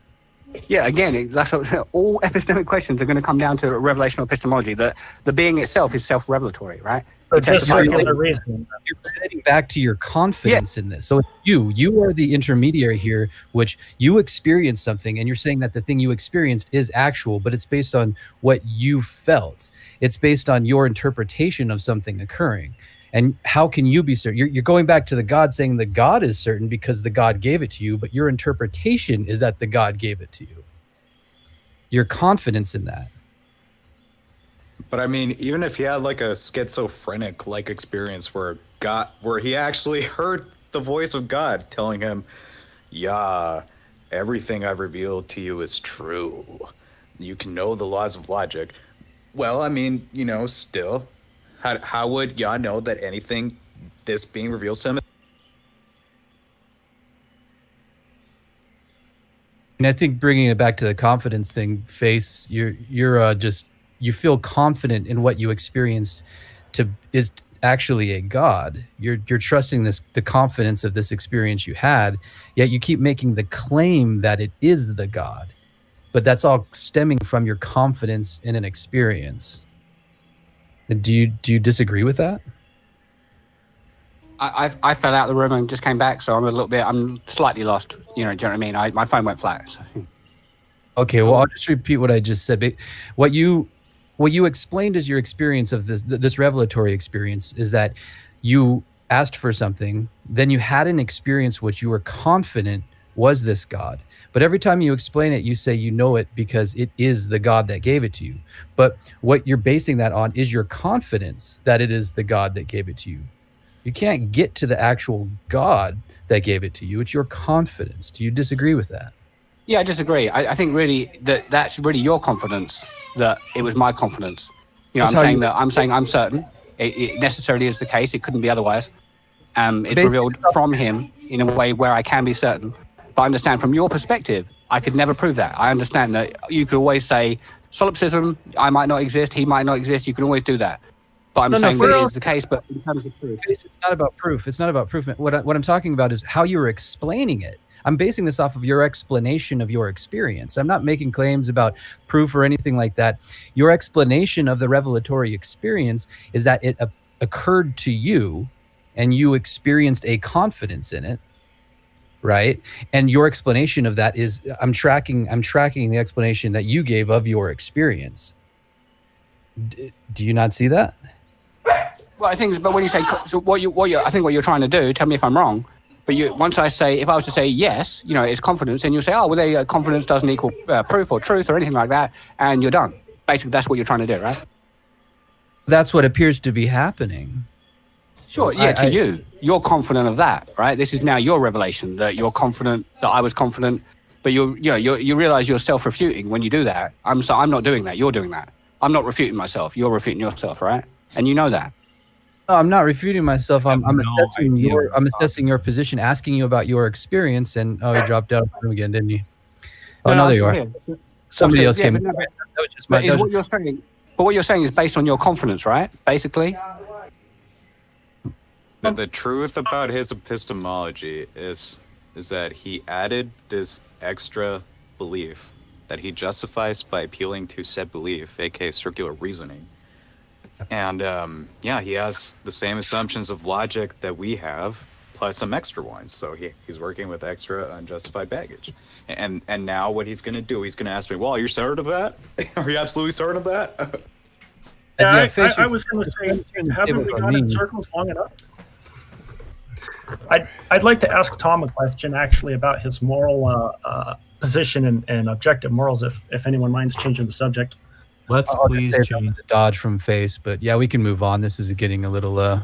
Yeah, no, you guys destroyed me. Just like pat on the back. I'm back. You don't. We've just kept going in circles for so long, and I can only spin my wheels and not get anywhere for so long before getting bored of it. Sure, yeah, and I didn't mean to take over, but thank you for hearing me out and everything. I appreciate it. Thank you. Yeah, absolutely. Okay. Thanks for coming in. I'd love to have you come back sometime too. Yeah, no, that's absolutely cool. Yeah, I mean, I'll sit here for a minute and listen, but yeah, thank you, man. Yeah.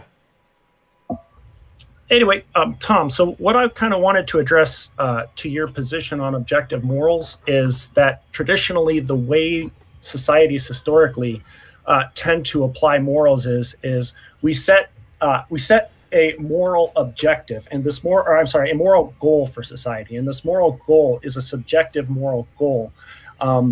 And then based on that that subjective goal, you can have your objective morals, but there's tiny differences. And to kind of give a more in-depth example, there's two prevailing moral goals that tend to fight back and forth, for example, in the United States. And one of those moral goals is, like you mentioned, the improvement of human freedom. Right? That's a moral goal in society, and we can see things like murder and theft objectively rising to the top of that list. And then on the other side of most society, they put something like human health and well-being as the highest moral goal. And based on that, you can still have murder and stealing objectively rise to the top of the list, but depending on the goals, some things aren't objective, like abortion becomes objectively moral in one side and objectively immoral in the other side. And I wondered if you had ever put your moral system to that kind of a historical test and looked at how societies in the past have implemented them or attempted to. Yeah, so my view is always the same principle. Any involuntary imposition of will is always immoral, no matter what. I apply it to all cases of history, now and in the future, and so it never changes. There's no exception to it. It's always that one rule. The changes in society are purely pragmatic. Like right now we see killing animals is immoral because we need it to survive. It's objectively immoral. It's always going to be immoral throughout all history, the past and present. We just happen to subjectively see it as moral right now because it saves people's lives. But it's not. It's not moral. It'll never be moral to kill animals. And I see every case What about societies that choose a different moral goal? For example, elevating human health and well-being above human freedom. Right, so I see because them societies like that do exist. Right, I just see them as objectively wrong, like someone who believes the world is flat. Okay, so how did you determine that human freedom is objectively better than human health and well-being? I compared it to answering moral dilemmas, moral intuition, and moral progress, and I said, well, which model answers all of these most consistently? And it seems to be the freedom one takes precedent over the human well-being one. Well, I agree with you there, but what can you elaborate? Like, I kind of want to. Morals is a big topic, and I kind of want to understand it more as I learn more and get your point of view on it. Right. So if we just go through like a list of all possible like moral dilemmas, and we take the two models and say, well, how does this model answer this dilemma? It seems that when we come up with answers, there are more problems with like the human flourishing model. Like, would it be okay to kill an entire planet of a different species if it was for human flourishing, if human flourishing required it? And given the human flourishing model, the answer is yes. But I say that's clearly false. Like, no, killing an entire race of another species on another planet is obviously immoral, even if it was to pursue human well-being. So if we look at that kind of question and say, well, what should we do given the situation that all humanity is at stake and has to either choose our species or another species, the moral thing to do is to let our species die and to let them live. That is the moral, compassionate thing to do. And given the human flourishing model, it's the moral thing to do to kill the other species. So it seems like that model gives the wrong answer to a very big moral question. Well, what if that model was applied more broadly? Say, for example, we just applied it to life in general. Right, I think we should. That's kind of the goal, is that my analogy was just to make it obvious by making it a different sentient species, but I think the same thing applies to animals in general, that we shouldn't be killing animals to support human life. It's immoral to do so. But what if you're just talking about the flourishing of life in general and your alien scenario? Oh, what would have to, like, what would be if we made the moral objective flourishing of all life? Well, then I'd say, like, given the utilitarian problem, if one guy walks into a hospital, has 5 healthy organs, and there's 5 dying people, and you can save their life, do we kill the one person to save the 5? And if the goal is all human flourishing, then we should kill the old healthy guy to save the 5 young dying people, and that would promote more longer human life and sustainability at the cost of one's life, but it's clearly immoral to do that. But the alternative is, the other 5 people. Yep. Thank you for that. That gives me a lot to think about. Yeah, no problem. No, but I mean, I've been trying to ask you that question for a month. but isn't the alternative that the other people die? Yes. And this one. Are you getting to the clearly immoral part? What's the clearly coming from? Moral intuitions, like, that's it. So it's coming from like your asserted foundation. Well, no, I'd say that that our moral intuitions are shared for the most part. Like if we consider the idea of wiping out an entire planet of another species to save humanity, I mean, most people, I'm assuming you and I alike, would both see that as pretty immoral. And if a healthy guy walks into a hospital and we're going to kill him and take his organs to save 5 other people, most people, including you and me, would probably see that as immoral, regardless of my moral model or your moral model. So the point is to say that we all have a common moral intuition to some sense, and we have to evaluate how we answer questions and moral dilemmas given our intuition, and which model seems to come up with the correct, as in what reflects our intuitions most accurately. It's like an objective majority, basically. So the proposition would be that it's an objective fact that most people would feel this way about it. Well, no, those are two separate things. So one is that, like, our epistemic means of knowing morality is our moral intuition. So, but that doesn't mean morality is objective. Like, all morality could just be a psychological phenomenon. So the fact that we all happen to have these could just be a product of evolution, tell us nothing about objective morality at all. So that's just a measurement tool to try and assess what would count as a better candidate for objective morality. It doesn't in any way tell us what is the objective morality. So my argument is just that my model can answer these questions and is a better candidate for objective morality than the other candidates. But we can't prove it's objective. There's no absolute proof there. It's just trying to add up moral intuition, moral progress, and moral dilemmas, which is all could be subjective. We don't know. And trying to get what is the best candidate for objective morality, even though we can't justify what it actually is. Okay. Ayn Rand.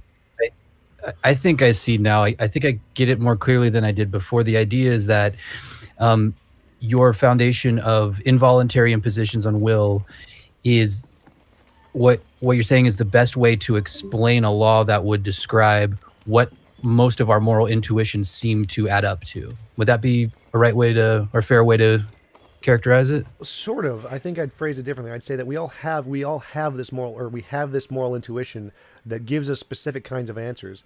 And there's lots of different ways to explain that. One of which is it's just a subjective part of evolution. The other is maybe it's just tied into an undiscovered law of nature or something.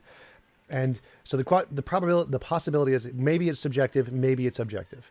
And if it's objective, we want to propose explanations of what makes it objective. What is the law that describes this objective morality? And we propose laws and see, well, do they correspond to our intuition? And we compare them and say, well, which one corresponds best? Which is the better candidate if we have an objective morality? If we assume there's an objective morality and we assume that our intuitions can describe in some sense what this is, what's the best candidate principle to describe it? And that's my goal, is to drive what is the best principle to describe what that is if we assume it's there and we assume we have some connection to it. Okay, so I see where it's going. So I appreciate that you're being, kind of honest in saying that it's, that's your goal and it's not for certain. To me, it appears that this moral intuition that many of us agree upon all come from individual subjective values that add up to a greater majority, right? Now, my difficulty with conceptualizing this is how we get from those subjective personal values on morality that add up collectively to a majority to get objective morality. All right, there's absolutely nothing. You can't get from the majority consensus to objective morality. Those are two separate things. So one, I'm assuming there is an objective morality, like in a law of nature as an example. And I'm assuming that our intuitions can express this accurately. Like if I'm visualizing the table in front of me, I'm saying that my eyes accurately represent reality in some sense. And I'm saying, okay, I'm going to use that information to try to describe what it is that we're seeing. So it's not about like how do we get there? It's like saying, do our eyes actually describe reality as itself when we see things? Well, the answer is partially yes, partially no. And so I'm saying the same thing about intuition. Intuition gives us a description of this thing, which we're going to assume is there, and we're trying to figure out what is the best description of it. So it's like asking, how do we know that our eyes describe reality as it really is?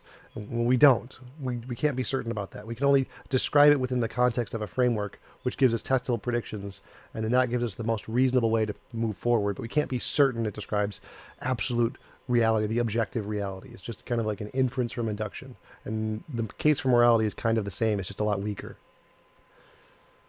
Okay. Now you said, if there is this law of morality, we're going to use moral intuitions and moral progress, right, to be able to like do some sort of testing to try and come up with some confirmation that it's there. Yeah. Is that?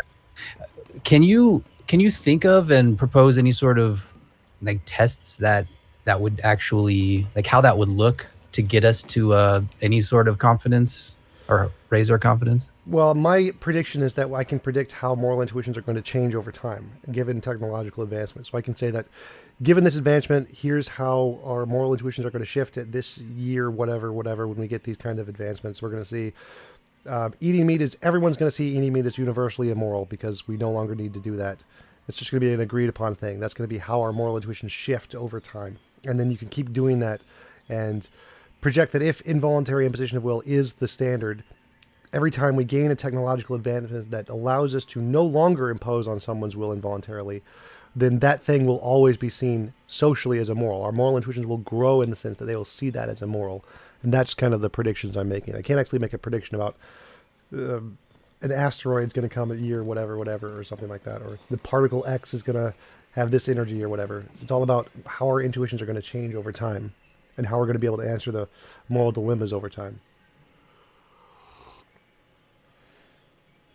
Okay.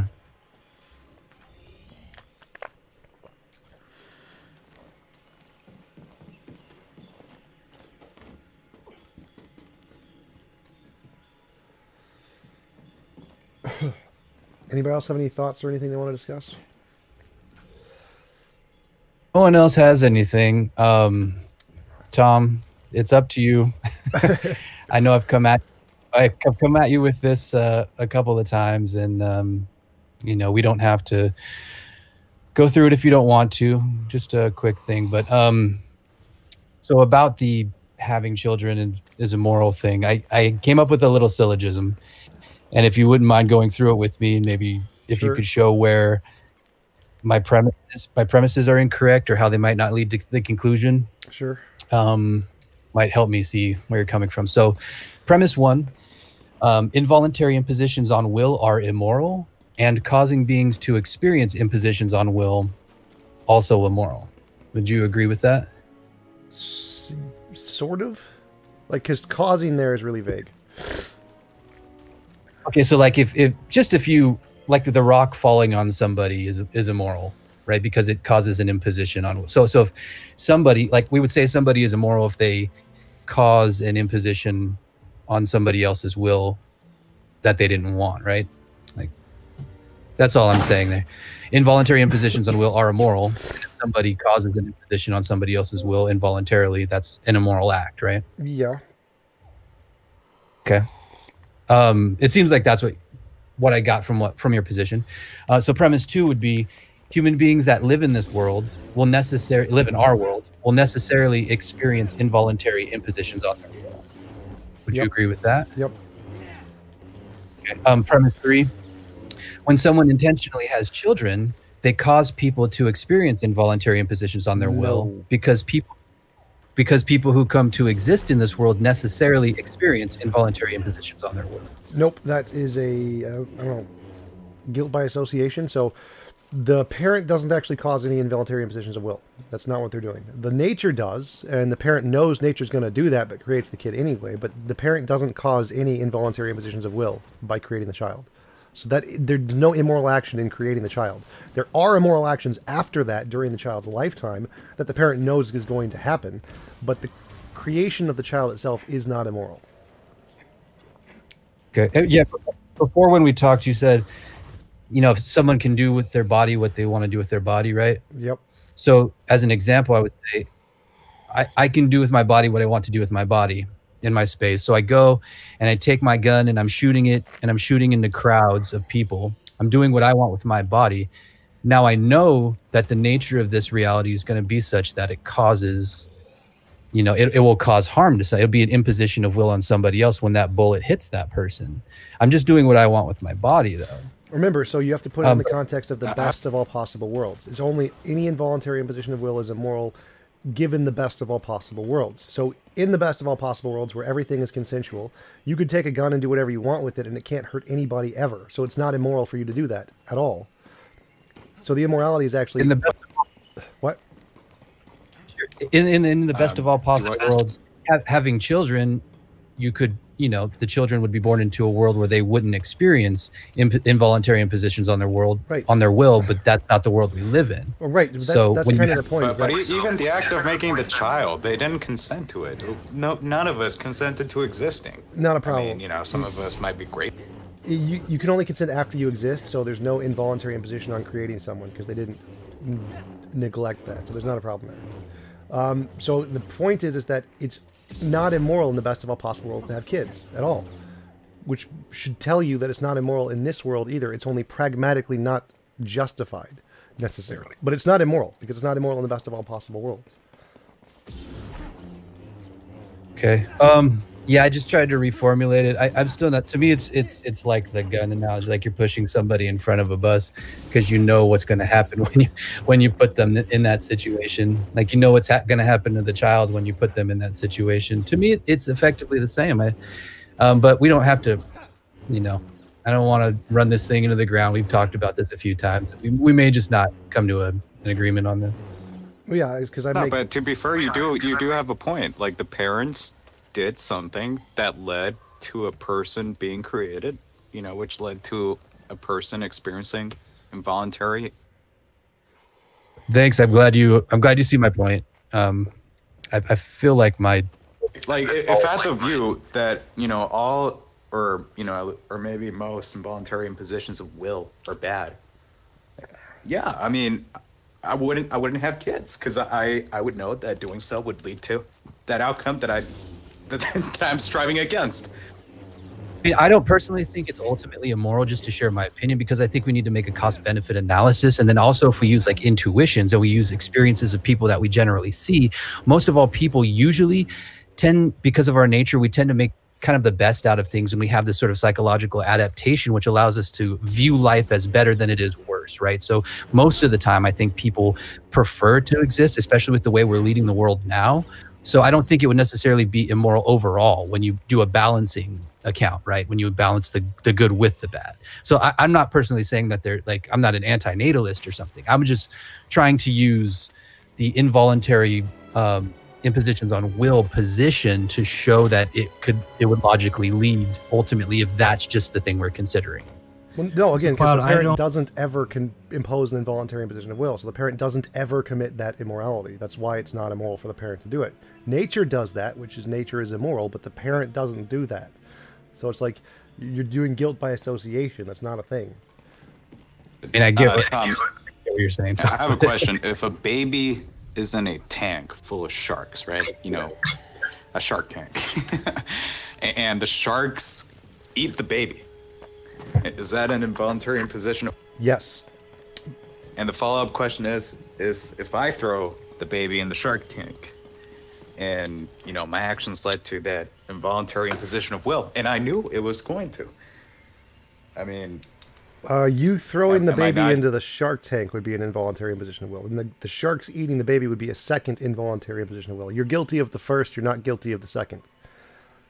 But I mean, like the thing is, like this analogous to, Cloud's point that, like throwing the baby into a shark tank, and yeah, you could say that itself is an involuntary imposition of will, but that also leads to more involuntary imposition of will, like, Right. So you're only guilty of the first, of throwing it into the baby. The sharks eating it makes the sharks immoral, not you immoral. So in the case of creating a baby, like since the baby didn't exist and it wasn't opposed to existing, there's no involuntary imposition of will in creating it. If it already existed and you're forcing it to live in this world without its will, yes, that would absolutely be immoral. It's not just the creation. I mean, we know that it's physiologically going to attempt to survive. And then by putting it in this place where, I mean, even from the time it's born, right, it's experience, like if you don't feed it, it's going to experience hunger, which is an involuntary imposition on will, right? It wants to eat. It doesn't want to be hungry. It doesn't want to feel hunger pangs and such. So you're essentially throwing it into a shark tank. Sure, it didn't have an ability to consent yet, But I mean, a child doesn't even have an ability to consent anyway, based on our standards, right? No. I'd but- say that it does not consent to being thrown into the shark tank. So I'm saying that's immoral for you to throw it into the shark tank. Yes, it is immoral for you to throw it into the shark tank. And I'm saying the world is the shark tank. So baby, fetus, whatever, you're creating the baby. And then, yeah, the creation isn't the problem because it didn't have a will to not be created. But you're causing a being which will have a will necessarily, as we know, and it will necessarily experience involuntary impositions on its will in this world. I think you're And not we know understanding the analogy and how it makes it immoral. So it's immoral to throw a baby. Get rid of the shark tank. It's immoral to throw a baby because the baby doesn't want to be thrown. It's that simple. That's immoral for you to throw a baby. But the baby doesn't exist and you're creating it, that's not immoral. So, like, for example... But even if... Not saying the creation is immoral. I'm saying putting a being into a world where it will necessarily experience immoral things is immoral. Like throwing a baby. Or You're what creating a if- baby just to throw it.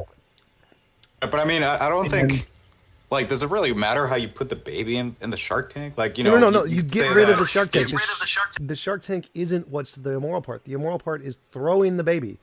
So the shark No, tank but is even if you shark. put the baby in a basket, you know, like the Moses story, and you put him, like, you know, in the basket, and you lay the basket on the surface of the water, and then the sharks eat it.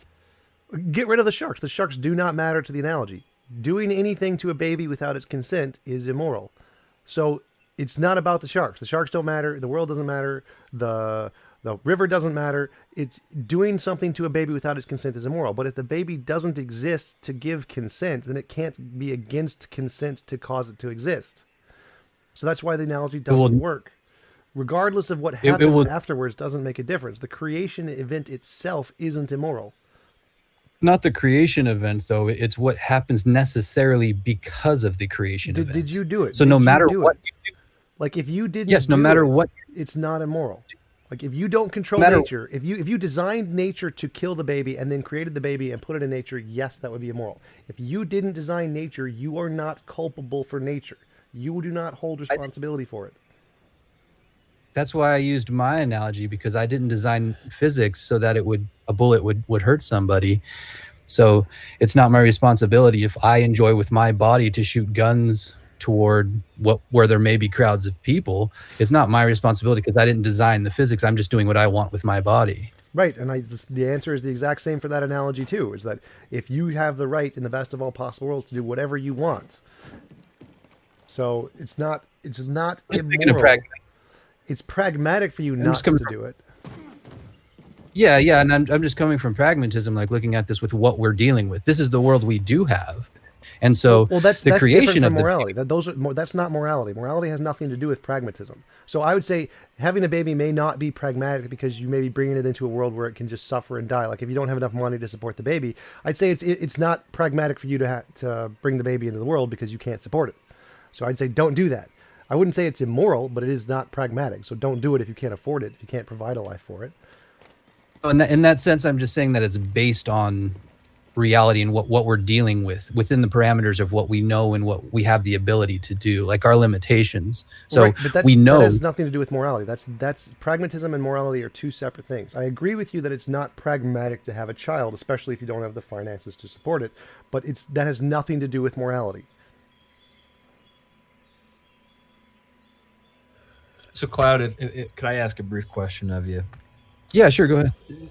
So if we accept Tom's definition of what is immoral in his best of all possible world scenario, and if we accept that it is involuntary imposition of will, the act of creating a child, the actual act itself, if there is no will to involuntarily impose on, I mean, can't we just accept that, at least for the purposes of this definition, it's the act itself, it's not going to be immoral if we assume that the definition is true.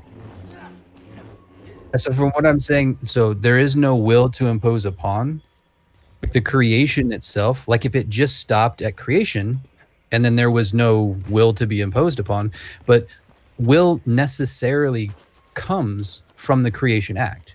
There is a will that is going to exist. There is a being that is going to exist necessarily from the creation. You can't, you can't disconnect those two things. So you're necessarily creating a will that will have immoral things occur to it. I don't see how those things can be disconnected. The creation of will is involuntary imposition of will? Necessarily leads to it in this world. I don't see how. Sure. I mean, it's what about effectively the first question.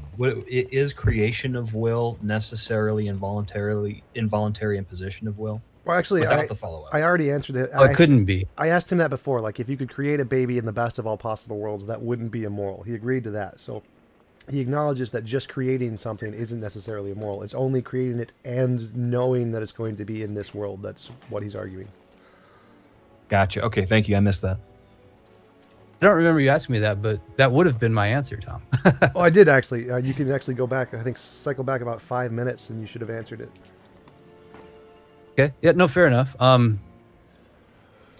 think I then am the a problem fallible. is like if I assume that Tom is carefully selecting the words that he's going to use to establish this moral framework, then if we also have to include actions that probably or definitely lead to involuntary imposition of will, then we've added a big can of worms and a lot of complexity to that moral framework.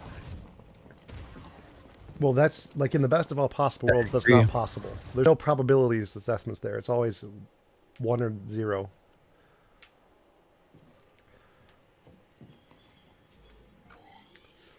Yeah, so that's the thing. We're not talking about the best of all possible worlds. We're talking about this world, right? The best of all possible world is a guiding point for what we would like to work toward.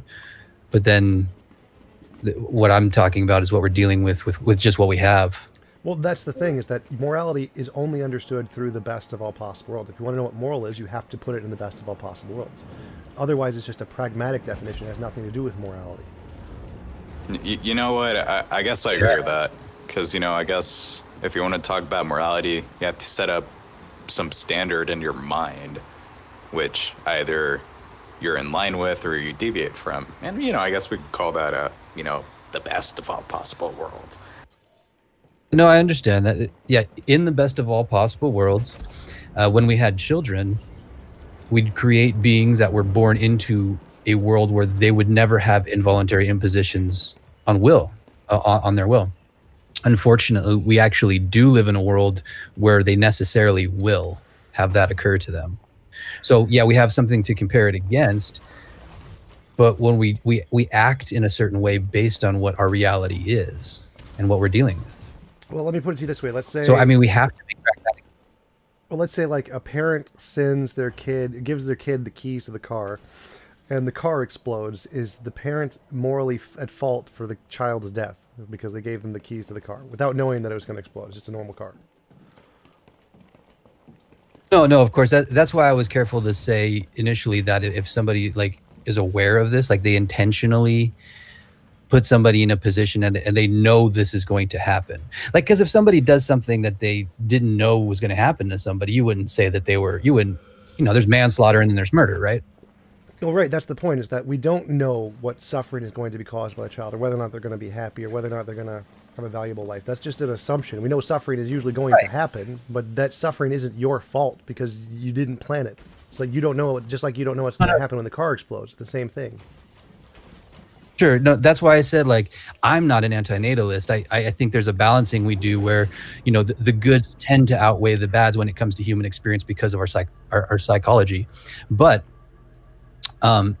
when on the basis of any involuntary imposition on will is immoral, and that if somebody causes an involuntary imposition on will to happen to somebody else, that is immoral. Right, but the parents never cause that. It's impossible for the parents to cause that. They can't do it.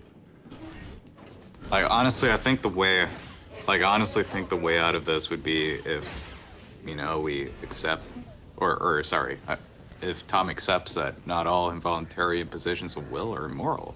No, they are all moral. That's kind of like the law. There's no option B. I think Tom just, compares it to other things. Like there are some necessary involuntary impositions on will that we have to just do because of the world we live in, which are better than the the outcome or the other possibility, right? Right, but they're still immoral. They don't stop Like- being immoral. They're still immoral to do. No, exactly. Yeah, it's just a lesser evil sort of thing. Yep. Right. Which is what I'm saying. Like there's a balance there. So it would still be an immoral act, like from my position, if I was using that involuntary imposition's foundation.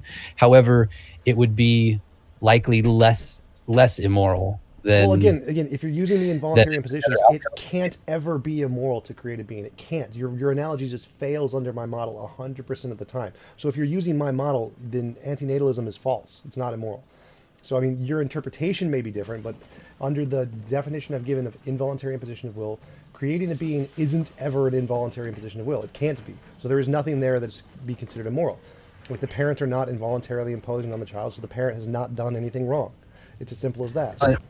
But That's not what I'm saying. I'm saying it leads to that, and it's the cause of further impositions on will down the road. But again, that's a separate concern. That doesn't make it immoral. That's a separate concern. So that what the parents doing by having kids is not an involuntary imposition of will. So the answer is objectively, this is not immoral. Now, other things are immoral later down the road, but that action itself is not immoral because there isn't an involuntary imposition of will. Necessarily comes from that. That's a separate concern. So that specific action of creating a child, there is no involuntary imposition of will, so it is not immoral. It's just as simple as that. I just don't see. But I mean, I think, Tom, your way of thinking about it does have merits, right? I mean, okay, if the person didn't exist, then you're saying that since he didn't exist or she, then there was no involuntary imposition of will. But I think another way of thinking about it that also has its merits is that, well, I mean, if it wasn't there, it wasn't voluntary because there was nobody there to volunteer to consent. Well, if there's nobody there to consent, then it's not immoral. Like you can pick up a rock and do whatever you want with it because it's not going to consent or not consent. But if it doesn't have the ability to consent, then anything you do to it is amoral, not immoral or moral. So it wouldn't be immoral to create a child because it doesn't consent or not consent. It's just a non-conscious entity until it's created. Right, and that's not what I'm saying. Right, your argument is the follow-up argument of creating a being knowing that it's going to suffer. I mean, I know that wasn't your point, Cloud, but I was thinking that I mean, a person could approach it that way, but I think Tom's way of thinking also has its merits. I mean, I don't think Tom is wrong per se. But, Yeah, it's not wrong if you just focus on the act of creation, but when you talk about the necessary outcome of creation, that's necessarily linked that you can't get away from. I mean, unless the creation dies somehow, but Tom, you didn't intend it to die. Should we be analyzing these actions, though, whether they involuntarily impose on will in the best of all possible worlds? Is that the mistake here? Is that we're analyzing the action not in the best of all possible worlds, but in this world? Well, that's the thing, is that if you're trying to understand what's moral, you only need to look at the best of all possible worlds. And since there's no involuntary imposition and it's not immoral, but you shouldn't be trying to answer questions like, should I have kids based on what the implications of the best of all possible worlds are? No. So like, it would be moral for me to give all my money to charity and try and save as many lives as I can, but that's not the best decision to make in our world.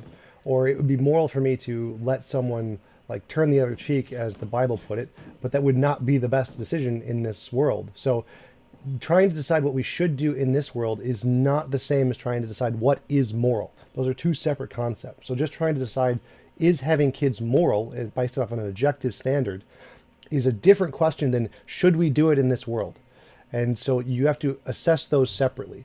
And the question is it immoral? Well, no, it's not immoral. We can know it's not immoral because we can look at the best of all possible worlds. Is there any involuntary imposition of will? No. Okay, no, not immoral. Should we do it in this world? That's a different question. That's something we need a lot more consideration about. And so antinatalism in a pragmatic sense could be completely reasonable. I haven't really thought about it that much, but it's not immoral in an objective sense. Hey, I have a question. Sure. Go for it. Since we're talking about creation of babies or whatever, what's your view on abortion or whatever? I think that killing anything is wrong, always immoral. So if we just assume that the fetus is conscious, then it's wrong to kill it. But it's also wrong to force a woman to use her body without consent. So either case is going to have an immoral action in it. And you have to pick which one is the lesser evil in this case. And so I say that the woman has the right to remove the child from her body, and then nature is the thing that kills it. Nature is morally culpable for the death of the child, not the mother. You know, I actually admire that you understand that, because, you know, a lot of people are like, her body, her choice, but, you know, they seem to forget that there is another being in there with a body of its own. Yep. Well, that's kind of the thing, is that the moral system I provide seems to be able to answer these questions pretty clearly, because that's how I came to the answer, was just looking at my moral model. That wasn't originally my intuitive response to the question. So.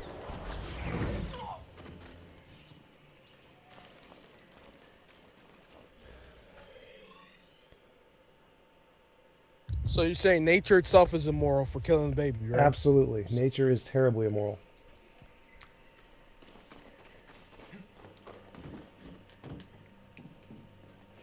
Thanks, Tom. Yeah, no problem. I'd actually go further and say, if there's a God that created this nature, then that God is responsible for, like, the deaths of everyone. The worst being imaginable, almost. Well, you know, this is strong evidence that there isn't at least a God who is all-powerful and loves us, cares about us. That's right, unless he has a very strange notion of love. It's like, it's okay, your suffering is my love. You can just enjoy it. Yeah, Justin Schieber had the perfect analogy. It's like, you know, you're a father and you give, you leave a house for your kid, and that house is booby-trapped all over the place, like Home Alone. Like, Yes, yeah, exactly. That's kinda...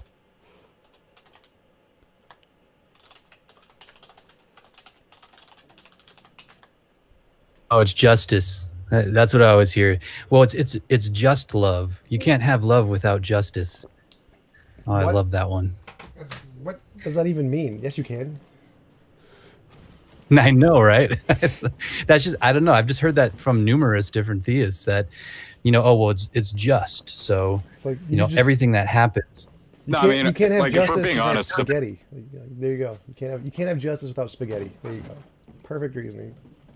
if we're being honest, they have no answer, like no reasonable answer to it. Like the best they have are a bunch of ad hoc excuses, like, you know, like free will this, free will that.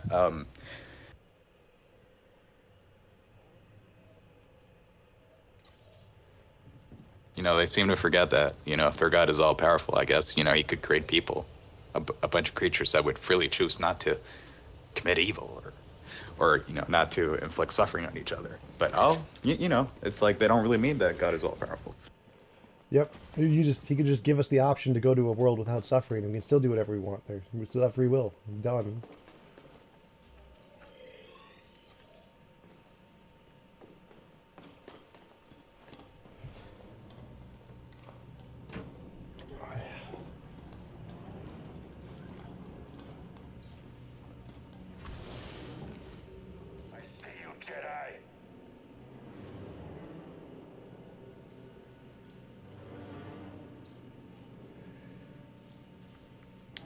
So Tom, quick question: who's your favorite debate opponent out of the people you've debated so far? It depends what you mean. I mean, I really like Pete Innes. I think is right about everything. So, like, which debate experience did you enjoy the most? Maybe the Matt Slick one, because his answers just kind of fit exactly into my paradigm, and I could just squash them every single time, just step by step, and it was super fun just to go through that. Just don't try to actually squash him, because he is a karate master.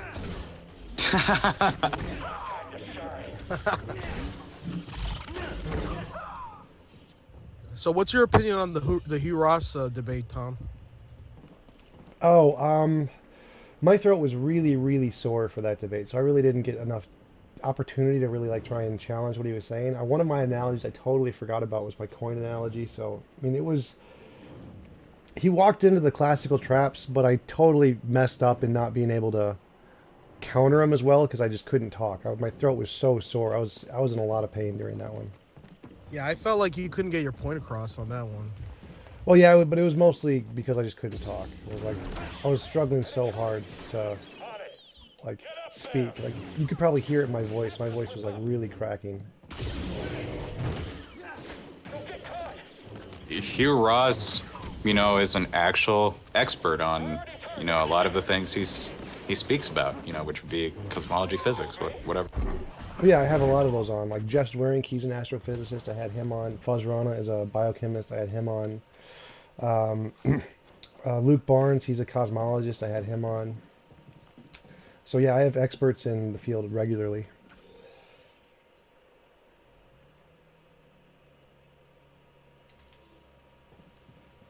I mean, I think fine-tuning is like one of the better arguments they have because, I think, they have a point in some ways, really, about, the fine-tuning of these few features of the universe. Well, that's the thing, is that it's apparent fine-tuning. It's a thing, it looks like it's fine-tuned, but what does fine-tuning really mean? And that's kind of the problem, because when they try to define it, it just seems like improbability, and that's it. It's just, oh, it's really improbable, therefore design. What they mean is like, okay, so there are these features of the universe, and if you try to change any of these, even so slightly, the universe becomes unable to sustain life, right? Right. But how is that fine-tuned? Like, for example, if I said, you take all of the constants and say, well, what is the probability that it could occur by random chance? And you just pick a number, like X or whatever. Like, you could say the probability of X occurring is like a coin, where if you flip it, it could be heads or tails or X, because it lands on its edge. Just make the edge of the coin really, really, really tiny, and so the probability of it landing on its edge is whatever number you pick. And so if you saw a coin that was on a table and it was on its edge with a super tiny edge, you say, wow, that must have been designed, because clearly there's no way it would have just happened by chance that it would have landed like that. But you can get the same exact probability from a dice with just X number of sides. Any side that it lands on is going to have the exact same probability as a coin with a width of X landing on its edge. But when you see the dice roll, you're not going to be like, oh, that was designed. It's just because everything it's going to land on is going to have the exact same probability. And so it seems like what they're saying is that, oh, well, there's only two possibilities, life and non-life. And clearly, life is just super rare, but that doesn't really take into consideration all of the other things that could have occurred. They think of it like the coin example, where it's just like a coin with an edge and that's the only real possibility, that nothing else really matters, when really it's more like a dice and there's tons of different possibilities. And so that's why they assume it's fine-tuned when they're just talking about probabilities. And it makes no sense. I mean, I have some question about their evidence of these constants being fine-tuned. I also wonder, like, okay, that there's also many features of the universe that could be changed even slightly or even dramatically, and the universe would still be conducive to life. Like, they seem to, pick like 12 parameters of nature or something like that. Well, there's several hundred that are fine-tuned that they pick from. They usually have a complete list. Like Luke Barnes picks 12 specifically because they're the big ones, but there's lots of them that could be changed to have that effect. Well, I mean, that's why I said 12, because, Luke Barnes seems to be a more knowledgeable, more credible source than the other guys who make these claims, but yeah. Okay.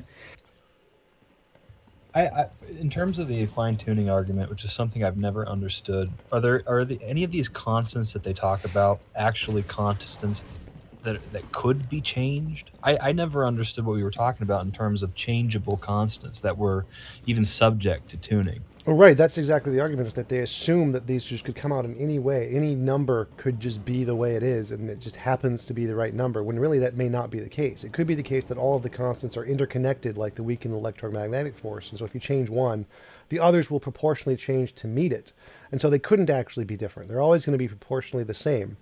And that's one of the arguments against fine-tuning, is that, well, you're just assuming that it couldn't have been otherwise, or that it could have been otherwise, when maybe it might not have. Okay, yeah, I guess I didn't misunderstand that. I guess I just didn't find it persuasive because of it. Yeah. I think that is some misunderstanding, because, like, okay, we call these things constant, right?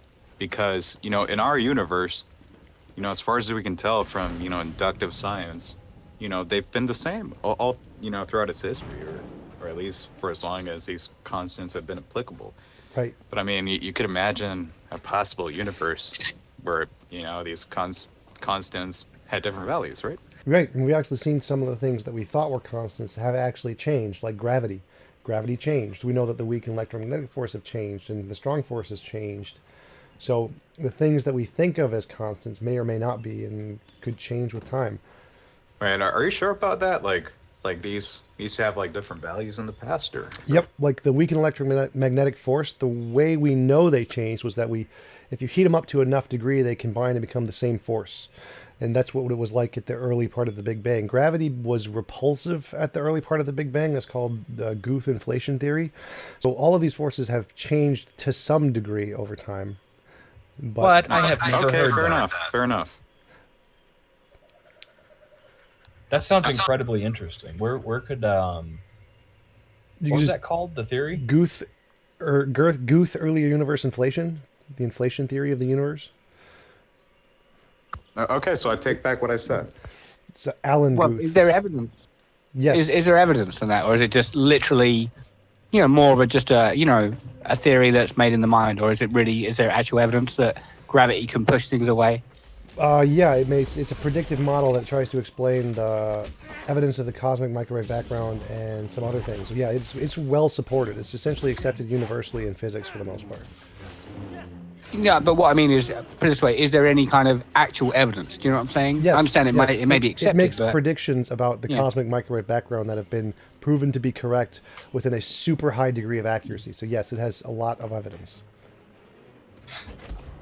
Okay, I mean, and I suppose maybe sometime I'll kind of hit you up when you're not online, and I'll have a look at it maybe sometime. Yeah, you can just Google it, Guth early universe inflation. It's pretty well supported. Yeah, I mean, I'm aware. Yeah. Sure, but I've never seen any actual evidence. I've just seen the claim, that gravity can push, but I've never seen any actual evidence that gravity can push. Well, again, if it makes testable predictions, that's evidence, and it does, and so it has evidence. So you're saying basically what's the correlation equals causation kind of thing? No, correlation indicates causation. It doesn't equal causation. So it gives evidence. It's not a proof. So testable predictions are evidence. That's how we know things are true for the most part. That's exactly right. You said it pretty well. Well, he's not sure, but I know. We don't need to be sure to have knowledge. So again, that part's covered in philosophy. Well, I mean, think about it. If there's causation, you would expect there to be a correlation, right? Yep. But I mean, correlation is evidence for causation, but it doesn't mean it is. We have examples of correlation without causation, but as far as I'm concerned, we don't have example of causation without correlation. Right. So it could be causation, or correlation could be causation, but also might not be. But it is evidence of it to some degree. Yeah, I know what you mean. Yeah, like for example, you might turn off the light switch, and at the same exact time, the light bulb blows, and you think that turning off the switch turned off the light, but in fact, the light bulb blew just a microsecond before you turned it off, right? And you thought, oh wow, look, correlation, but it turns out it was false, right? Yeah, it's probabilistically true. So we can say that if I flip the switch and see the light turn off, and I do that repeatedly, the correlation is evidence of causation, but it's not proof of causation, because maybe something else is turning the light off. So it's evidence that there's a correlation, a causation between the two, but it's not proof. Yeah, I know what you mean. It could be that maybe it's wired wrong, and every time you turn it off, it blows the bulb, and you go to bed, and then say your wife comes down, changes the bulb, and then the next night you go up and you turn the light off and it blows the bulb, and you're convinced that switch turns off the light, when in fact it doesn't. It just breaks the bulb, Yeah, pretty much.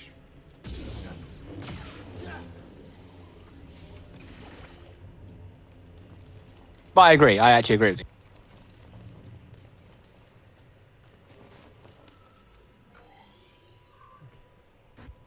Sorry to interrupt there. That's how science is, man. You can have some facts here that support a hypothesis, and then you can have other facts there that are evidence against it. And maybe sometimes you have some facts that are indicative of it, and others, but the majority of the facts go against it. I mean, that happens a lot. What is the definition of fact within your guys' framework? What is a fact? A statement that is true about reality. But do you mean like a solipsistic fact, or do you mean actually ontologically the case in reality outside of, solipsism? Actually, outside of the case, outside of solipsism. But I thought anything outside of solipsism is uncertain. So you're saying facts you don't need certainty. Certainty is irrelevant. So we can have all the knowledge we want without certainty. Okay, I see what you mean. Something can be the case in reality, and we can know it, but it might be false. No, again, you got to look up fallibilism. So this was already solved by philosophers like decades ago. We already know that we can have knowledge without certainty. Okay, sure, but those people, they could be fallible. But I'm with you. I'm fully with you. You are making a lot of sense.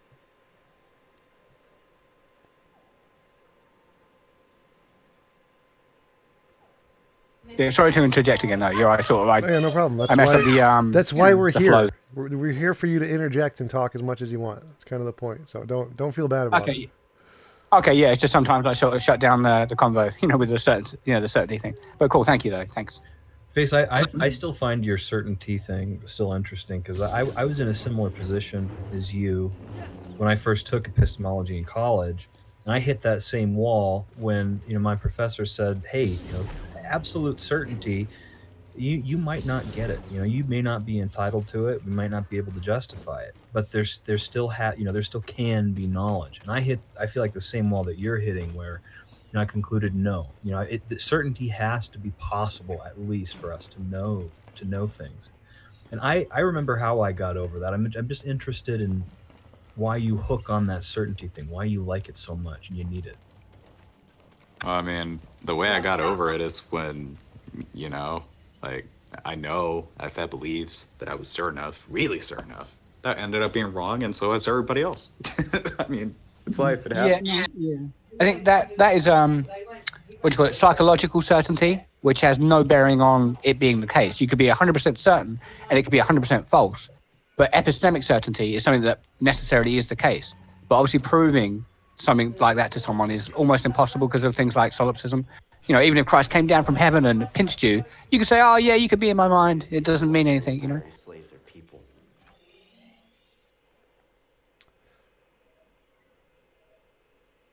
So I think proof is maybe impossible between people, possibly.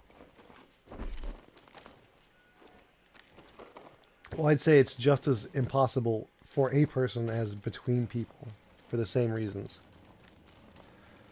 I mean, apart from your own existence, that one is an absolute, right? Yep. Exactly. You feel like you can prove you exist to yourself because you exist or something, right? Because there's thinking is going on, and you describe that thinking as the I, therefore you must exist, something like that.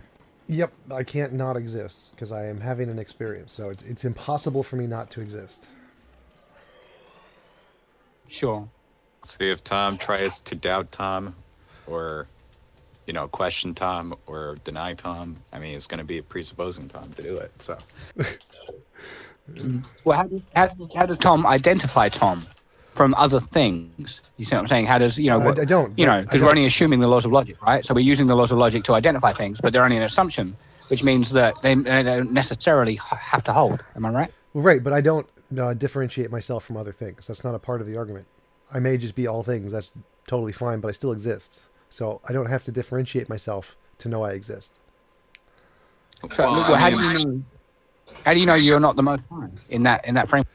Yeah, I'm gonna give you the obvious answer, right? Okay, so I have my assumptions. I have the experience of the world I experience, and through my experience, there are lots of things I experience that don't seem to be me. And then there's me. And that's how I differentiate. But I mean, isn't that how everybody else does it? I mean, isn't that the obvious trivial answer? Well, they could all be in your head. Maybe. Right? You could be a solipsist and everything's in your head, so it isn't actually different from you. Right. I mean, that's always a possibility, right? But like you, I guess I start off with the world I experience, and it seems that there's other things other than me out there. Yeah. But there's always a possibility that it's all me. Yeah, well, for my argument, I don't even go that far, When you say the world I experience, isn't that making some assumptions there that you are not the world kind of thing? No. Well, I mean, even if the world is me, I still experience me. Fuck. So like if I assume Right. that the world is a part of my imagination, well then there's still some difference between the part of my imagination that isn't the world and a part of my imagination that is the world. So there's still a difference between the two, even if they're both a part of my mind in some sense. Right, yeah, I see what you mean. Yeah, like what's the thing? Subconscious and conscious. Because a lot of people say when we get into solipsism, they say, well, you know, I'm not aware of what that person's aware of.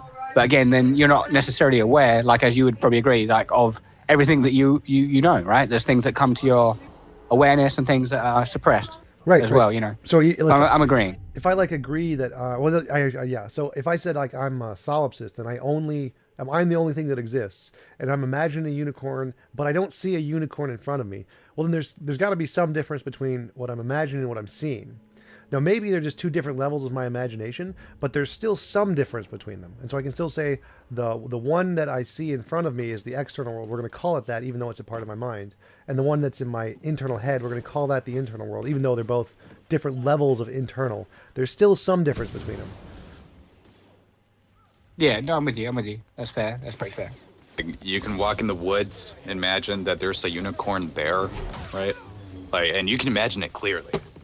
But, you know, at the same time, is that what you see now? Right? Yep, exactly.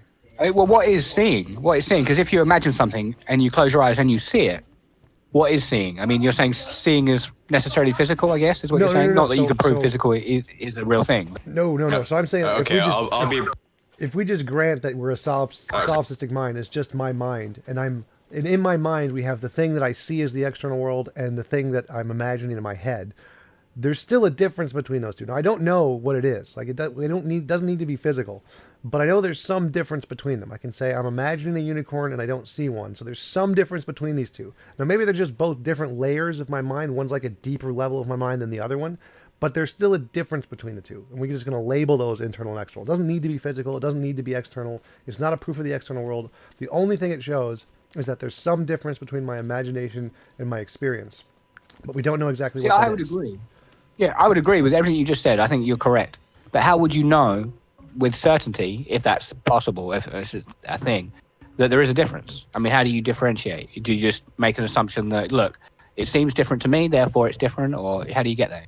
Well, when I'm imagining a unicorn, I don't see a unicorn, so there's necessarily a difference because there's one property in one and one not a property in the other. But isn't that religious? To say like something necessarily is the case, isn't that religion kind of thing? No, it's a part of the I think, therefore I am. It's like a brute fact. It's a necessity because it's something I'm experiencing. Like if I imagine a unicorn but I don't see one, there is necessarily something different between these two categories. Because one thing is happening in one of them, but it's not happening in the other one. So like the law of logic, A equals A, since there's a different property in this thing than there is in the other thing, then they must necessarily not be the same thing.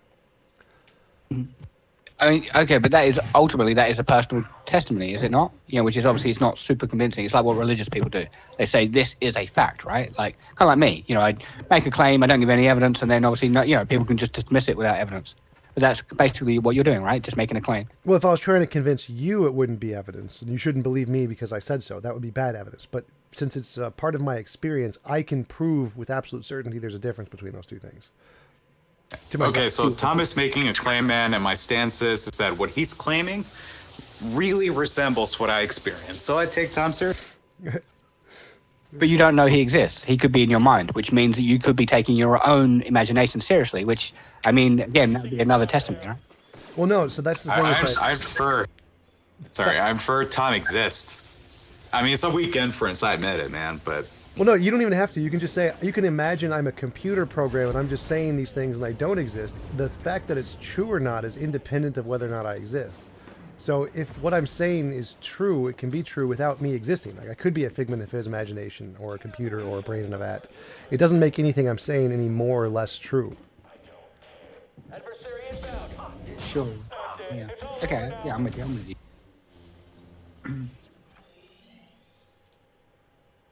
Well, TJ, with your, moral framework, I get the idea that, imposition of will and everything, but do you affirm or not affirm the idea that morals deals with, what you ought to do and what you ought not to do? Do you kind of go with that or not really? It's not a trap. In my personal model, I get rid of oughts completely. I think it's just the is statements. I don't need oughts.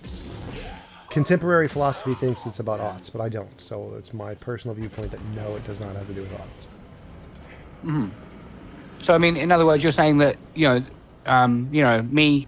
Let's say I ought not to eat your child. You're saying that isn't necessarily true. You're saying that oughts is out of the question. Then, yeah, kind of. Well, I'm saying if you ate my child, that would be immoral because it would move us away from the best of all possible worlds. And you just phrase that as an ought, but the ought part isn't really what's important. It's just a description of would it move us closer to the best of all possible worlds or not? So ought statements are not relevant to my model. Well, what if oughts are necessary to move us to the best possible world? I don't see how that would be the case. Well, if we ought do the right thing, to get to the right world. Well, because we can just rephrase it as an is statement and say, okay, so if it is the case that action X does not occur, it is closer to the best of all possible worlds. So you don't need an ought there at all. You just rephrase it as an is. Well, I mean, ought we be in the best possible world, or ought we work towards that? Not necessarily. That part is irrelevant. So it's like if I said you're 6 feet tall or whatever. It's like if you ask, well, should I ought to be 6 feet tall? Like, I don't care. Objective morality is just a factual claim. It doesn't matter whether you ought to care or if you're 6 feet tall. It just is. You just are. So I think morality is the same thing. In other words, if everyone over 6 feet tall, we chop a bit off them, so it is the case. I mean, ought we do that kind of thing just to keep them all, within a certain range? Or well, again, so there's no oughts. Ought is irrelevant. It's just saying if you do that, it would be immoral. Whether you ought to do that, I don't care about oughts. It's just a descriptive statement about what factually is and isn't moral. So you almost have no stance on oughts, which to me, it is part of the reality that we seem to experience, whether it's solipsistic or not. We seem to experience oughts, right? You know what I mean? Like, I ought not, if every time I use the toothpaste, I ought not just squeeze it all out so you can't brush your teeth. That would, it seems I ought not to. Well, I'm saying it's descriptive. So I'm saying you can phrase it without the ought, just rephrase it as an is statement. You don't need the ought. So it's like... So how would you rephrase that? The toothpaste example, if you... Wait, what was it? Something about toothpaste? Yeah. If I use every time I use the toothpaste, I squeeze all of it out so you can't brush your teeth. And I'm saying I ought not to do that. But how would you rephrase that one? I'm not sure if I consider that immoral, but yes, if you squeeze out all the toothpaste, it'll move us away from the best of all possible worlds, and it would be immoral. So I just rephrase it as that is statement. And please don't do that. I think it's totally okay. Every morning. I think it's okay if you do that. Every morning. Yeah. You'd be like, face is really annoying, but he's not immoral. Yeah, exactly. He's not immoral. He just, he's just annoying. Okay, so this is a little confusing for me. Simos here, by the way. So, morals are not to do with behavior. Is that what you're saying? In my viewpoint, they are to do with descriptions of does the action move us closer or further away from the best of all possible worlds. So an action can be, or behavior can be moral or immoral, but it's not about what we ought to do. The oughts aren't important. It's just descriptive. Right. So what does control our future behavior, do you think? Should we have control over future behavior, or is it an irrelevant question to you? You mean, should we aspire to do things differently? Well, yeah, I think we should definitely move towards the best of all possible worlds, but it's not a part of morality that is like a moral imperative that we do it. It's just a moral description that we are doing it or we are not doing it. Sure. Okay, so in what way is there some judgment over the way in which we move towards it? A better world? I'm not sure what you mean. So it's like if we move towards it, that's moral. Like, I don't know the way we move towards it. Any way we move towards it would be moral. I'm not sure what you mean. Is there a judgment over which path we should take in order to move towards it? No, any path we take to move towards it is moral. There's no like judgment in between there. Yeah, but how do we judge what future actions are going to be towards it? If it's an involuntary imposition of will, it's away from it, and if it gives us more freedom, then it's towards it. So, in that case, we would judge... Yeah, okay. Again, I'm a little confused, but that's probably down to me. So, thanks for answering the question. Yeah, so, Tom, would you say that in your framework... What? Go ahead. Would you say that in your framework, there's no such thing as a moral command or a moral imperative? I mean, is that just not part of your system? Yeah, I just get rid of those completely. I think those are just rephrase them as a descriptive statement, and it works just fine. You don't even need them. So then we explore morality under under the framework, and then we can make a practical decision about whether our practical acts mirror that moral landscape. Yeah, sort of.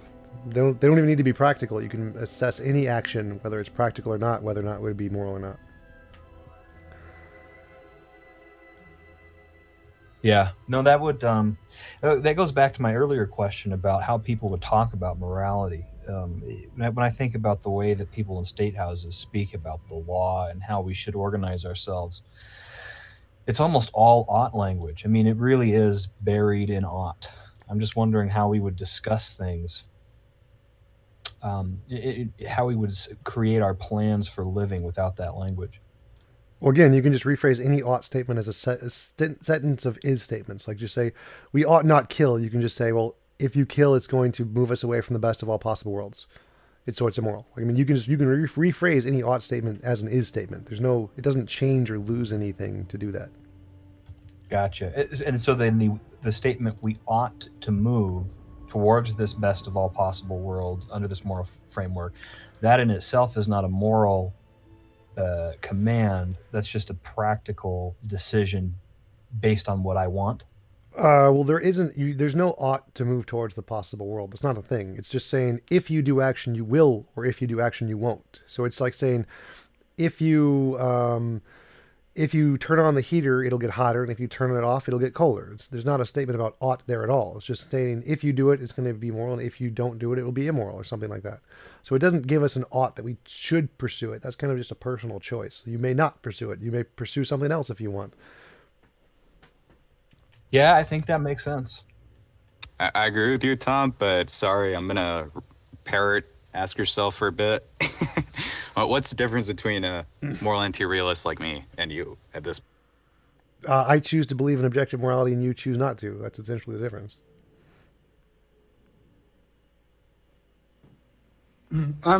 So would you say, is your belief in objective morality a subjective opinion, or is it actually objectively, the case?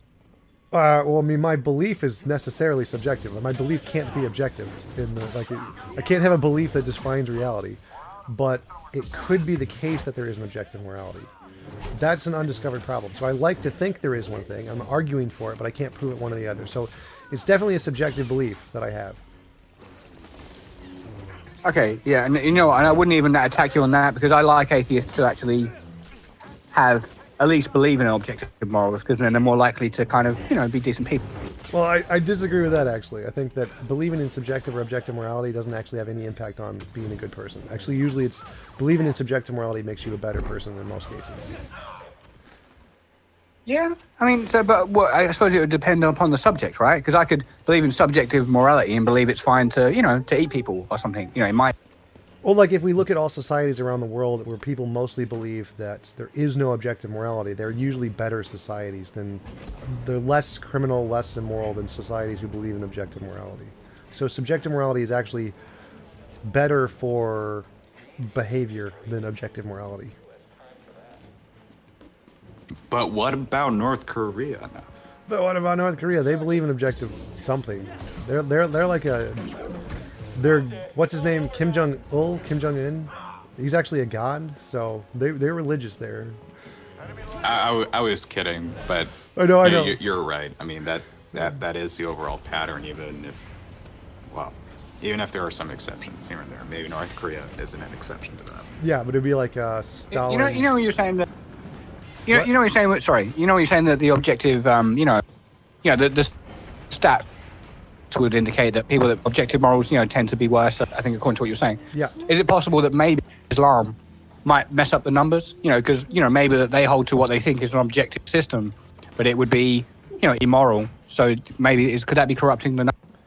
Well, the number is just belief in objective morality as opposed to belief in subjective morality. So if you believe in an objective morality, then that would put you on the objective morality side. Tom, can you explain why you believe in an objective morality? Oh God, he already has. I guess I could probably go dig that up, right? Well, it's just I look at the moral intuition, the moral progress, and solving the moral dilemma as I come out with an answer. It seems like that answer could be objective, and I like to choose to believe it is. And it seems like it can answer all of the problems. And I think it's like an abstract kind of relation between people. So that's why I think it's objective. I guess then the reason I ask is most people I've ever spoken with who seem dedicated to preserving objective morality really only seem to do so because they want to retain ought statements. They want to retain that ability and that authority. But after you say you disregard ought, it just made me think, well, why do you care about objectives? But I think that answer makes sense. Yeah, that would definitely make my connection to objective morality weird if that's why most people wanted to keep it, and I keep it. And I just get rid of oughts completely. Yeah, this is still confusing me, I'm afraid. And so I've got another question for you. Sure. Okay, so why what you're saying seems to, and I'm sure it doesn't, and I'm sure you've got an answer. I do hope you've got an answer. What you're saying seems to go against the concept of a society and law. What do you mean? Well, societies and law are both two things which definitely go against the imposition of will, or do impose will. Oh, yes, absolutely. Upon So people. prison is absolutely immoral. Taxes are theft. Any kind of putting someone in prison, all immoral. Stoplights immoral. Cops immoral. All of that, yes. All of that is immoral. It's only justified because we need it to prevent a greater immorality. But yeah, it's definitely immoral. So, hang on, we need it to preserve a greater morality? Prevent a greater immorality. So we put people in prison because if we don't, then they're going to kill people. So it would be more immoral to let them kill people than to put them in prison. So we do the immoral thing, which is put them in prison, to prevent the greater immoral thing, which is let them kill people. Right. And we should put them in prison. It's the least immoral action. So no, we shouldn't put them in prison. It's still immoral, but it's the least immoral thing we can do. Still immoral though. But hold on. Flip that upside down. Yeah. Okay. But what if the people that you're killing only exist in your mind? Would it still be wrong? No. If they don't actually have any consciousness and they aren't, like they don't like, it's not an involuntary imposition of will, then no, it would not be immoral. Okay, so because of solipsism, we can't know that anything is immoral then, right? Necessarily. Right. You can't know it with absolute certainty, but you don't. Well, no, it'd still be immoral. You can still know it's immoral, but you can't know if killing those people would objectively be immoral because they actually exist, or whether or not it's just a perceived immorality because you think they exist. But that's not irrelevant. So it'd still be immoral to kill them if they were conscious beings, regardless of whether or not they actually are. Okay, yeah, if they are, it's wrong. Okay, I see. Right. So we can Surely still know you're objectively. saying that everything. Surely you're saying everything is immoral. I mean, all action is immoral on some level. No, because I can pick up a rock and there's no involuntary imposition of will there, so that would not be immoral. Well, you can give some hypothetical where you picking up the rock influences other rocks, which then later on don't allow somebody else to pick up the rock when they need to in order to carry out some. Or thing maybe which will give a or less maybe, imposition of will. or maybe it contradicts my will. Maybe I don't want you to pick up the rock and you do.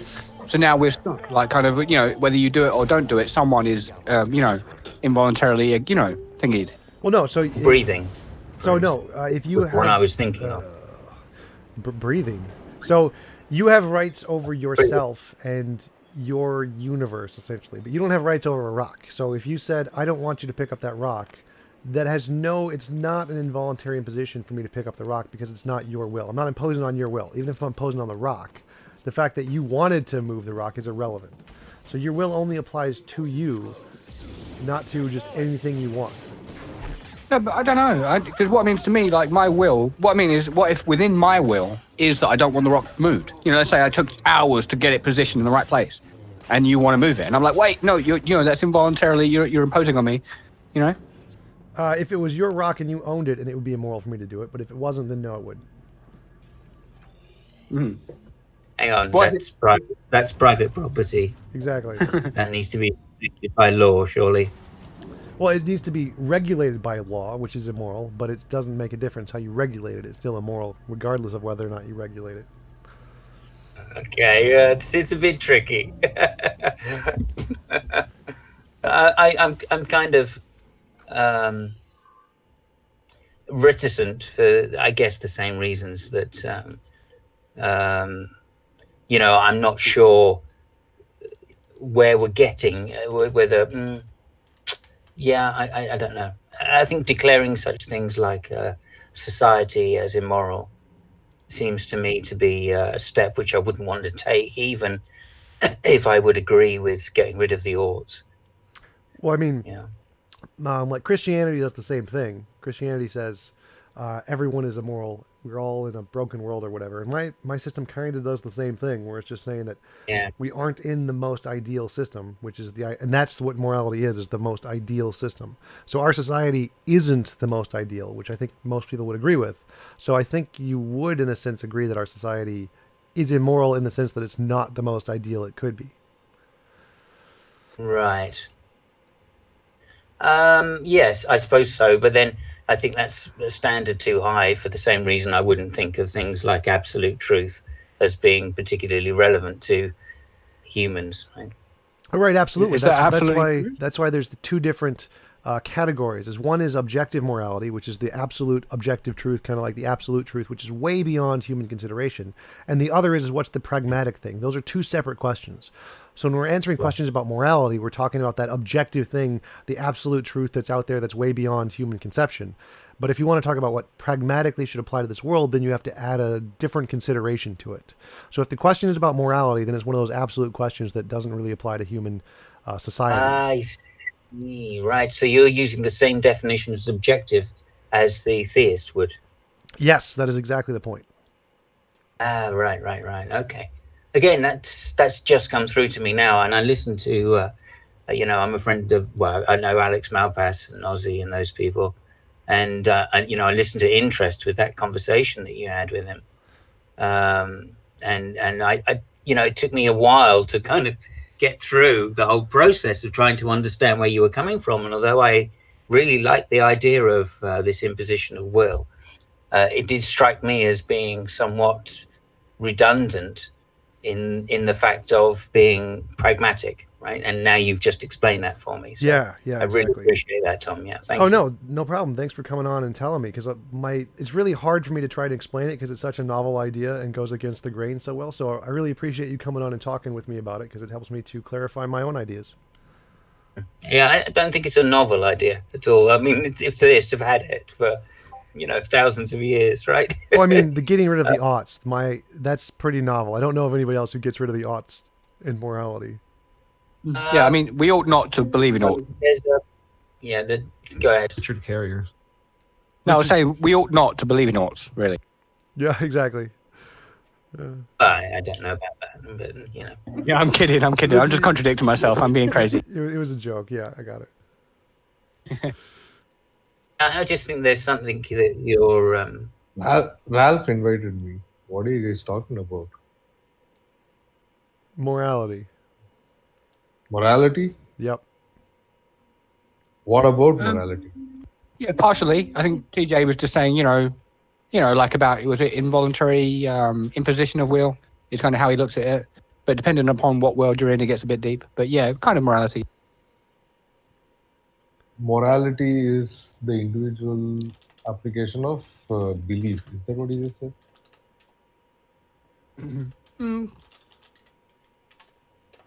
I mean, I look at it as what we ought to do and what we ought not to do. TJ looks a little bit different and sort of says that it's more to do with trying to move towards a better world. And but he says, but without oughts. So not that we ought to move to a better world, just that it is the case that if we do not, it would be worse. Something like that, Okay.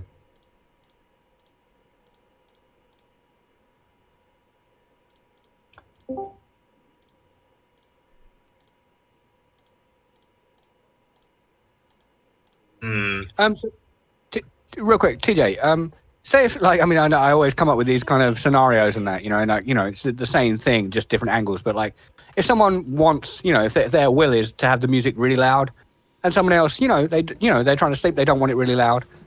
how do we differentiate? How do we sort of solve that issue? Do you know what I mean? It seems subjective, right? It just seems arbitrary, however we try and solve it. Whose house is it? I just say whoever's house it is. You know what I mean? It's their. I'd say whoever's house it is, it's their property, so they have the right to do what they want with their house. And you can leave, but you don't have a right to control their house. No, okay, but if you don't want to leave, now have they imposed upon your will involuntarily or whatever? No, because you're choosing to stay. So I'd say that, like, in my model, in the best of all possible worlds, you have total control over yourself and your universe. So you have a total right to do whatever you want with your universe. And it's not an involuntary imposition to do anything you want with either of those. It's only immoral to impose on somebody else's self or somebody else's universe. And so they could just choose to leave and go back to their own universe, and they can set the music to be whatever they want. So, I mean, what about if it's half and half? Would you put the music right bang in the middle of where you want it? Or, you know, what if you don't want to compromise? You know, you see what I'm saying? It gets deep. Well, again, so the morality is, the question is whose house is it? If they own the house and they have the rights over it, then they get to set it, and it's not immoral for them to set it at whatever they want. So, what if it's a dual ownership? Say if it's 50-50, for argument's sake. Well, then you would have to go with whatever you agreed upon for the rules. What are you, some kind of communist? Yeah, exactly. So when you... Well, he wouldn't be...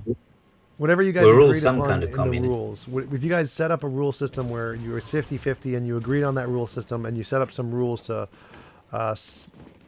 whoever decides the music settings or whatever, then you essentially have to abide by whatever rule system you agreed to for the cooperative ownership of the house. And then that would be the moral thing to do because you both agreed to it, whatever that was. What if you both agreed? What if you both agreed to be immoral? Then would you have to stick to it to be moral? Stick to the immoral act or whatever? Well, I'm not sure what you mean. If you both agreed to be immoral, like if you both agreed to do whatever you wanted to do and that was consensual, then you couldn't be immoral with whatever you wanted to do. Because it was all consensual. Okay. Like if you I consent to let you do whatever you want. Well, then you can't really do anything immoral anymore because anything you do is consensual. Well, what if I want to change my mind? You know, then you're saying that would still be moral. But then what if you don't want to change your mind at the same time? So we agreed to both be immoral. Then I decide to change my mind and be moral, but you want me to be immoral.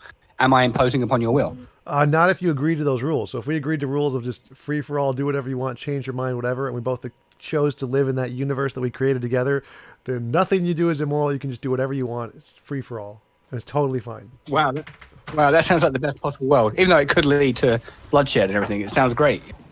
Yeah, if you agree to those rules with whoever you're living with, you get to do whatever you want, no matter how crazy it is. So I'm going to stick to my universe with the nice, consistent rules and nobody to bother me. Right, yeah. Apart from me. No, I'm just kidding. Tom, do you see laws as those kinds of agreements? The kind of like the radio agreement, is that an example of a law filling that gap? Legal law or natural law? A legal law, like you don't run a red stoplight. Sort of, yeah. I think that laws aren't really. I mean, you could put it like a social contractarianism, where it's that kind of social agreement, and in a sense, it's like that because you agree to be in this society as opposed to another. But I think that it's a little more restrictive than that because a lot of laws are not consensual. And they put into place simply because they're pragmatic to keep society alive, like taxes. So I wouldn't say taxes are moral or it's technically consensual, or like we don't consent to a lot of the laws that are passed. We just put people in office who decide them for us. So it's not a perfectly consensual system, but it's in general, I guess, the social contractarianism is kind of moral for that reason. Yeah, you could definitely think of systems of law that would more closely approximate your moral system. I don't know what they would be. Yeah, for sure. I think you're going to have to go to heaven, actually, to get this instantiation. I don't want to go to heaven. The perfect world under heaven would Tom's be system, I think. Heaven would be a bad choice, like because heaven has the whole hell thing and the must do everything God wants you to do thing, and you can't go to your own universe thing, and the whole praise and worship God without consent thing. I would not go with the heaven. No, Tom. No, Tom. No, because you wouldn't have the will to do those things in heaven. Oh yeah. Do I get to bring my? It's funny. Do I get to bring my Sabbath records? I'm to not. heaven I'm from not a this? theist, by the way. I am an atheist. I kind of I'm figured. just making. I kind of figured.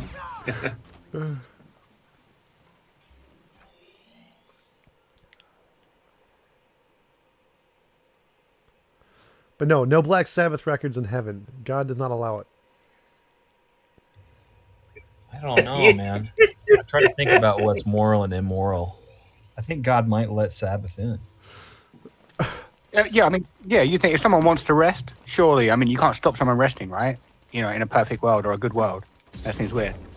Resting? And I want my nice, restful Sabbath music. I don't know. I think What you mean? Yeah. I think the idolatry of the sex, drugs, and rock and roll might be against God's nature. Well, I don't know. I mean, sex, technically he created sex, right? According to the narrative. You know, even the plants that people use for drugs, he created them and the receptor in the brain. Rock and roll, I mean, that one, I'm undecided on, you know, who knows? Well, God also created evil, and he's not letting that into heaven for some reason. Sure, yeah, I know what you mean. Yeah, in an indirect way, right? Yeah, Well, so actually, anything no. that doesn't kind of Like, meet his standard, it's there's actually direct quotes in the Bible where God said God created evil. You can find a quote. I forget which one it is, though. Sure, but I mean, but it wasn't part of the 6 days of creation, right? It didn't sort of literally make evil. It just kind of stemmed from the disobedience. So, yeah, you know, he creates all things.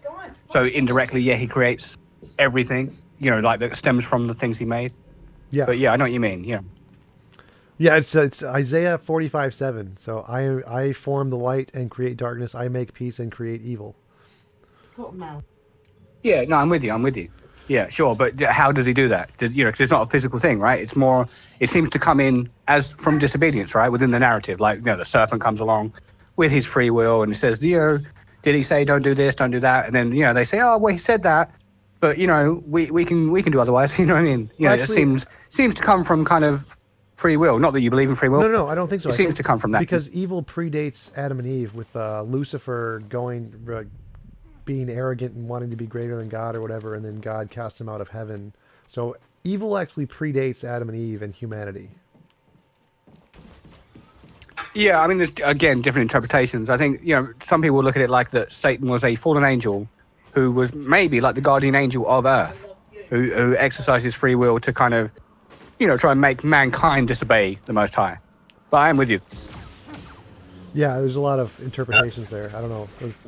Yeah, I'm not sure angels have free will. Yeah, I don't think so either. That sounds Islamic, yeah. But, I mean, what, you know, I mean, would you say that it wouldn't make much sense if they didn't, you know? So in other words, like, how can you punish Satan for doing wrong if he couldn't have done otherwise? It doesn't kind of make sense to me. I don't think the Bible makes much sense in any regard, so I think that would be perfectly consistent with the inconsistency of the Bible.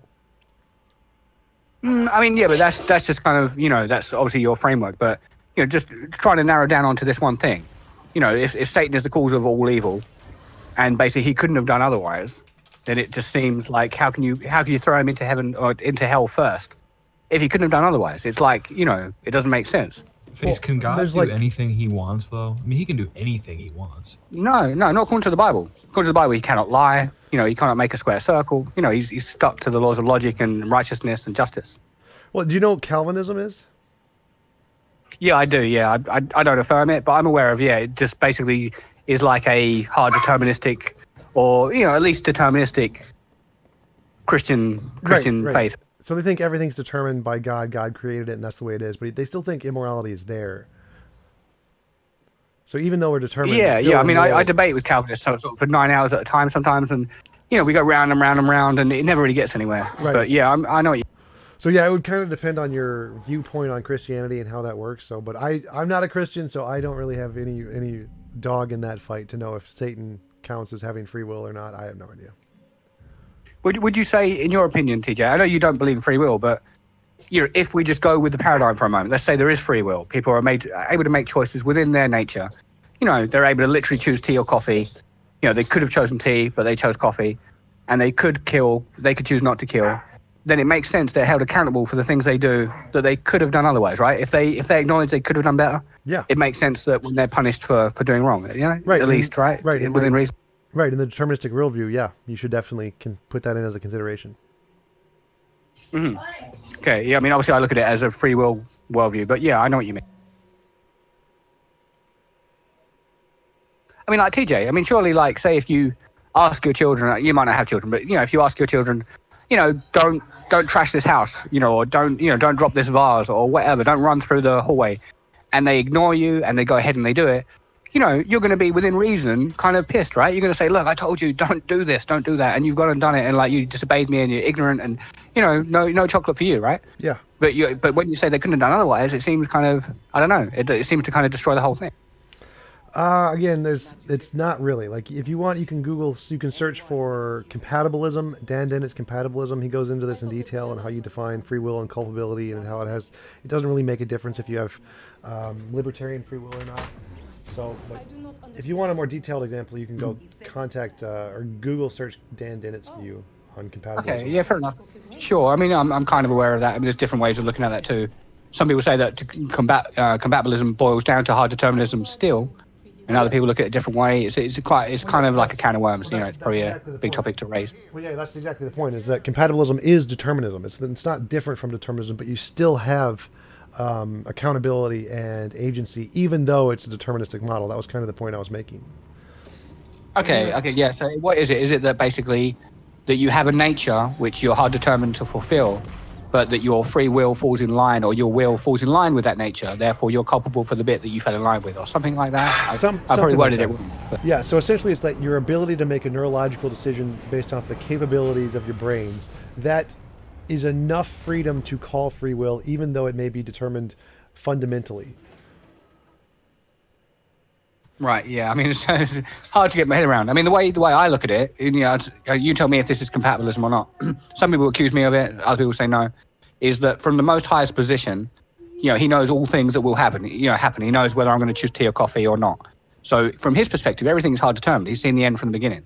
But in time, he gives the agents the ability to choose tea or coffee. He knows what they're going to choose. And some people say, well, how can they choose if he knows?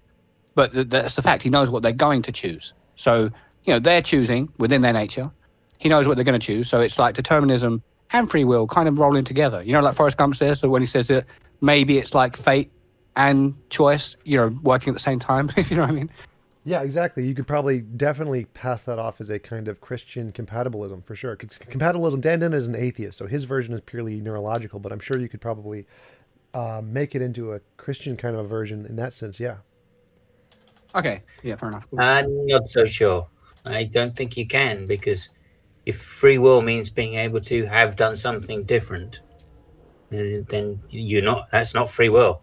Then what you've just described, if God knows you're going to choose, that's still not free will under that definition, because you could not have done something different. So, yeah, it kind of comes down to, though, that if you'd have chosen otherwise, he would have known otherwise. So it's like you're the origin of your choice within your nature, tea or coffee. He doesn't sort of just, hard determine that you will drink coffee forever. But, he gives you those choices. And then if you make a bad choice, then he holds you accountable. So it's like, do you see what I'm saying? It's kind of hard to put it in. I do, but that's not God knowing what you're going to choose. That's God knowing your possible options of choice. No, but I mean, so he knows the options and he knows what you'll choose. So what I'm saying is, but he doesn't cause you to choose it or force you to choose it. He just lays the options out, knowing that what you'll choose, but he's not responsible for the choice. He's not saying you are. You know what I mean? I don't think that's possible under this free will definition that the Christians like to use, which is the ability to have done otherwise. Yeah, that's not possible given libertarian free will, because if he knows what you're going to do before you do it, then you don't actually have the ability to do otherwise. So it would contradict libertarian free will. But if you use the compatibilist definition of free will, you can get that, but it wouldn't be the libertarian thing. It would be a different kind of free will, like a deterministic free will. Okay, so could you give me that definition of free will? Just the ability to make changes in accordance with our neurological state. So it's whatever our brain can do, the capabilities of our neurological freedoms to whatever some measurable degree is free will, and that's it. Even though they're fundamentally determined. Right. So that's not free will under this ability to choose otherwise. Correct. It's completely different. It's just a kind of determinism. Yeah. So isn't that the free will which is required in order to make original sin and Adam's choice non-responsible to God? It depends on which version of Christianity, because Calvinists say no. Calvinists are just pure determinists. They don't say there is any of that such thing, but it's still immoral for some reason. And so it depends on your version of Christianity. Sure. So, but if we take the major versions of Christianity, Calvinism is certainly not one of them. If we take Catholicism or Protestantism in general, then they use this other version of free will, which is right. Adam had a choice to do otherwise, and it's not God doing that he chose to eat the apple. Right. I would say it contradicts the major branches of Christianity, but since I'm not a Christian, that would not be something you should ask me. Yeah. No, I am. I'm curious because of your. Well, I'm tying it around, but carry on. Yahweh, did you want to face with Yahweh? I mean, I suppose what I'm saying is, let's say on Judgment Day, I'm held accountable for X, Y, and Z, right? It's like on that day, basically, I'm saying when I'm there, I'm basically saying, yeah, okay, you're right. I could have done better. I could have acted better in this situation. I'm acknowledging to him that, ultimately, there's only one choice that I ultimately made. But I could have made a different choice. And I understand what you're saying, that ontologically you couldn't. You only made one. But what I'm saying is that I had those options available. I'm acknowledging to him that, yeah, you're right. You gave me the option to steal or not steal. And I stole, and it's my, I'm sorry, that kind of thing. You see what I mean? Well, if God knew what you were going to do before you did it, how exactly could you have chosen otherwise? Yeah, that's the thing, is that he only knows because of my choice, right? So, I mean, in a sense, he knows... because he's outside of time, so he knows exactly what I chose, but I'm still choosing. I'm choosing that choice, like you're agreeing. I chose a choice. And that, choice implies options, does it not? You see what I'm saying? Well, yeah, but if he already knew it outside of time before you ever made the decision, if you can know it prior to your making the decision, then it's not a choice anymore. Well, that's the thing. So I'm saying he knows outside of time what I chose, what I will choose. So I understand what you're saying. In some sense, it's not really a choice. Like the Matrix, when she says, it says candy, and he's like, do you already know I'm going to take it? And she goes, well, I wouldn't be much of an oracle if I didn't.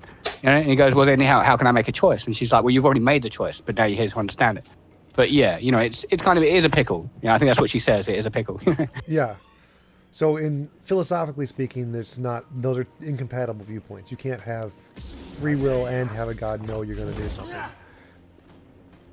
Well, yeah, I know what you mean, kind of, but then the thing that the Matrix boils down to, right, is that choice is the problem, right? With the whole, that's what Neo represents, right? Is that you can't make me do anything. Yeah, he's like, fuck you, you can't make me do anything.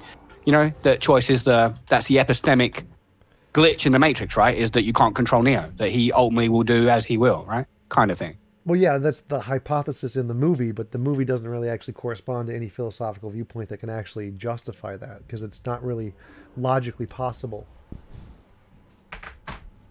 Yeah, I mean, I'm aware of the problem. I thought about this a lot. It's, as I'm saying, I'm looking at it two different ways. So you guys are basically looking at it from the most highest perspective, that he knows what you're going to do, therefore you can't choose.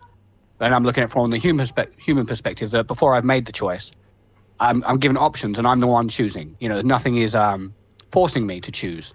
I'm choosing.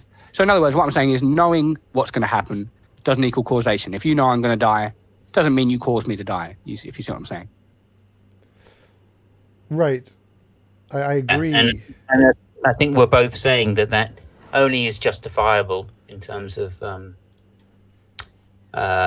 being a coherent explanation under Calvinism. Is that right, Tom?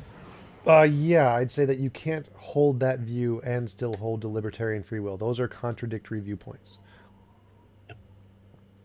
I think by libertarian free will, all we're really saying is we're the origin of our choice. Whether or not it's known by someone else. If you were some kind of medium and you knew what I'm going to choose, you're not responsible. Basically, I'm responsible because I'm the origin of my final choice. You see what I mean? Well, I'm okay with that. If you just want to say that your free will is that you're the origin of your choice, that's fine. But you can't also use the definition of you could have done otherwise.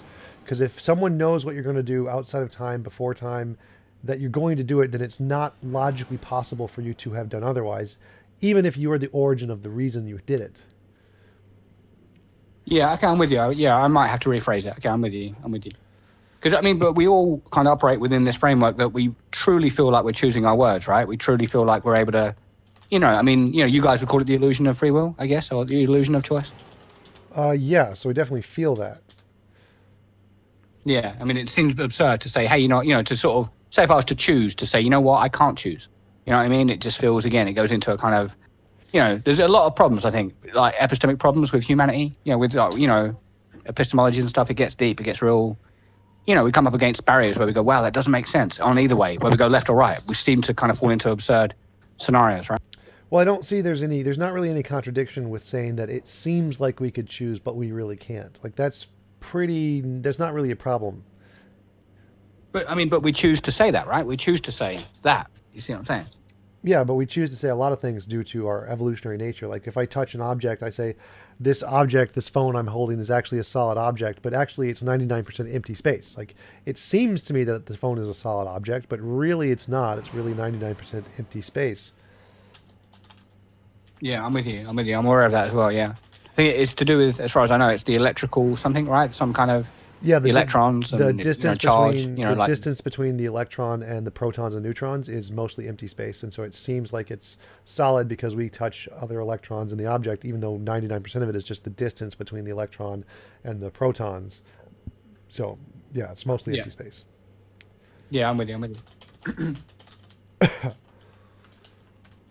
Well, when you talk about making a choice, you have to look at what does it mean to make a choice? Like you have a desire to choose that thing, right? Where does that desire come from? It occurs to you, right? You experience having the desire for the choice, right?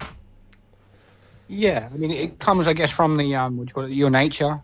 But the weird thing about this, though, is like, as far as I know, if you say you could perfectly clone genetically a person, let's just say you could, every single, what do they call it? Base, every single base, on the base pairs was identical, literally identical. You wouldn't really know for sure that those two people would choose the same things, right? They probably wouldn't. They probably, one would say I have Pepsi, and the other one would say I have Coke, and which is weird. It sort of seems to indicate there's something more than the physicality going on, which gets deeper also. That's super speculative, I'd say, but I don't know, kind of weird speculation there. I really don't know. What I did want to say, going back to the oracle thing, like the Matrix example, in that situation, you have an oracle who didn't create everything necessarily, just happens to know what's going to happen. When you compare that to theism with a God who created everything and can see what is going to happen, it chose to create exactly what will happen, I think is the distinction. Well, I don't think that's actually a distinction. Like in the oracle example, if you suppose that the universe is there and there's a person who is an oracle who didn't create it but can still see everything that's going to happen, well, you still couldn't have done otherwise when you're going to choose it because she already knows what you're going to do. So you also don't have free will in that case just because she knows you're going to do it. Right. No, I don't think you have free will in that case either. But I think in juxtaposed to what Face was saying about how in the oracle situation, it was some ability like this is what you were going to do anyway. But you were saying that, well, you didn't have a choice because I think there's more context with the God situation where God created this to happen this way. But yeah, I suppose you're right. I can see your point that either way, free will doesn't work. But I just think the oracle example is entirely.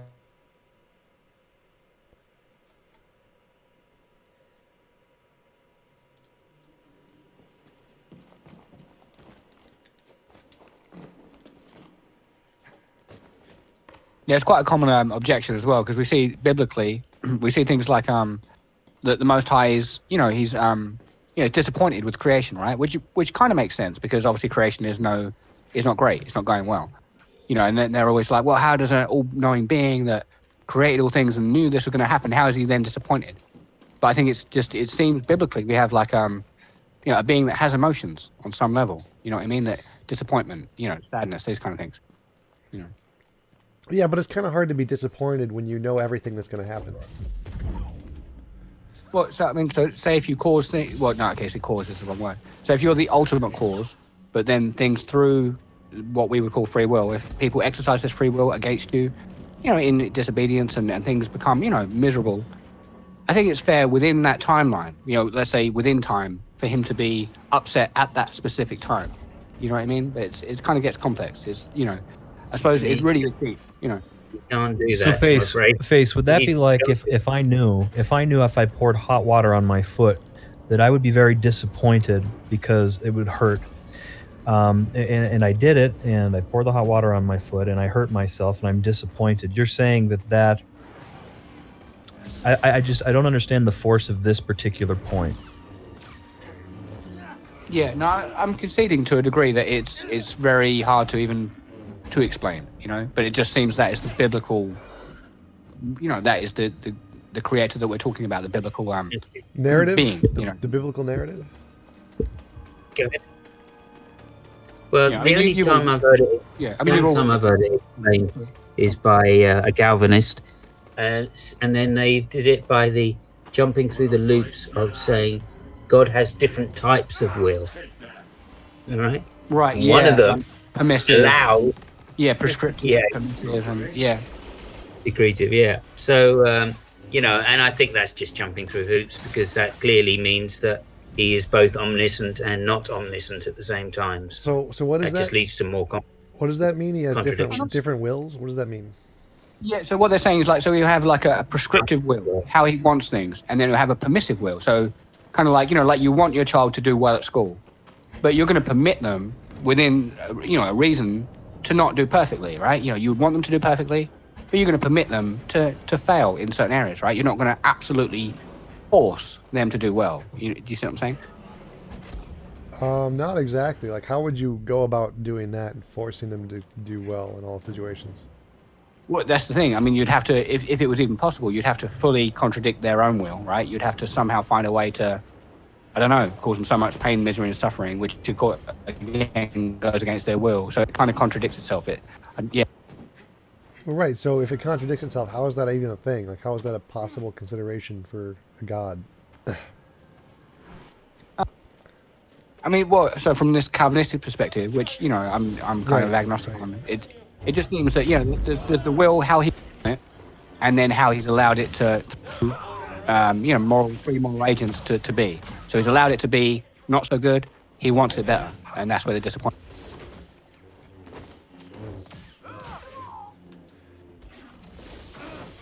Yeah, for me, it just seems strange to be disappointed in something you know is going to happen.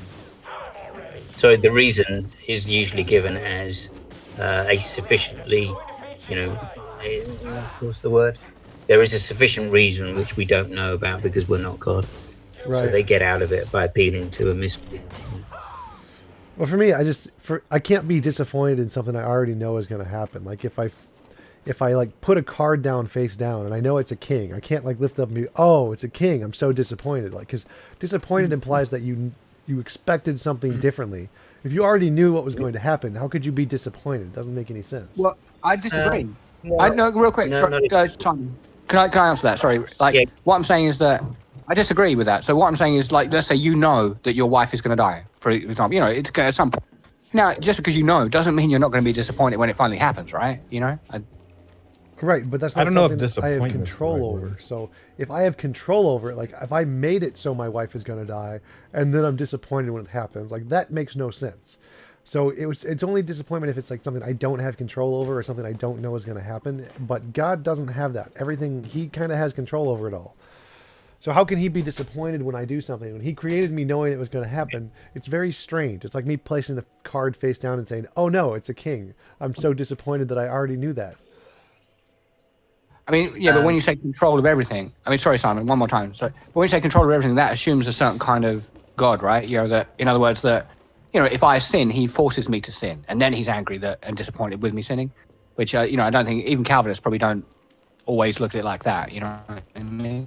Well, I mean, like the way he created the universe. So he has control over everything in the fact that he created it.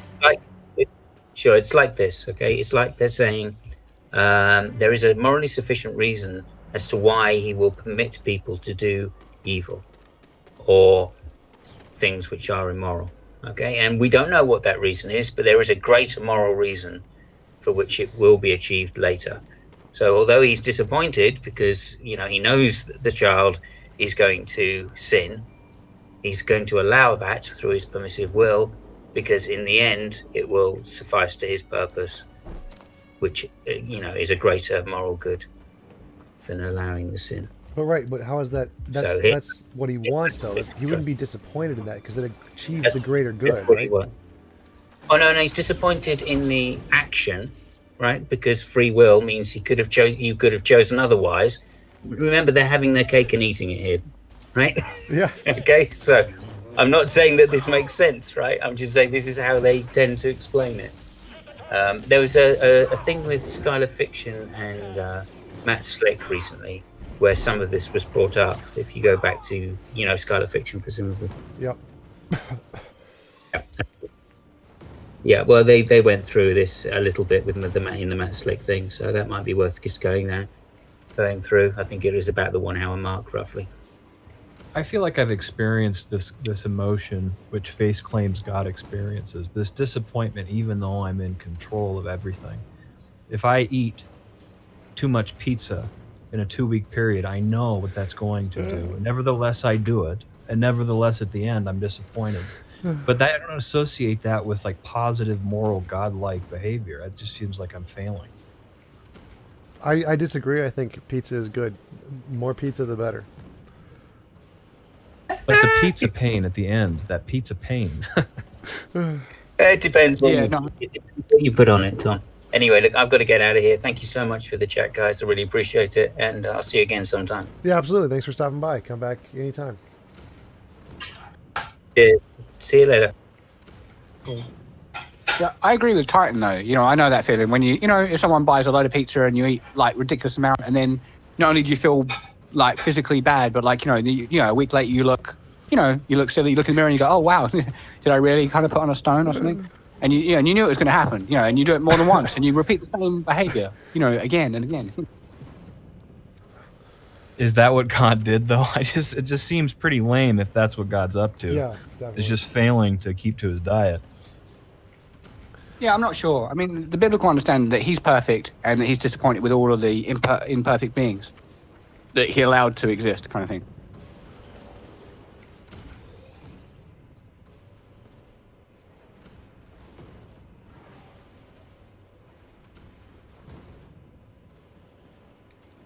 I suppose the question from you guys would be, how can a perfect being make imperfect beings? Wouldn't that make you an imperfect creator or something? But I suppose the biblical understanding is that he makes them good or perfect with perfect free will, and then they exercise that, and then that's when all this nonsense happens, and disappointment and everything. No, I don't have questions about this. What you're describing is what most of my Mormon friends describe. Do you happen to be a Mormon? No. So this logical, basically everything that you've said, I've also heard from the small amount of Mormons that I live nearby. How am I supposed to tell whether you or these Mormons are right? I mean, I suppose it depends on the subject. It's possible that two contradictory worldviews could both be right on one particular topic. You know what I mean? Like me and you could both be right about 1 + 1, and we could have completely different worldviews of how we understand, epistemic things. But yeah, I suppose it all depends. Like,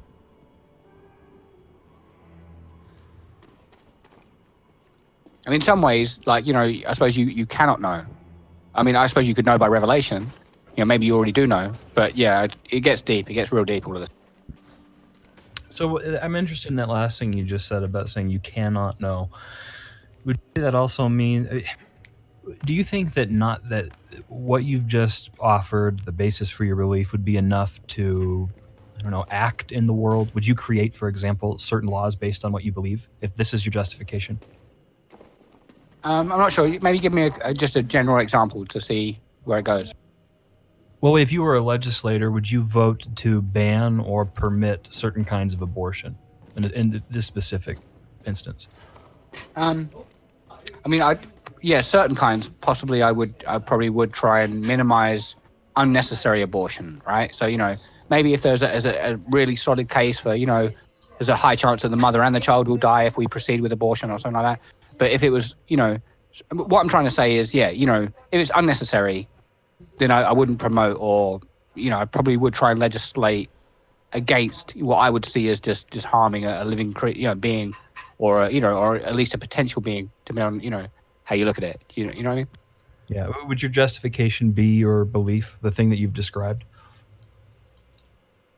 I mean, I think it definitely has an influence, right? We do tend to see, you probably tend to see, it's probably atheists probably are more inclined to abortion, to saying abortion is fine, and theists are more inclined to say, no, that's not fine.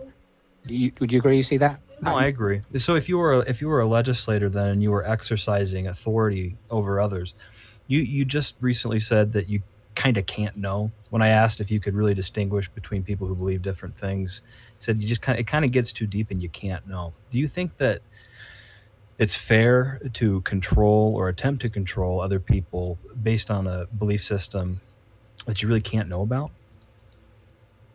Well, no, I think I was talking more about yourself, that maybe in your frame, because you was asking how can I know who's right. So I'm saying maybe you can't know. Not necessarily I can't know, but maybe you can't know. But okay, but, yeah, so you can know.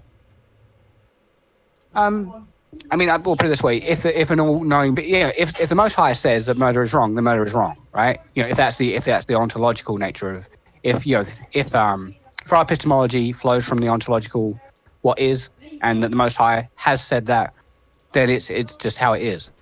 Whether or not it's wrong to kind of impose upon others, it's a good question, because I understand TJ's view is obviously anything that imposes on someone against their will is wrong. In other words, if I stop you having an abortion and you want to have an abortion, then I'm immoral. You know, even though I'm protecting your child, I would be the immoral one, and you guys would be the immoral ones for killing it. And it gets kind of, it gets again deep. Would you be comfortable with, I know you've mentioned Islam, with somebody who believed in that spiritual framework using the same justification to control you? Would you be comfortable with that? I mean, maybe comfortable is the wrong word. I mean, I don't really want to be led off like a lamb to the slaughter and beheaded or anything because of their belief system.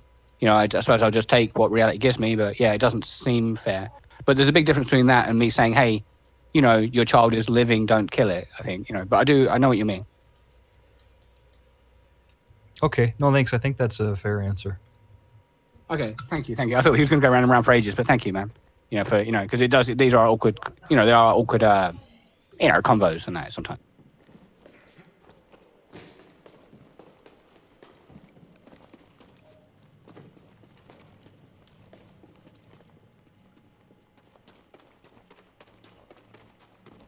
Titan, while we've got a quiet moment, what's your moral, framework? Do you lean more towards the TJ framework, or do you believe in oughts and stuff? How do you look at it? I don't know. I don't think about it that much. I really like TJump's framework. I feel like that sounds closest to what I feel like, but I don't think about it that much. Uh-huh. I mean, you wouldn't say that in general you do believe in oughts? Kind of, it's not a trap, it's just I think most people do tend to. I think even when TJ rephrases it. Yeah, exactly, yeah. I feel like even when TJ... I use ought language. I definitely act as if people should do certain things certain ways, but I don't know if I could justify it. Sure. Okay, yeah, it's just like a inner testimony, maybe. Your heart testifies to you. When I say heart, I mean spiritually, like that you should. No, I wouldn't classify it as a testimony. I would classify it as a reaction to my upbringing and cultural. Which stems from ultimately what? I mean, evolution or something. What I've been subjected to, the media I've consumed, the people I've known, but, I mean, the way I saw my parents. But I mean, yeah. So I mean, that's a justification. That's cool. But if we trace it back, some people will trace it back to, a being who said this is how you should act, and that's consistent. And then other people will say, no, we trace it back to, at first, the fittest survived. It was better to eat the weak, and that was how we got here. And now we work as a team, and it's better not, Well, I don't know if I would trace it back yet. I don't see why I have to. I know how I feel and how I act. I think I have a good idea why, but I don't know if I have to trace it back. Okay. Yeah, I mean, I wouldn't force you to. I mean, I know some precepts will say, hey, if you can't trace it back, then it's kind of arbitrary. It just starts on, like number 12, and then arbitrarily lands on number 15, and it kind of, the rest of it is unknown. Are you familiar with Cy 10's little chart that he has on his website, the precept squares? Yeah, I mean, I haven't memorized them exactly, but I get the gist. It might start out something like, absolute truth does exist, absolute truth does not exist. I don't care if absolute truth exists. Yeah, I don't care one. I always end up going to Disneyland every time I visit Cy's website. Why? I don't understand why I should care. I just know how I feel and how I act, and probably kind of why I feel that way. I just don't know why I should care beyond that. So wouldn't that be the absolute truth, though, that you don't care, sort of thing? Would it be an absolute truth? Yeah, of that particular scenario, yeah. Maybe not. Maybe I really do care, and I'm just lying to myself. Who knows? or let's say even if we say it's either one or the other, let's say it could be that you care and it could be that you don't care. Wouldn't that be absolutely true that it's one or the other? Maybe. Right? Yeah, I mean, so, absolute? What does that mean? It's like really absolute truth and normal truth is the same. But the reason why we bring this in is because you can go up to an atheist and say, do you know this? And they go, yes, I know it. And you go, you sure? They go, yeah, I'm sure. You go, absolutely sure? And they go, definitely not. So we've had to bring that in because they say truth can be completely false. So then when we're asking, is it true? We're meaning, is it the case? And they say yes. But they're saying what they mean when they say yes is it might not be. So we have to say absolutely for them to say, no, you know what? I'm going to be honest and say, I don't know it. You see what I'm saying? I kind of, man. I don't know. You're kind of losing me on this. I don't know why I can't be unsure about all of these claims. Well, as long as you're sure, you're unsure. If you're not sure, you're not sure. What you're saying is you might be sure. And that would be the ontological state of affairs. It would be a fact that you'd be unsure. And then that would be a surety, right? Sure, but can't we go down this rabbit hole forever? I mean, don't I always put myself in this position, regardless of what I say? Yeah, I'm not sure. But maybe you do,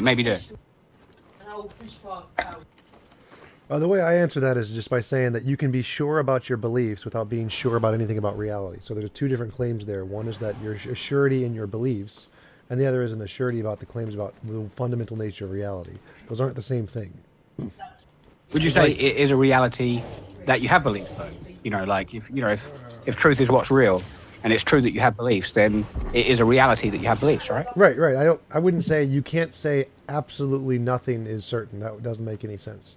So, but when you're talking about certainty about reality, you're not saying that literally there is no absolute truth.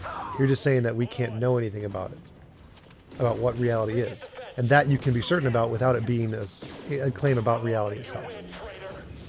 So, so you're saying that is absolutely true, that we can't know anything to be absolutely the case, right? No, I'm saying I don't know anything about that's absolutely the case, and that's absolutely true, but it's not a statement about reality, it's a statement about my knowledge, my limited lack of knowledge. Those are two separate categories.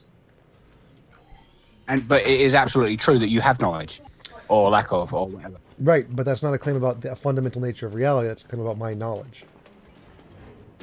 Okay, but then again, if solipsism is possible, then maybe your claim of your knowledge could be the fundamental nature of reality, right?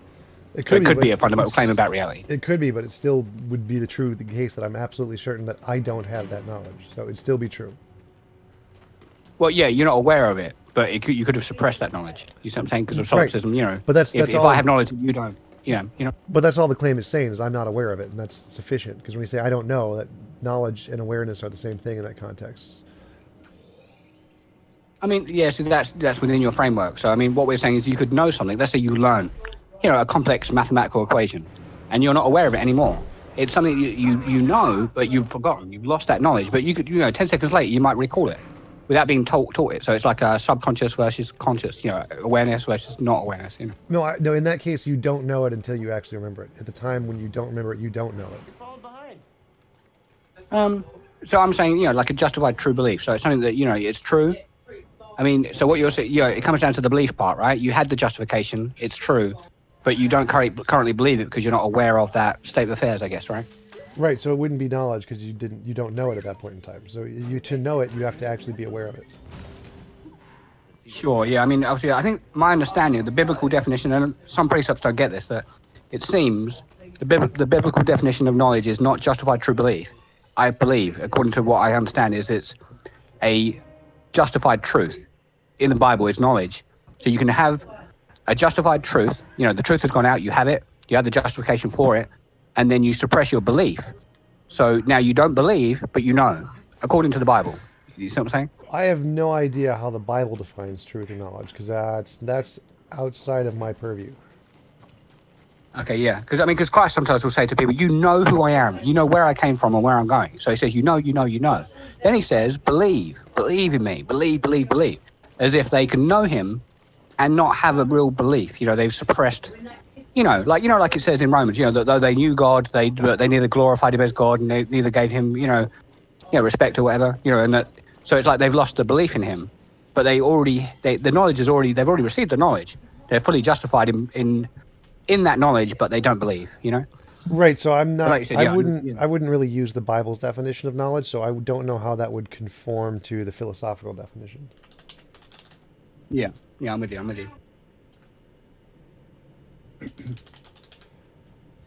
So, Face, is it true, based on what you're saying, that I must absolutely know something? Is that what you're trying to get me to say, that I have to absolutely know something?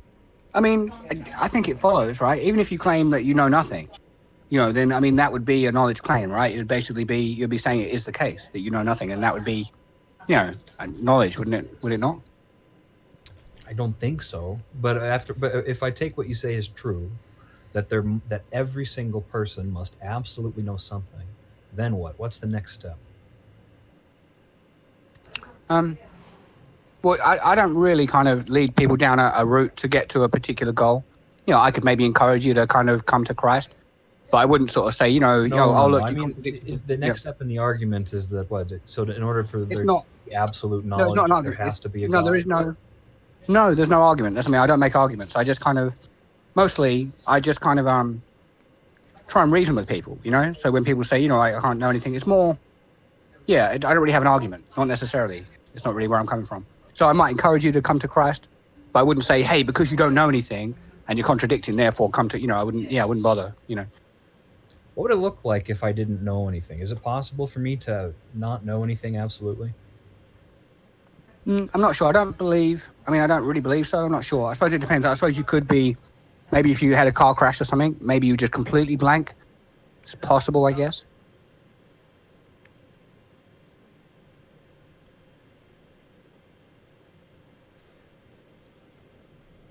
Obviously it'd be the ontological case that you would have no knowledge, but you wouldn't be aware of that, I guess. It's a very interesting way of speaking and reasoning. I don't think I've ever encountered somebody who spoke in this way. It just seems like there's no way out of it. Does that make sense? It's irrefutable, right? Yeah. I mean, to be honest, when you say you haven't heard this, I mean, it's quite Seitenbrunke-esque, Maybe I took it further than what he took it. No, I mean in real life. I've never interacted with somebody who's spoken in this way. The problem I find is that I couldn't do anything with it. I couldn't build consensus with it. It seems like an easy way of saying, what I say goes. I think I could get a lot of authority from using this, but other than that, I just get stuck. I mean, but I could say the same the other way around, right? I could say, hey, if we can't know anything for sure and we can't be certain of anything, then, any consensus that we reach, we don't even know we've reached it. We don't even know there's a consensus, right? It seems like earlier, both avenues seem to lead to kind of their own problems, Well, we wouldn't absolutely know. I think we might be reasonably confident if we've reached consensus, but we wouldn't absolutely know. Yeah, I mean, you think we might have reasonable confidence, but again, we wouldn't even be sure that we even think that. We couldn't even be sure that we even think that. You know what I mean? Sure. Well, what do we lose if we're not sure if we can't think that? Don't we just act according to the law or the plan and the consensus anyways? I mean, I suppose we just lose, obviously we lose certainty, we lose knowledge to any degree, even 0.000, which I just don't think people live like that. So really all it's trying to say is that you seem to live contrary to the claim. You say, hey, we can't know anything. But I think we're having a conversation. I think that, gravity pulls things to the ground. I believe you know many things,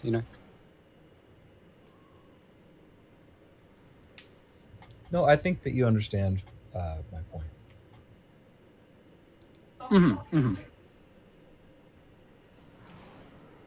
I suppose we get each other's point. Yeah, it's like, I suppose we just have a different paradigm, right? Yeah.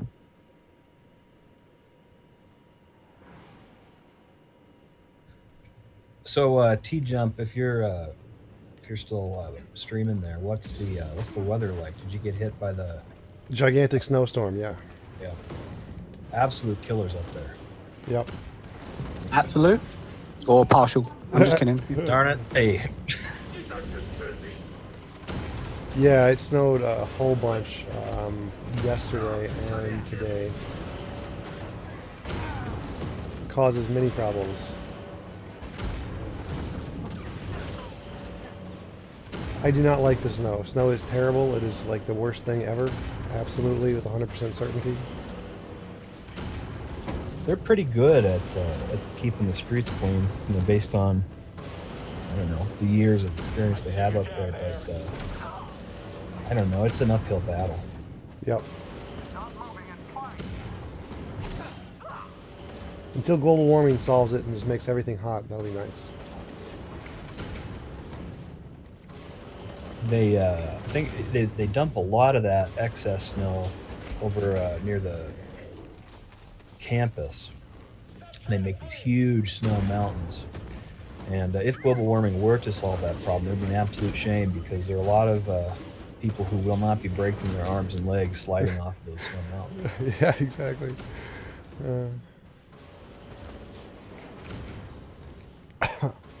All right. Well, I do enjoy these streams, especially on like a weekend. You know, it's an interesting way to interact. So I'd say keep going with the idea. I don't know if the you know how you've seen the success of it, but it's pretty unique also in this crowd. Yeah, for sure. And I was like, because a lot of people ask me to debate all the time, but I don't want to like invite them on my channel since they're not like a PhD or something. And I've been just pushing them off to James, say go talk to James and set something up. But this will give more people an opportunity to interact if they want to, when I'm just hanging out playing video games. So yeah, absolutely. I'm kind of with I can't remember who said it. I think it might have been Pine Creek, saying how uninteresting it can be to speak to practiced apologists or people who have a routine down. Yeah. You know, speaking to actual people it's more interesting to listen to. Yeah, for sure. All right, man. Well, I'm signing off. Appreciate the stream. Yeah, thanks for coming by. Bye-bye.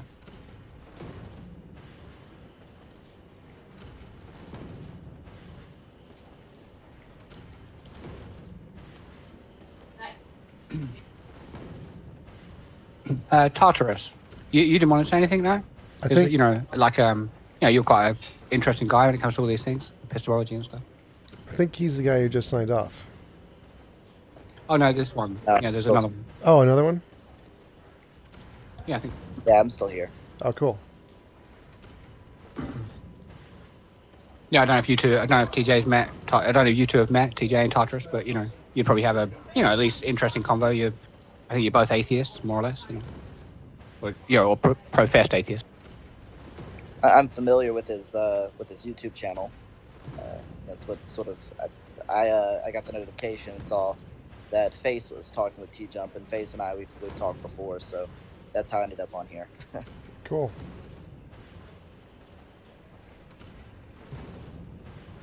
Yeah, I invite you in. Yeah. I'm gonna switch over to my computer actually, just a moment. All right, cool.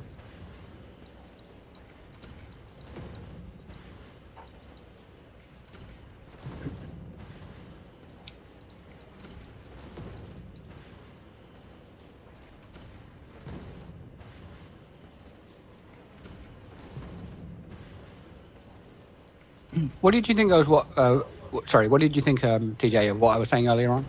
That if you only assume the laws of logic, then when you come to certain conclusions like I exist or whatever, and you're using those laws in that scenario, I know that's where you said you're not. As far as I'm concerned, though, you are using them because you're identifying something, like identifying the self, you know, or even each word you're using has an identity, right? So, you know, it is what it is, it's not what it's not. Because you're using those laws to identify things, if you're saying they're just assumed, wouldn't that kind of mean that those conclusions ultimately are based off an assumption that is not known, and therefore you can't be certain that the conclusion is valid, right? Well, no, the laws of logic are just describing what reality is. So they're not a part of reality. You don't need to assume anything. They're just like words. So they're words to describe reality. We know reality exists, but that's all you really need. You don't need anything. The laws of logic don't do anything. They don't control reality. They don't keep it the way it is. You don't assume them. They're just purely. Well, how do you know that? Do you know what I mean? Because what I'm saying is, I understand that's your belief, but obviously in the Christian paradigm, the laws of logic are prescriptive. They come from the mind of the Most High, who upholds things. You know, so things are, you know, they are what they are because of that, prescription. Well, like one way is we know the laws of logic have problems. So if the laws of logic are from a God's mind, well then God's mind has some big problems with it. So we know. Yeah, I mean, obviously the atheist is always the thing. Yeah, go on. Well, we know the laws of logic are just man-made because there's problems with them. Like, there's the Lynchwinsky-Skolem theorem, which is the fact that standard logic can't express enumerable infinites. There's Gödel's incompleteness theorem 1, which says that there are certain statements in logic that can't be resolved. And there's Gödel's incompleteness theorem 2, which says that there are that no system of logic can be shown to be internally consistent without reference to an external logic. So we know logic is just a human language. It's just a formal human language and nothing more. It's not like, there's no like magic to it. So I mean, have you memorized any of those problems? I understand that you kind of laid them out, you named them and stuff, but you know, is there an example that you can remember where we can show something is not what it is or something like that? Like Gödel's incompleteness theorem 2 says no system of logic can be shown to be internally consistent without reference to an external logic. And what that means is that if you have like God's mind, or essentially if you think that's logic, well then you can't ever show that it's internally consistent, meaning God could not actually know that he's all-knowing. It would be logically impossible if he is using the laws of logic to do it. I don't see how that follows, necessarily. I don't see what you mean. You'd have to Google like Gödel's incompleteness theorem 2. It's really complicated logic stuff. Sure, but I mean, what I mean is, so if things are what they are, and if the thing that we're identifying is all-knowing, revelatory, etc., surely he doesn't then have to go to someone else or to another logical system to try and find out if he knows everything. Surely not, right? Well, yeah, you absolutely would. You could say, so I'm an existing being, and suppose I want to know if I'm all-knowing. Well, how do I know it? If I just ask myself, well, that's not enough, because there could be something outside of myself that I just don't know about. So there's no way for me to justify the belief I'm all-knowing simply by believing I'm already all-knowing in the first place. Like, how do you demonstrate that I'm an all-knowing being to myself? Yeah, I mean, I think we're identifying this being. So he literally would be, above and beyond, transcendent in all ways, permeating all of reality and knowing all potentialities, even things that aren't real. Like he would know how you would react if you was an Indian woman in like Pakistan, even though you never have been and never will be, he would know how you'd react. So I mean, so it's like deep knowledge. But I understand what you're saying. You're saying, well, how does he know that? He just does. It's, ultimately, either the nature of reality has a Most High or it does not. And if it does have a Most High, then the Most High would know by, just by definition, all things. It's just how it is, right? Well, no, because even if you claim that the universe has a Most High and it knows everything about the universe, well, how does it know that it's the only thing, that's the extent of everything? Like, it doesn't. It can know everything in our universe without, and just have something else be out there that it just doesn't know about. Like, it may not be the Most High. It may think it's the Most High, but not actually be the Most High. So it knows everything within the context of its grounds of knowledge. It claims that it's the Most High. It's just wrong and just doesn't know it. Well, I mean, put it this way. Would an ontological Most High, who knows all things, would he know he is the Most High? Or are you still saying that he, there could be something bigger kind of thing? Well, right. That's the point, is that even if there was a thing that's the Most High, there is no way for it, at least there's no human way that we can recognize, for it to recognize that it's the Most High. It would still, like, how do you justify belief that you're the Most High? There's no way to do it. Now, maybe there could be that we just don't know about, but there's no way within logic to be able to justify that. So if it's using logic, it can't do it. So if logic is a reflection of God's mind and God is using logic to try and show that he himself is the Most High, he can't do it. It's not possible. So there'd have to be something else. I mean, so I'm saying he is logical, but what I'm saying is he might not be using it in the way that you think. So he's not sort of just sitting around eternally thinking, you know what, premise 1, premise 2, I do know everything. You know what I mean? Well, again, logic is a human system. You know, so we made up logic. We know everything about logic that there is to know because it's a human system of invention. So if God is using logic, then he can't know anything more than we do. I don't know if that follows. You know, I mean, you know, you're saying that literally, like, you know, he could not know you know, I don't know, like he could not know how many atoms that the moon are made of. You're saying he could not know that? No, I'm saying Is that like, what you're saying? That's just following logic. Like, we know what logic is because we invented logic. So we know that Gödel's completeness theorem 2 holds to all logic.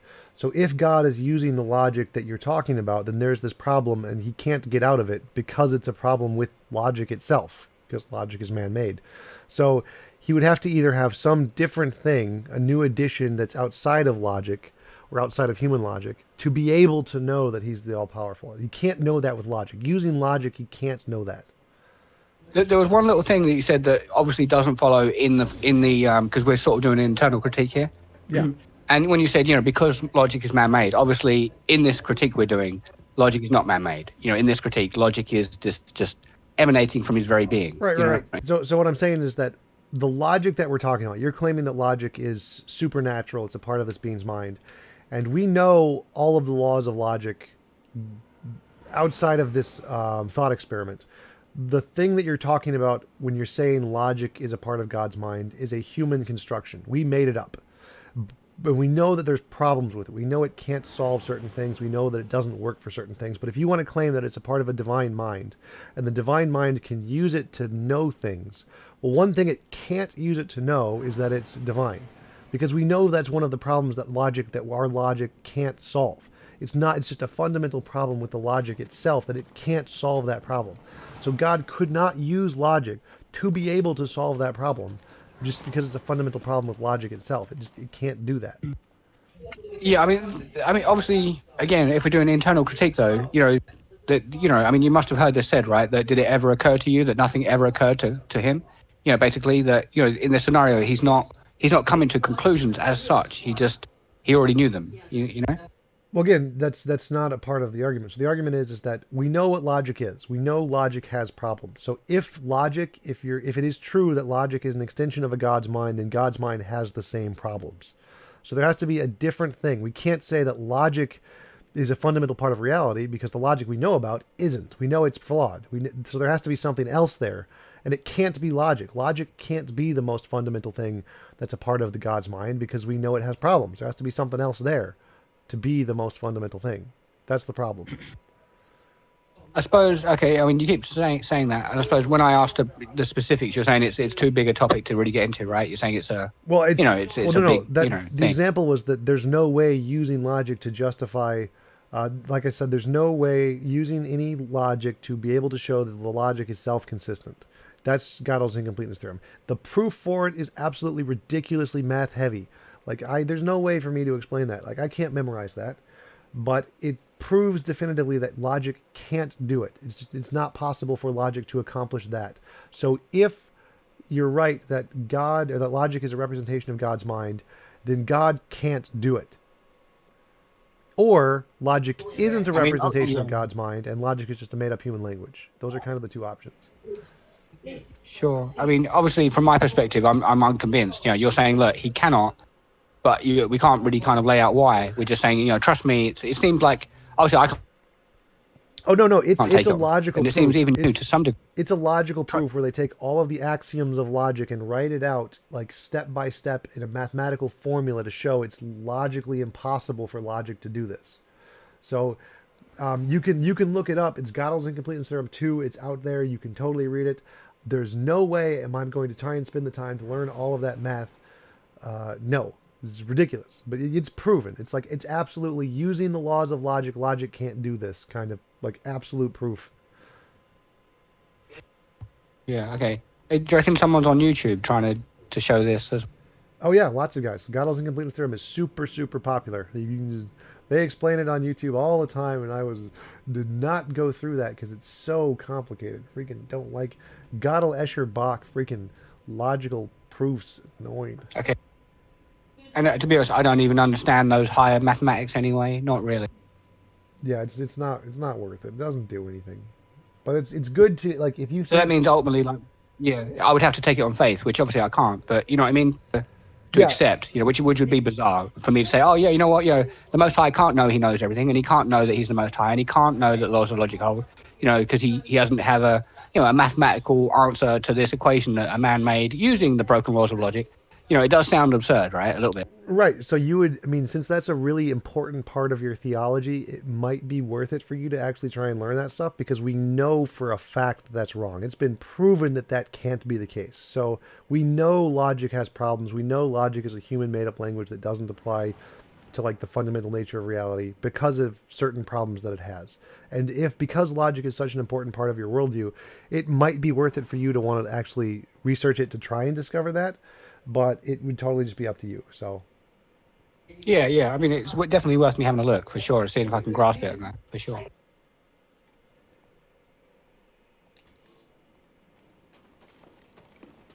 yeah, I'd suggest go with the YouTube videos. The YouTube videos are the best. Just have the YouTube videos. Sure. Yeah, good idea. explain them.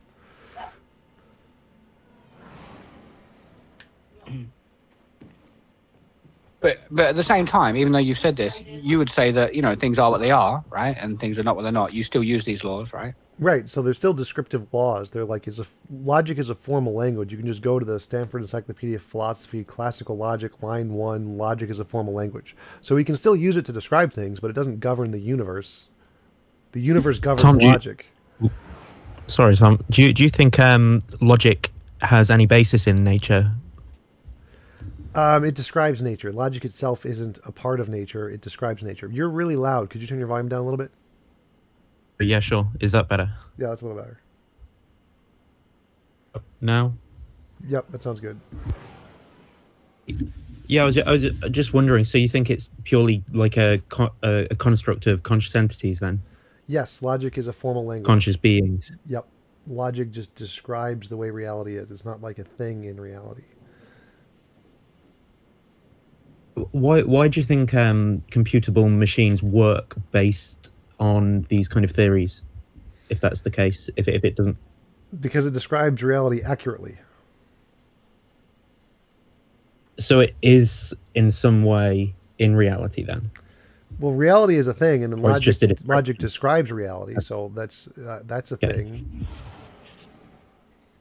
I guess that's what I'm wondering, is like, it's not just a description or an interface, like it is kind of in reality as well.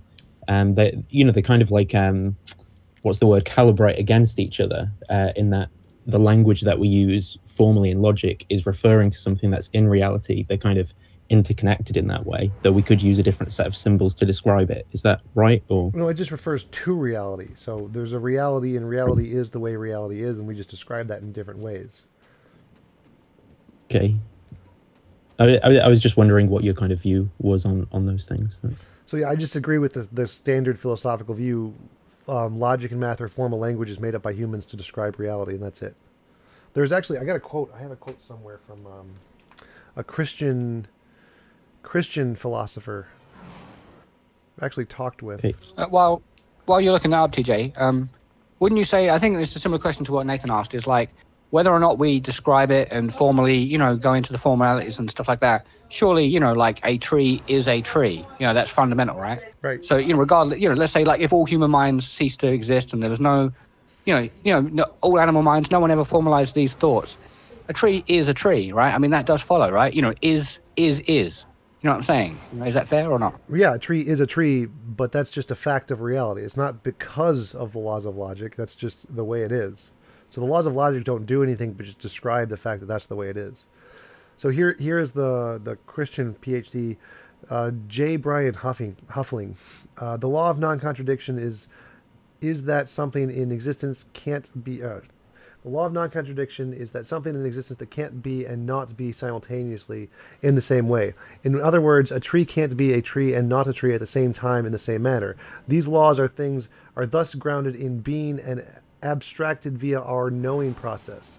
We have experience of reality and then induce said principles of being and know they apply to all thought and experience. So they're just figments of thought to describe the way reality is.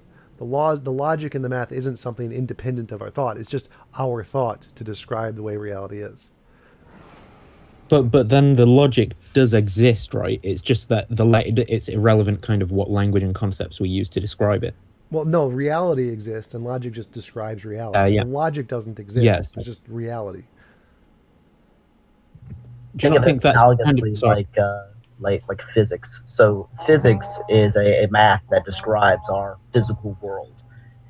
If physics disappeared, the sort of formalized manner that we talk about physics, anyways, if that disappeared, that doesn't mean that gravity would go away. Physics helps us describe gravity. Logic helps us describe the world.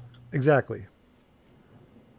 I think when I'm asking these questions, it's because what I mean by logic is not the formal language that I use to describe it, but what it actually represents. I don't know. I think maybe that's where a bit of the misunderstanding. It represents reality. So so when you're saying if no reality existed, then yes, there would be no logic. But that's the thing, is that it just describes reality. So do you think the three laws of logic then are actual things? No, they're just descriptions. Self-identity, is it? No, they're just descriptions of reality. Yeah, sorry. Okay. Yeah. I think me and Nathan might be looking at it the same way, though. We're talking about almost like a ontological, sort of logical nature of nature, right? That's what we're saying, is regardless of human minds or linguistics, just the fact that a thing is a thing, that's what we're pointing to, as opposed to the codified law. Well, right, but that's the point, is that reality, there's not like a second thing that's logic that makes reality logical. Reality just is reality. That's it, full stop. There's no reality is logical. They're not separate things. Reality just is reality, and we use logic to describe that. There's nothing further there. It couldn't not be otherwise. It's just, that's the way it is. Are you using it as like a tautology? Sorry, are you using it like a tautology then, there, Tom? Reality and logic, but even though it's like, what is it to be a language then? It seems really weirdly the semantic difference here. I don't quite understand. Well, it's like English. There's a tree out there, and I call it a tree, but the word tree is just irrelevant. It's just nothing. So the logic is just the words we use to describe reality, and that's it. It's like the word tree. No, sorry, I get that bit. Yeah, I mean, it's like, I suppose I'm trying to articulate where I think the difference is here, which is that so there's logic that is there's the way reality is, and we describe that using our formalized languages, whatever they might be. They might be even natural languages, but really that's all we've got. Like, as conscious beings, that's how we experience reality primarily in our kind of thoughts and stuff.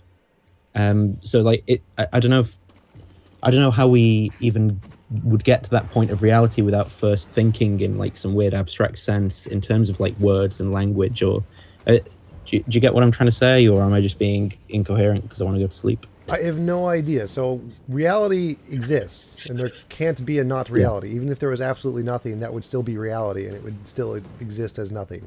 So there's no logic independent of reality. If there's no reality, there's no logic. And reality can't be illogical, because if it can't be reality and not reality at the same time. It's just to be illogical would be to not be reality, essentially. So reality is the thing that is logic. Logic is just describing reality, but it can't not be reality. So it can't be illogical, because it would just mean that it's not reality. That's what you're saying when you're saying it's illogical.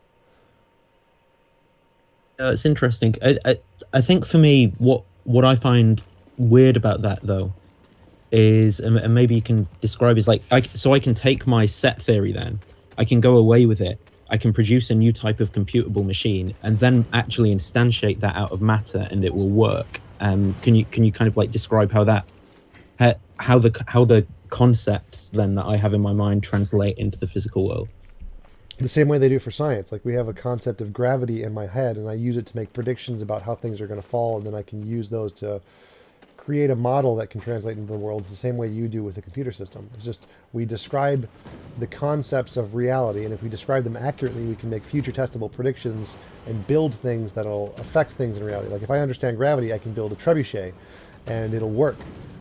I translate my idea of gravity into reality because it accurately describes reality. So logic and math are the same thing. They accurately describe reality, which is why we can use them to build things like computer programs, and why we can use our understanding of gravity to build trebuchets. The same thing. You know how you've sometimes said kind of like the cogito that I think therefore I am is like the fundamental thing that you know. Yes. How do you get from that being the fundamental thing to like reality being this thing that we're very certain about then, for logic and stuff? So again, logic just describes reality. That's just definitionally true. It describes whatever is existing. So it's not like I'm kind of confused if if the I think therefore I am, which seems to be based on a type of reasoning and stuff, is like the fundamental thing, but actually the way reality is the fundamental thing. They seem at odds with each other for me. well, your existing would be a part of reality. So they're both parts of reality. The way we describe it with logic and stuff isn't necessary. Like, I use the language I think therefore I am, but it's not true because I'm using the language I think therefore I am. That's just the way I'm describing it. So That's interesting. yeah.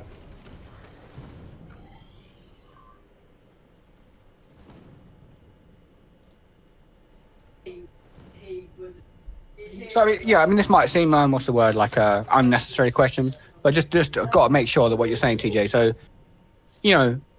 yeah, you're going to say it. Yeah, you're going to say, look, reality just is reality, regardless of whether we codified it, which is that logical law, right? It's it's basically A equals A, reality equals reality, regardless of the codification. In other words, you're saying that the laws of logic, even if we had nothing, if you had no universe, you just had blank equals blank, right? Yeah, basically. Yeah, that's reality. So reality is reality, and we use logic to describe reality. Yeah, but then I suppose me and Nathan would point to it seems reality has a nature of logicalness.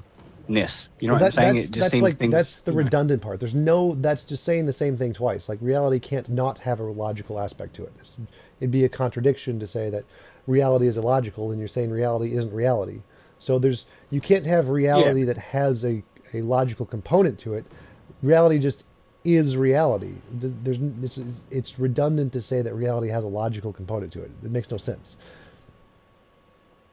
I mean, would it be impossible, for reality to have been different? Imagine if in reality things, A always converts to B. Imagine just every time you check A, it's B, and every time you check B, now it's C. That wouldn't have been impossible, right? It's not the case, but it wouldn't have been impossible. Well, if you're talking about like a violation of the law of identity, yeah, that's impossible. Yeah, I mean, it is currently. It is actually. But what I'm saying is it's not, at least conceptually, you can conceive of, a bit like the quantum physics, right? Every time you check something, it changes its state, goes from the wave function and collapses into a particle. It's at least conceivable that, A could have changed every time you check, Well, there are different logics that deal with the laws of identity differently. Like, there's some that reject identity, the non-contradiction, and excluded middle, and any of those could be a description of reality, and then our standard logic would just be wrong. So it's not like... Yeah, there's a good... Sorry, Tom. Go ahead. I was going to say there's a good answer on the philosophy stack exchange as to whether wave particle duality kind of ruins the law, the traditional kind of laws of logic, and there's a load of papers and things linked through there, some of which get into that kind of quantum logic stuff, and it's quite interesting if people are interested in that to look it up. Yeah, I see that. Yeah, is it that within there you have 4 states of logic? Like, it is the case, it is not the case, and then 2 other ones? Or was it like an infinite state? Was it 4? I can't remember. It depends on what you're using. Usually it's like is not, and then there's I forget the third one, the fourth one is like a biconditional. I don't remember. But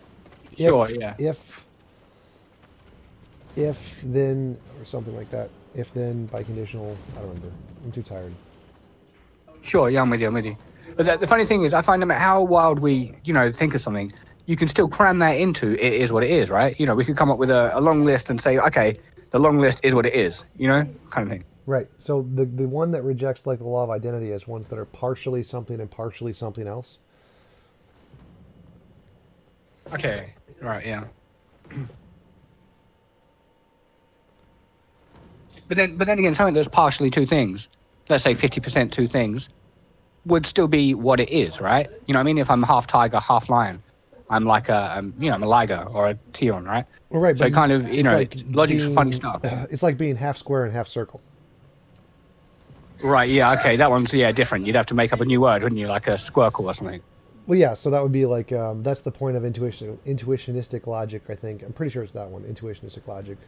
Or maybe it's many-valued logic. I don't remember which one denies the law of identity, but they have it so that you can be partially A and partially not A at the same time.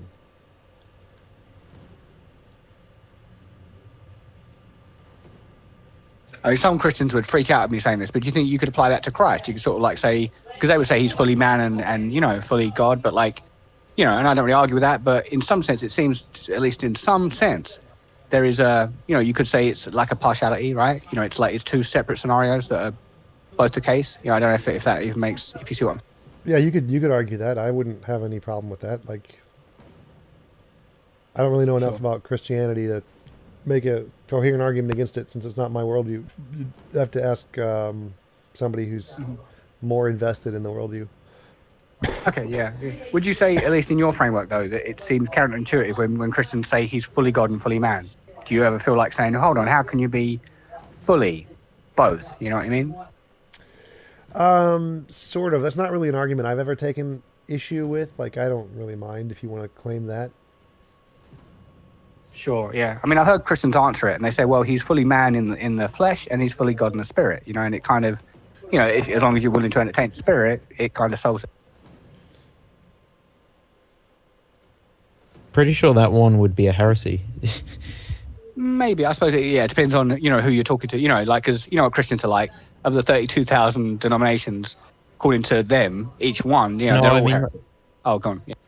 Yeah, I get what you mean. I was going to say, like, I think there's some of the early church council stuff that go into that, and there's all like Greek words that we don't really have a good translation for, that where they define it, hash it all out or whatever. Tom, at what point did you because you used to be a Christian, right? Was this like, but did you stop being a Christian, would you say, like before you were doing philosophy then, or was your philosophy ever like a part of trying to make sense of the worldview, or what?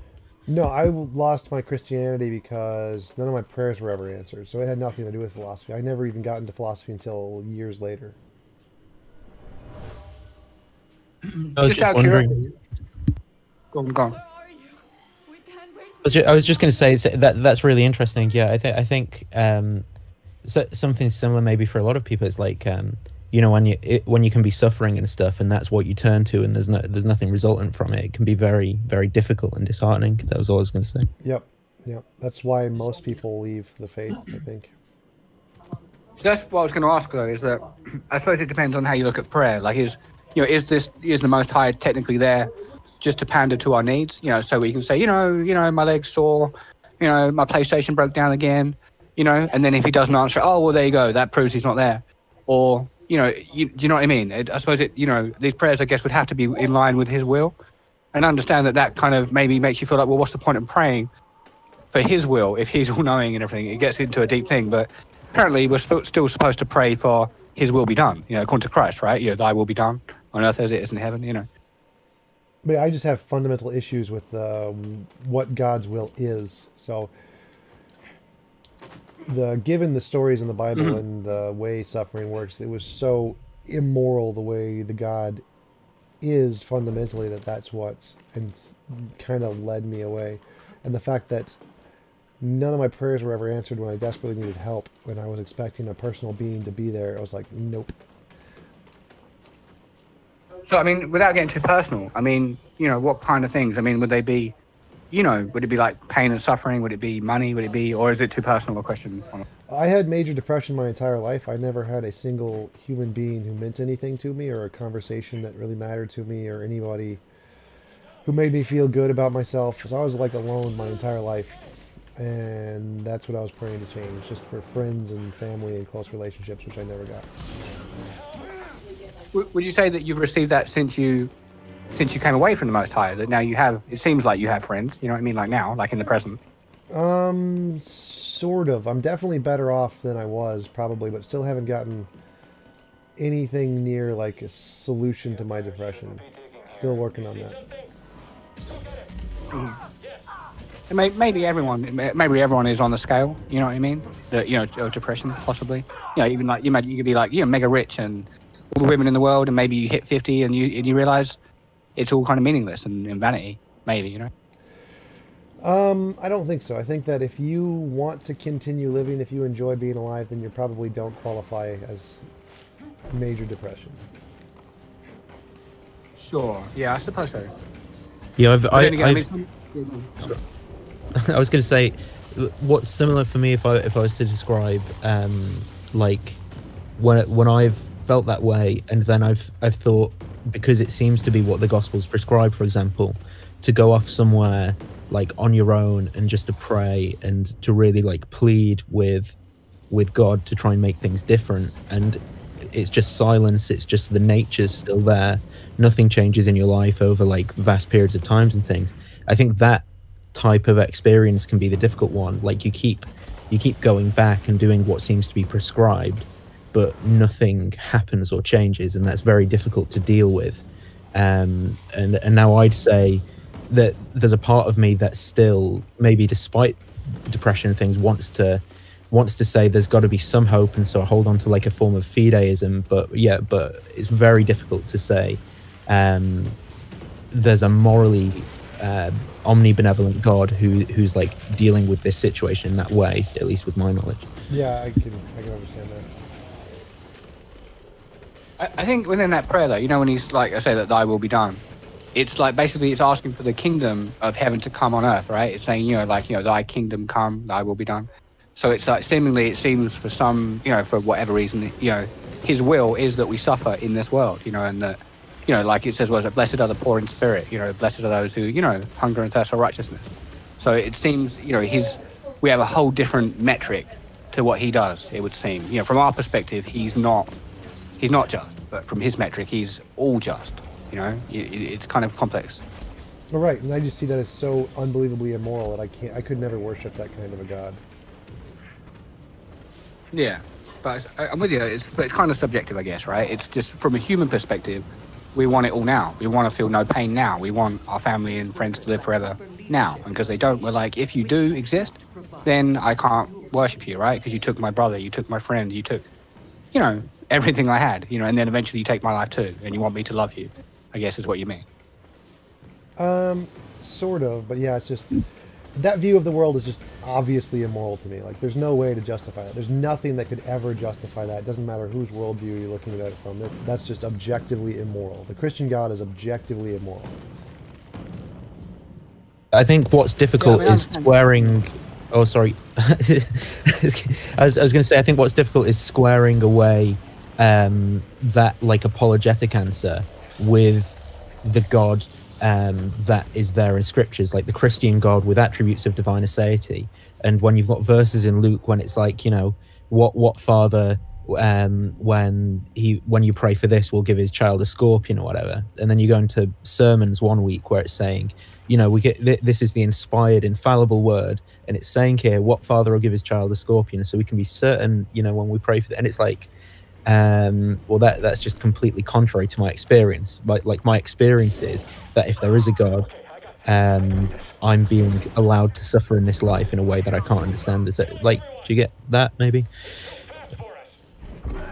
Yeah, I think maybe that suffering is part of, I suppose, the fall.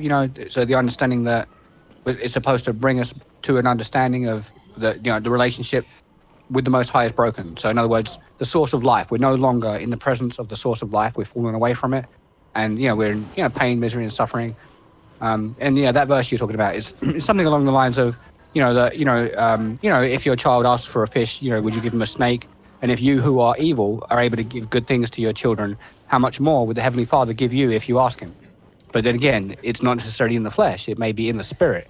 He'll give you what you need in the spirit. But I know it doesn't really help much when you're like, look, I need it now. I'm homeless now. And you're telling me blessed are the poor. Like, thanks a lot. But that's not helping, right? Well, if there was a really all good God, he'd just give it to you both. There wouldn't be an option of one or the other. That's just evil, immoral for him to do that. Well, no, but when you say all good, I think you're assuming that, like, if we're evil, that's, he said, if you that are evil can give good presents to your children. So if we're evil, what you're saying is he should still, okay, when you say all good, okay, that's, I think, the problem there. he is good, but he isn't necessarily all good to evil, right? He doesn't necessarily reward evil. You see what I'm saying? Well, no, I'm saying there could be a better God, and that's just one who started us off with a better world, and we're done. So the conception of the Christian God is just immoral the way it is. Like there's a better God that could exist, and it's not the Christian God. Yeah, I mean, I suppose, obviously we're saying there's only one, and it is him. But I understand from your perspective, you're like, well, if it is, I don't care, and but you're probably saying it's not even that one anyway. Well, no, I'm saying that the Christian God claims to be all good and all knowing, and we know that's false because there could be a better God, and it's just one that would start us off without the suffering. So the Christian God can't be all good simply because there's a better God that could exist. If you claim to be perfectly moral and there's something that's more moral than you, well, then you're clearly not perfectly moral. But when you say better, what you mean is better to evil people, right? Is what you mean. You want you want to be showered with good things right now, even though you're not perfect. I'm not perfect, right? No, I just mean objectively moral. Like I believe in objective morality, so there is an objective moral standard, which is involuntary impositions of will. So, like the Christian God could have given us the option and say, created us without putting us into the world and say, would you like to be a part of this world with all the suffering that I created, or would you like to go to a different world without all the suffering and of your own choosing? And if he did that, then the God would be objectively more moral than the God who forced us to be here without our consent. So the fact that there is this better option that God didn't choose proves definitively he's not moral. Yeah, I mean, I understand from that framework. What if it's both? What if he puts you in this world and then says, you can choose to like live in a perfect world. I made you to live in a better scenario. Like you'll be born into a world that's fallen, but I want you to have a relationship in a perfect world. Right, it would just be objectively immoral to force us to be here first without our consent. Like, if I could snap my fingers and go to my own world, then that would be a better, more moral God. And since I can't do that, it's clearly not the case that God is perfectly moral. But what if you committed suicide and that's like you're snapping of the fingers and you end up in a different world? Well, that is definitely not a snapping of the fingers, because there's a great deal of suffering that goes along with committing suicide. It is not a fun or pleasant process to commit suicide. So just a God who created a world where you had to kill yourself to get to the better world, there would still be a better God who just made it where you could snap your fingers and you didn't have to kill yourself. So there's still a better option. Yeah, I mean, obviously that's hypothetical, obviously, right? But I know what you mean. I mean, it's not really, it's pretty simple. It's not like a super complicated thing to do. Yeah, I mean, if Christianity is true, there couldn't be another God, or a better one. There's only the one. There's only the best one. I think Tom's objection, what it does is it basically defines the good in such a way as it can't be grounded in God's nature or the Christian God's nature. I think that's the kind of big thrust of what's being said.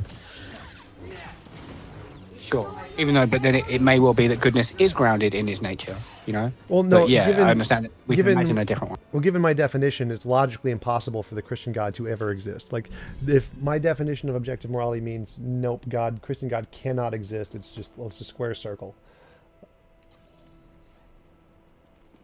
I mean, I suppose, maybe it'd be harder to show that through scripture, because I think you use it more with the generic terms, like he's all good and blah, blah, blah, which there isn't really a verse that says he's all good. I don't believe there is. It says he is good. It says he is good. He's the standard, but yeah. But obviously not to evil. He judges evil, obviously, right? Oh, sure. If you just want to grant that God isn't omnibenevolent in the classical sense, that's fine. You can totally go that route. Sure, yeah. I mean, it's, unless someone's got a scripture, not right now, I'm not challenging you, but, as far as I know the Bible quite well, I don't think it ever says that generic term, like all good, and a lot of people think I'm splitting hairs there, because when I say he's the only good, he's the standard, they go, well, what's the difference? And, I suppose, yeah, it isn't a big difference, but it's still trying to hold to exactly what it says as opposed to what it could be, you know what I mean? I think if we hold to what it says, that is more fair, at least, to the description. Yeah, that's like an internal critique of Christianity. So you'd have to take that up with other Christians who believe God is omnibenevolent. So I don't know. Like, if you want to grant that, then I'm okay with that. That argument's fine. Sure. Okay. Thank you. Cool. Your kind of moral system. Can I ask how does it kind of like supervene moral properties onto situations, or how does that work? What is that me or TJump? A TJump. Like your moral system. I understand what you mean by it, but I'm having trouble kind of understanding how it actually kind of like imbues how it's moral realism in the sense that, like, if I am to say go out and kick a cat or something, like, why does that actually have badness, like, in reality?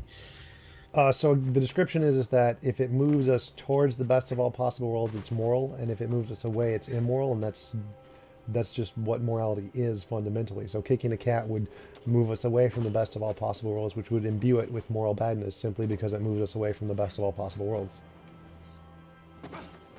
I suppose this is where I'm coming from on that, is like that idea of that we ought to move towards the best of all possible worlds. It would be one thing that I don't quite understand. Why ought we do that on that system? All right, so my system gets rid of all oughts. Oughts are just irrelevant. They're just is statements. So if the kicking the cat would just factually move us away from the best of all possible worlds. Now, if you want to do it, I just don't. I mean, I don't care. It's like, since it's about an objective is statement. It's like you are 6 feet tall. Like whether you ought to be 6 feet tall. Like I don't care.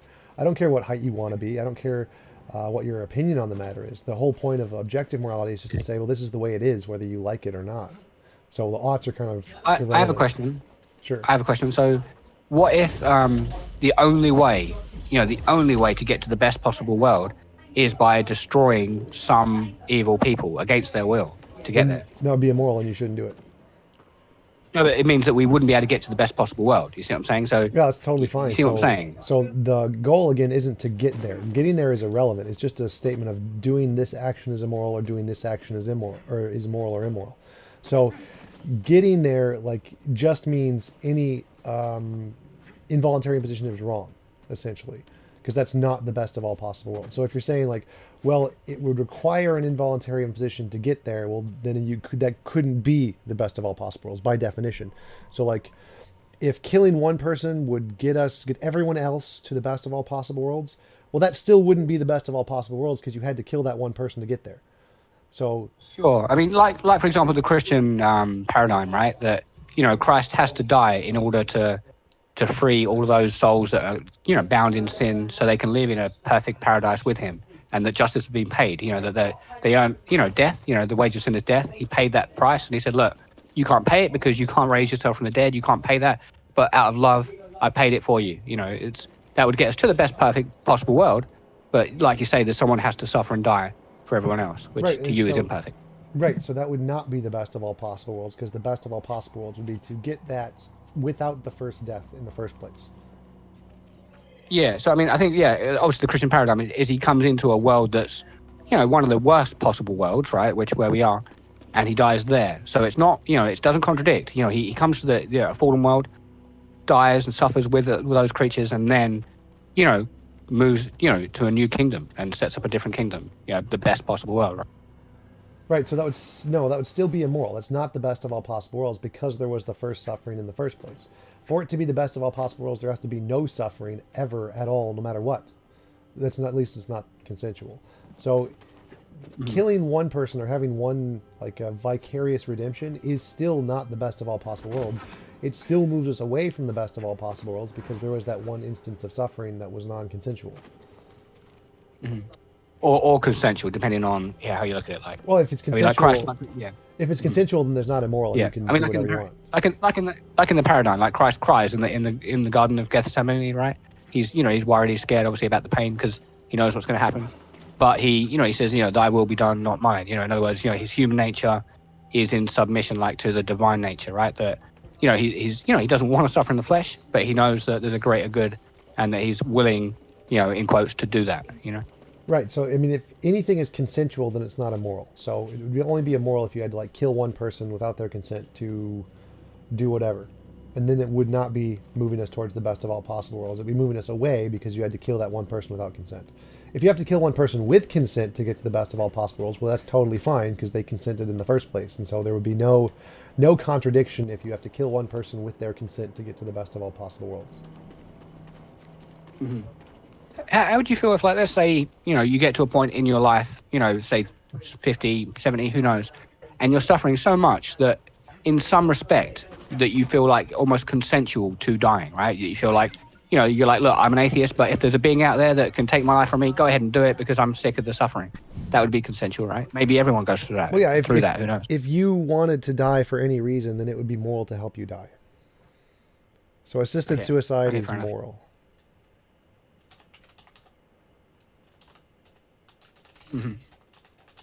Tom, I'm still kind of in like the meta-ethics sense with your theory. What I think I'm struggling with is, you know, like say someone who's a natural realist, they might say that there's some natural property which is like a tautology of good when we use it in language, or like a Platonist who's not even necessarily theistic. They say that there's the good that supervenes onto a situation, but they seem to be trying to like describe the way reality is when they do that. I don't really understand how your theory, like meta-ethically, it feels to me like it's you describing this best case scenario, but it seems like it's just you describing it. Can you help me like understand it maybe in how it actually gives the property of the good to certain events and things? All right, so they're just saying it's like a tautological nature to describe that, and I'm saying that what gives it the good is if we're moving closer to the best of all possible worlds, that is the same as the tautological good. So instead of saying it's a fundamental part of reality, mine is like an abstract descriptions of relation. So I say that like the best of all possible worlds is like an abstract object, like a perfect triangle. There is no such thing as a perfect triangle. They don't exist, but we can use the idea to get as close as possible in our world. So we can use the idea of the best of all possible worlds to move as close as possible. And in that way, doing so would just be the same as the goodness. It's just the tautological definition of goodness. That helps me understand actually a bit. Yeah, the analogy of the perfect triangle was very good. Thanks. Yeah, no problem.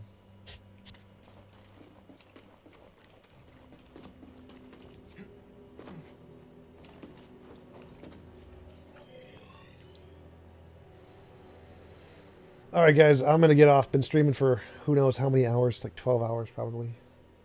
Thanks for showing up. Thanks Yeah, I for was talking. like this morning you were on. It was crazy. You've been on ages. Yeah. And not having to work and being a full-time YouTuber gives me a lot of time to just play video games. So, all right, I'm going to get off. I'll see you guys later. Yep, Peace out. thanks. Cool. See you.